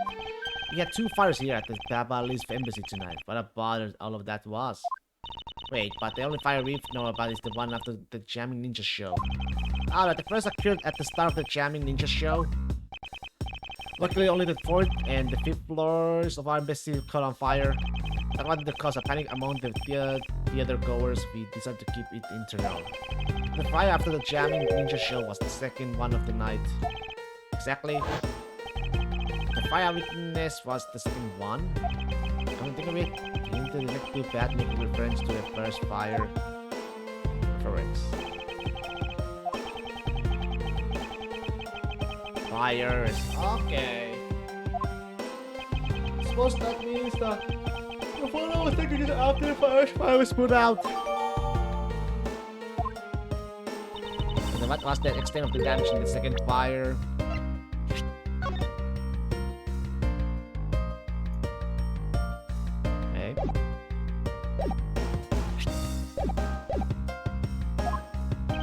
The fire was contained to this floor, the 3rd floor. Then it was leftover embers from the fire on the floors above it that caused it. That's, how should I put this, very bad stroke of luck. My office on the 5th floor, Manny's office here, and Manny himself, all gone in the blink of an eye. Why is it Babal? I feel so sorry for you, Mr. Paleno. Oops, look at me going on now. Now, what was it you want to ask again?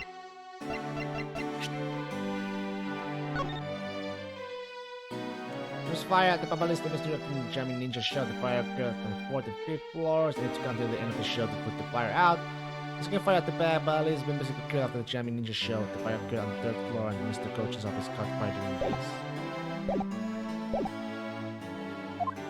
We were discussing what your actions were and whereabouts for today were, and if you happen to know about Mr. Coach's actions and whereabouts were as well. Yes, very well. Let's see. I've been quite busy all day from morning until now. First I woke up and then I brushed my teeth. After that I had a roll for breakfast. Fascinating. How about if you just keep to the relevant parts for me? Oh, you like a condensed version? Alright, I can do that for you. So what did Mr. Cochin and you do this morning? Well, originally we were supposed to meet and shake hands with the Jamming Ninja. Manny and I wanted to turn it into a photo op, so we were here to tidying up his office. We helped clean Mr. Cochin's office. Why were you not cleaning your own? I think I forgot to mention this, but my office is currently undergoing renovations. Which is why both the primitive statue and the Babali's knife set are down here. I see. Oh, but the tidying didn't take much really. We just burned some files. We no longer needed and expired coupons in the fireplace. I bet cleaning up the fireplace must have been a real pain though, huh? How about that? I kind of forgot to clean the ashes out. I guess I'm up a creek without Manny here to get angry at me. Hold it! An ambassador like yourself has been on the receiving end of our secretary's anger. Oh, that's very good at being very mad. Why even just this morning he got mad at me. I spilled some Babali's ink under the back of wall when I was burning the files, you see. And he got mad at me, saying that I should treat the ink with more respect. Apparently others go up the chain of command around here. Okay, testimony. That's about it for now. What you did this morning, just some cleaning. Don't tell me you had no other work to do. Being an ambassador and all. Now then, if you could tell me what you and Mr. Cochin did this afternoon. Manny and I went down to get to the Deatrum Mutualist. We had to be there for the start of the Steel Samurai stage show. The show started, I went back to my office and on the 5th floor alone. So we were together until the start of the Steel Samurai show. A little while later, after I had straightened myself up a bit, I returned to the theater because I was to take a part in the photo op on the stage at the end of the show. There's a commemorative photo op at the end. It's a fantastic photo of the three of us, Ambassador Alba, the Steel Samurai, and myself. Ah! For the photo shoot, I went back to my office and on the 5th floor to prepare for my hide and shake photo op with the jamming ninja. It seems to be a rather overworked for an ambassador. I got to my office, that's when the first fire broke out and I escaped down the stairs. My office was completely destroyed, but thankfully no one was hurt. I admit I ran away from the fire as fast as my leg could carry me. During the second one, I pushed in and helped the embassy staff put it out. So you didn't see Mr. Cochin again after the start of the Steel Samurai show. Yes, that's right. The next time I saw him, he was lying there in that eternal sleep. I see. Ambassador Palermo, I thank you very much for your help. I'm sorry I couldn't be of more assistance, Mr. Edgeworth. If there's anything else, please don't hesitate to ask, alright? Mr. Cochin's ink. One of you might tell me what you noticed about Mr. Cochin's bottle of ink. I just thought of it right now, but during the second fire, Manny was worried about his office, so he came rushing back to it. I called out to him, and when I received no reply, I used my spare key to open the door. But when I did, I was greeted by the roaring green flames. Don't let anybody steal your sweet. Whoa. Flames were so big that I wasn't able to see into the room at all. Hold it! The fire was green. Hey, what was the cause? Yeah, my crystal oil burns green when it lit, as you can see by this lantern. And Baba's ink is made from the same oil, which means it would also burn green. You know, I too had thought it was Manny's ink that had caught on fire. That's why I was surprised to find out that there was still a bottle of ink left on his desk. In case of the perplexing green flames, talk about a mystery. What exactly was it that caught on fire in here?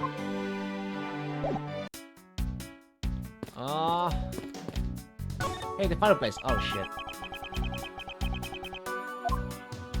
Hey, is that open? It appears that this desk also be fell into the fire. It doesn't look too damaged. Oh, I think we can open the rifle through this drawer a bit.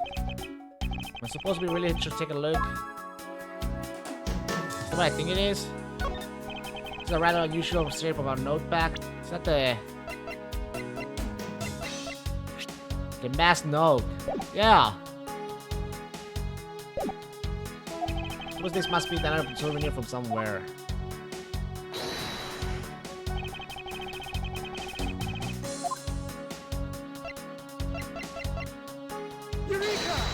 Eureka! The shape of this notepad matches the shape of this note we found. Hey, you're right. What is it? It looks like something straight out of Monument Valley. Ah, yes, the notepad is a souvenir from somewhere in your country. I've been collecting them for the purpose of studying them, as you see. Yes, I do. You do seem to be quite passionate about it. Oh, would you like to see my souvenir collection? I'd love to show it to you. Are you sure they haven't been burned to crisp by the fires? Ambassador Balin, I wonder if you might recognize the handwriting on this note.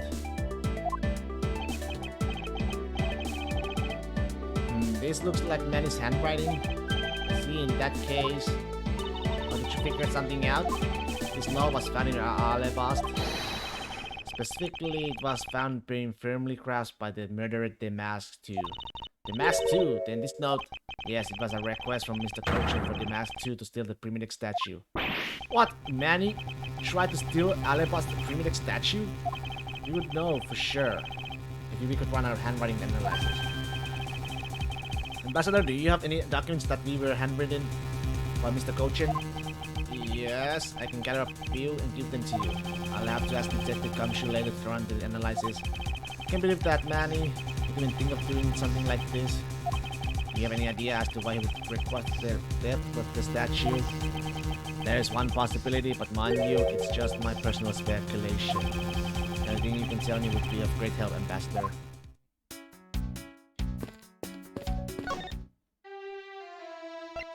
Chef with the mask? I believe that you said you might have an idea as to why Mr. Coach tried the masks. Actually, I feel it might be my fault, as I was telling you earlier. We were to determine which statue was the real one as a part of today's event. Because of the Yatsukarasu and the fire here, that got cancelled, didn't it? I'm actually gonna read the rest of the event has been cancelled. For you see Babal statue village the replica. Did Mr. Coach know about Babal's primitive statue? Of course he knew. That's why he was the only one person I could consult with. We'd have to do something once our statue was revealed as a replica. As to be expected, I was very nervous today, as this would impact our country's authority. Yes, understand? Well, when I've told Manny my concerns, he said let me handle it, it'll be alright. I found a way to make sure you're the ambassador of the reunited Cordobia. At the time I thought he was just trying to cheer me up, but when I saw that note, I realized he was serious. Hold it! Mr. Goshen conducted a lot of business behind your back. I assume he did all that to ensure that you are the next Condobian ambassador. But why was he trying so hard, I wonder? He was so much better at getting things done than I was or will be. I don't know the answer to why he was trying so hard yet. But I suspect he had an ulterior motive in mind beyond just simple kindness. Oh, here you are, Mr. Edgeworth. Mr. Gumshoe, have you collected the information that I requested? Yep, alright here, sir. Here you go, okay. Feel free to take a look. It's for you after all. What is all this? What is all this, Gummy? It's all the information on this room that I got from the embassy and Interpol people. Now we know exactly how this room was before and after the fire. Good work, detective. Yeah, it was nothing, sir. I'm an expert at getting people to talk. Wow, you two remind me so much of my father and Uncle Bat. What do you mean? As prosecutor and detective, your dynamic is just like theirs back in the day. Now don't you worry, I'm going to find my own wonderful partner someday. When I do, I'm going to become a good Yatsukarasu just like my father is, right? Please don't ask me questions to which I have no answers to, okay? However, I can say that it is truly a wonderful thing to find a partner you can trust. Yeah, you bet. Well now, Mr. Edgeworth. Well, I'd like to ask you for a favor. Yes? Catch it. Escape. It. That thing you called your secret weapon. You mean little thief? You're coming to rely on it, aren't you? Hold it! I don't need a crutch like that. I'm only asking because I need it for the investigation. From the information Detective Gumshoe gathered and the ambassador's testimony, I'd like you to please recreate this room as it was during the third floor fire. Got it? Alright, here we go. Dark skies of evening, when no other bird dares to takes wing. One alone remains all-seeing. Now witness the true power of our real modern-day Robin Hood.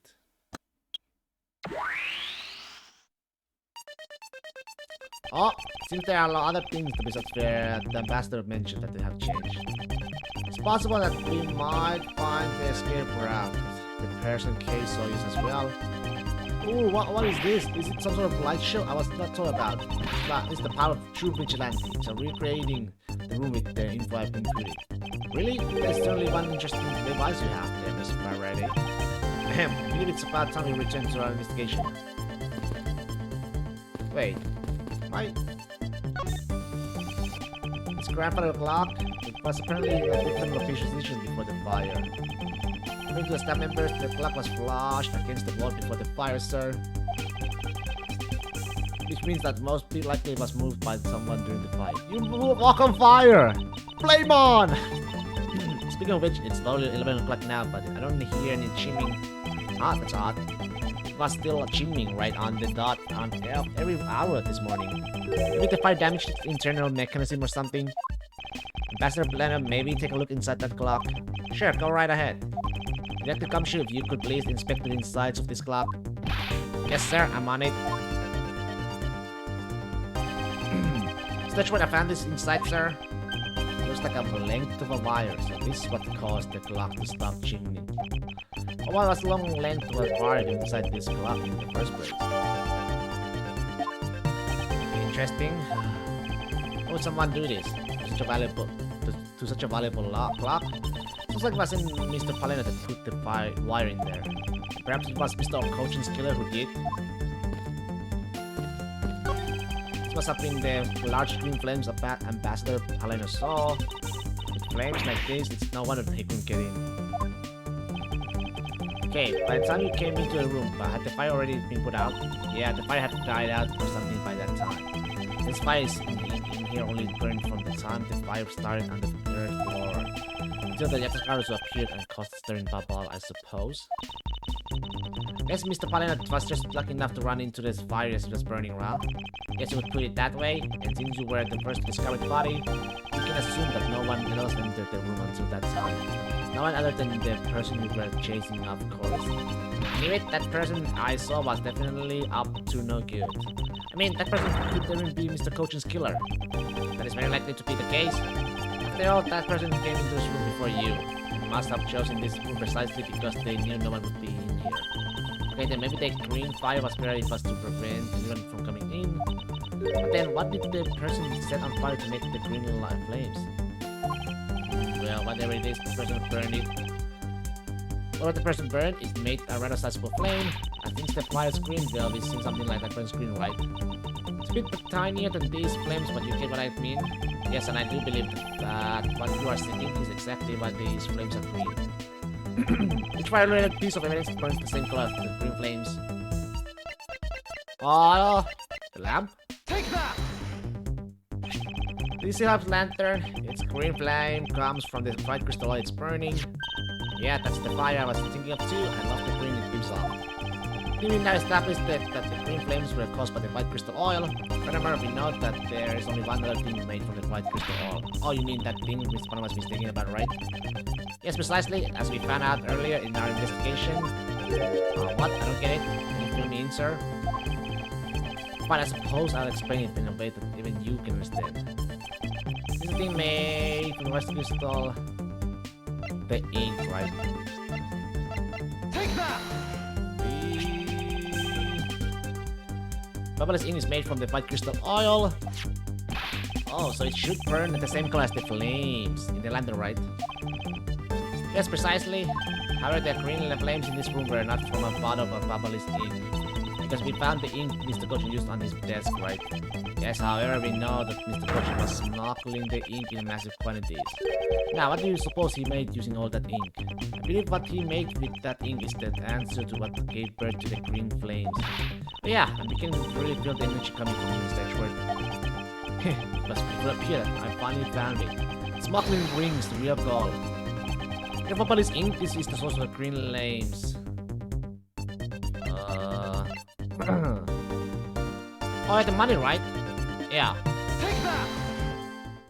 I would consume that great of a volume of ink to make. That would be the counterfeit bills that the smuggling ring made and are circulating this in Shengfa. You're kidding. You're saying that it was Mr. Cochin who made the counterfeit bills?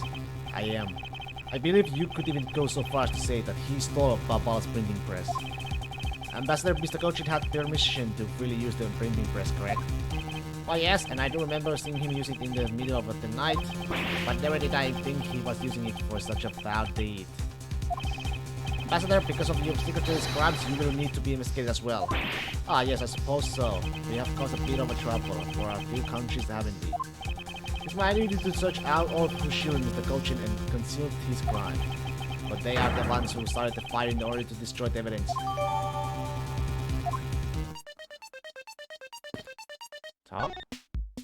Detective, you took part in the initial ball investigation, correct? Yup, sure did. I also helped put out the boat fire, sir. But that first fight took me by surprise. I had the tough time escaping the 5th floor. First I tried the elevator, but I guess someone else had the same idea because it was in use. If I hadn't remembered to use the stairs at that point, I'd have been burned to a crisp. Wait, that's odd. We always warn our staff that in the case of fire, it's dangerous to use the elevator. Oh? Maybe someone wrote it in the fit of panic. Detective, did you see the Yatakaru suit that came into the Babalist embassy at all? Me personally, and the other staff members told me they never got a good look at that person either, sir. I wonder if you could tell me a bit more about what you discovered, Detective. The second fire broke out around the time the Yatakaru suit was spotted in the Alabast. That's also when a suspicious person was spotted in Balbal, which caused some panic. Hold it! So no one was able to get a good look at this Yatakaru suit that entered Balbal. Hello, Shek Boy! Yeah, all they saw was a mysterious person wearing a long coat. Well, that's not enough to make a positive ID, you know. It was enough to make the people who received the card panic even more. Let's cut G! Top G, baby! Person in a long coat. Sounds like the exact same person I saw. The other Karasu that appeared in the bus was proven to be just a fabrication, a shadow. In light of that fact, the Karasu that appeared in Bubble is also a suspect. You can't be serious. Not when we're this close to capturing the fake. I mean, Callisto, you? You want to lick Gumshoe's toes? Well, be my guest, man. So the other Karasu appeared, chaos, mass confusion killed Mr. Coach and then disappeared. What you saw. Laters, man, laters. By the way, detective, why did you not chase after the Karasu? I did, but well, this embassy is huge, sir. I got separated from the other staff members I was with and was lost for a while there. Hold it! Hold it? You didn't even memorize the layout of the building you were to guard, detective? Yeah, I'll be sure to do that from now on, sir. But you know, it was thanks to me being lost that I was able to come to case rescue. Oh, is that a fact? Yeah, it was when I was lost and wandering around in the third floor hallway, sir. When I heard the scream, I headed towards the gate right away. Oh, that's probably from when I found Mr. Coachin's body. Yeah, I thought it sounded like her, so I got really worried and ran as fast as I could. It was thanks to Gami that Miss Gina wasn't able to take me away. Covered for me until you got here, Mr. Edgeworth. Oh, I see. So he can be useful once in a blue moon. It's too bad that Agent Sheena got here before I did. I wonder where Agent Sheena was before you found her here. Just before I got to this room, I saw her coming out of the room next door. Sheena the ninja. Nashin. Shinobi desu. Yeah, she apparently helped me putting out the first fire. Then during the second fire, I heard she was busy chasing the Karasu. She seems to be a very delicate agent. You would do well to learn from her. Why are you pointing at me when you say that, sir? I can see everything in this office, but there's nothing that bothers me. Perhaps I should ask Ambassador Paleno about it. Ambassador Paleno, there's something I'd like to ask you about. Yes? But this office appears to me that would be very similar to Ambassador Alba's office. For example, the location of the fireplace and the position of the grandfather clock. Oh, that's right. You also pay a visit to Alebastion side of the embassy. Which is why the building is blatantly symmetrical. Okay. So no matter which room, the location of the fireplace and the light are exactly the same. Even where the art is located, it's the same, as my room is currently under renovation. We work hard to make Manny's room look like the ambassador's office. You mean for your handshake photo up with the jamming ninja? Yes, that's right. I mean, what's a photo like that word if not taking the ambassador's office, right? Yeah, another odd expression of Babos is obsessively competitive spirit of Alebas, I take it. Thank you, Alebas. Thank you, Ambassador. That place of information is all I needed to connect the dots. Connect what dots? But anyway, I'm glad I was able to take me of some help. Probably, so let's see here.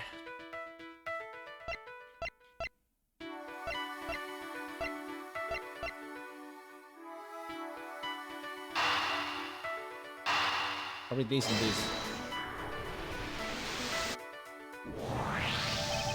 Alabastion and Bubbly's sides of the building are symmetrical to each other, as we know that to be a fact, and this room's fireplace may also have a secret passageway. Secret passageway? In Alabast, the fireplace turned out to have a revolving back wall. A revolving back wall? It sounds like it's something out of Ninja House. But there was a trick like that built into the fireplace, sir? What? Did this embassy hold that kind of secret? There seems to be a lot of this room that you don't know about, Ambassador. It's time to pay the bill for letting Manny do so much work for me. Please, I really want to know about the real Manny and what you know about this room. What are you waiting for, Mr. Edgeworth? Let's get to the bottom of this. Great, and my first thought is that it's likely the killer used the revolving fireplace.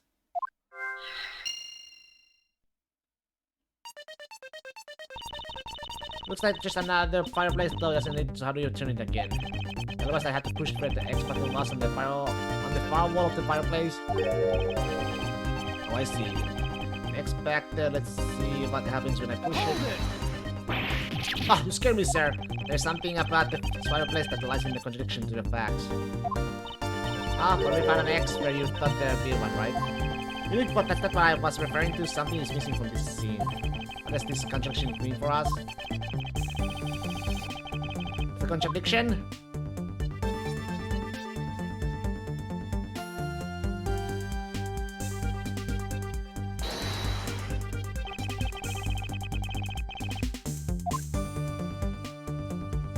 Sure, well.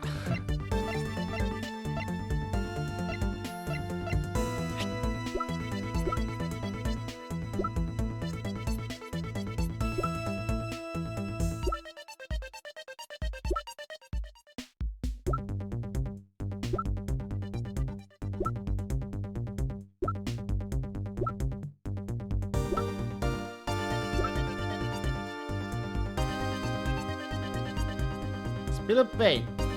Back wall while burning files in the fireplace left ashes there. Eureka! But Valena, you said that you burned some old files in this fireplace today, correct? Yes, I burned quite a few files this morning, actually. And after you did, you forgot to clean out the ashes from the fireplace, correct? That's right. But why are you asking and why are you making such a scary face? Sorry, I admit I am a bit intimidating when I'm serious. In the case, take a good look at this fireplace and tell me what you find out about it. Let's see. Huh? Where did all the ashes go? Mission ashes. What's the meaning of this? Mr. Edgeworth, you don't really think that Ambassador Palermo is lying, do you?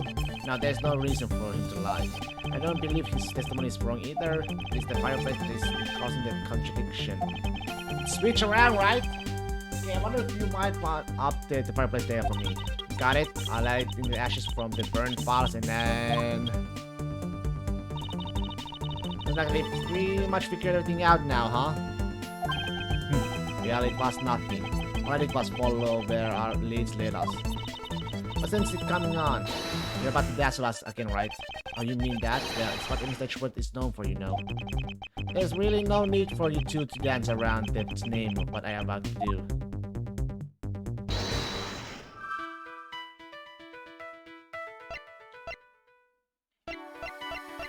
Renovation.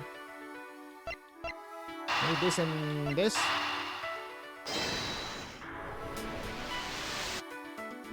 Oh, nice.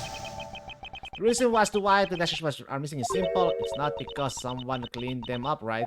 Now, because even if someone did sweep them up, the fireplace is too clean for that. Ambassador Palermo said that he spilled some Babalese ink while he was burning the files, and yet there's not a trace of the spilled ink on the back wall anywhere. Well then, I don't know what happened. Well, I'll tell you what happened. The two sides were switched. That's alright, see? By using the revolving fireplace, well, all the ashes were moved into a neighboring room. Which means that this is a clear indication that the fireplace was used. Then you mean the person who I was chasing disappeared from this room through the air? Yes, oh, not Sheena! Right? Sheena came from the room next door, didn't right? Maybe it's Sheena. Yes, a bit of the person we were in pursuit of this Mr. Cochin's killer. After committing the murder, he escaped through the fireplace. Well, Mr. Edgeworth, you figured out the killer's escape route. I have, but this is only the beginning. Now we have to chase the killer down.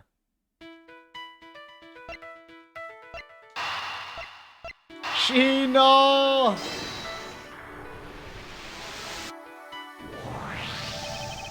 The killer used the fireplace in this room to escape into the next.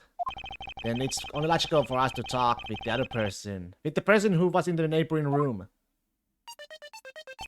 Well, the person that was in the next room was... Oh, it was that person, sir. Yes, the active Agent Sheena.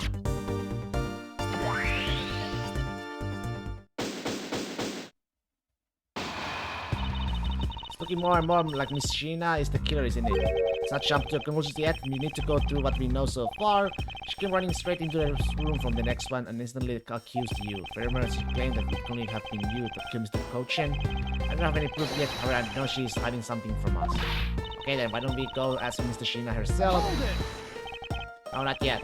Something that needs to be done first. Let the gumshoe. Sir, is it my turn to do something, Mr. Edgeworth? Yes, I have a two-part special assignment for you. First, I need you to run a handwriting analysis on the mass 2's note. Okay, I'll get the lab boys on the right away. Second, I want you to see if you can fit through the revolving fireplace wall. Right now, sir? No, next decade. Of course now. We need to test our hypothesis first, don't we? Go on, Kami. You can do it. Alright, I'm gonna do this like a real man. Here I go, through the fireplace and back. You shouldn't need to psych yourself up that much for such a simple task, detective. Wow, the wall inside the fireplace really turned. That's so neat. Now I'm gonna try going through there too. There's a really secret passageway through there. I had no idea. It would appear that the ash really was pushed into the other room. Remember, the Baba lives in Shoesfield Ambassador is there on the black wall. Okay, here I go, sir. Detective, I'd like you to go through it there under the same conditions as the killer. Ah, but that's all that ash and stuff. Your point is, now we are short on time, so if you could please hurry on through. Yes, sir. Okay, so now we pretty much have the whole picture, right? Not yet. There remains a few more mysteries to solve. More mysteries to solve, such as the Yatsukara's whereabouts, the other smuggling ring members, the 2 weapons that made it across the border, the key Miss Yeo stole 7 years ago. In fact, we haven't figured out a thing regarding how Miss Yeo is related to these embassies. Edgeworth. A number of pieces connect in a very complicated way in this case. It's almost enough to make one completely mentally exhausted. What are you saying, Mr. Edgeworth? I thought you were the one who said that it's easy if you follow the lead. Was that supposed to be an impression of me, Kate? Does it involve getting you one need? Kami and I can help with that. Then all you need to do is show off your fancy mangy logical deductions. Show off! Does it seem like I'm doing impossible when I do that? It's not to overcomplicate matters, okay, Mr. Edgeworth? You've been so focused like a laser on only what seems strange and out of place. It's no wonder nothing's clicked and we haven't unlocked anything yet. If we think things through calmly, then the answer should come to us. Okay. It's the sort of thing I say to myself when I'm practicing how to unlock padlocks, you know? That is something that I hope practice doesn't make perfect for your sake. Haha, yay. Looks like you're back to your straight fillet self again. Hey, Mr. Edgeworth, I'm back, sir. Yes, I can see that. Good work, detective. It looks like you can use that fireplace like a door, sir. Alright, Kami? I'm okay. It's just a bit of ash and dust and that's all. The jacket has gotten quite filthy. See, the hem has practically turned black. Give it quite a bit of that amber ink got on it, sir. I see. Thank you, detective. You did a fine job. Let me pay the cleaning bill for the trench coat. What? Oh no, sir. I could never. This is just my old coat, sir. If it was a coat I actually care about, then I'd get it cleaned, but you know. I see. Very well then. As you wish. So because Kami was able to climb through the fireplace, we know it can be used, right? Yes, but that's not all we learned.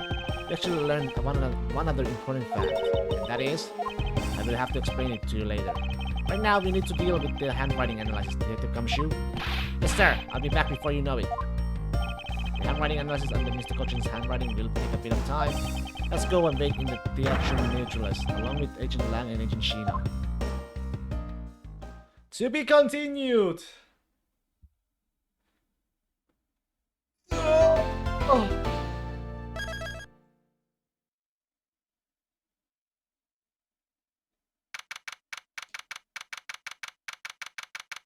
Alright, we saved the game!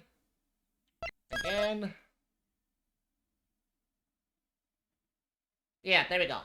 I am done for today. Hydrate just in time. I am done for today. Bye bye, Spirit. I shall see you guys tomorrow for the end of this case, hopefully. Who knows? Ding, ding, ding, ding, ding, ding, ding, ding, ding, ding. Catch you all around. Bye bye. Thanks for watching.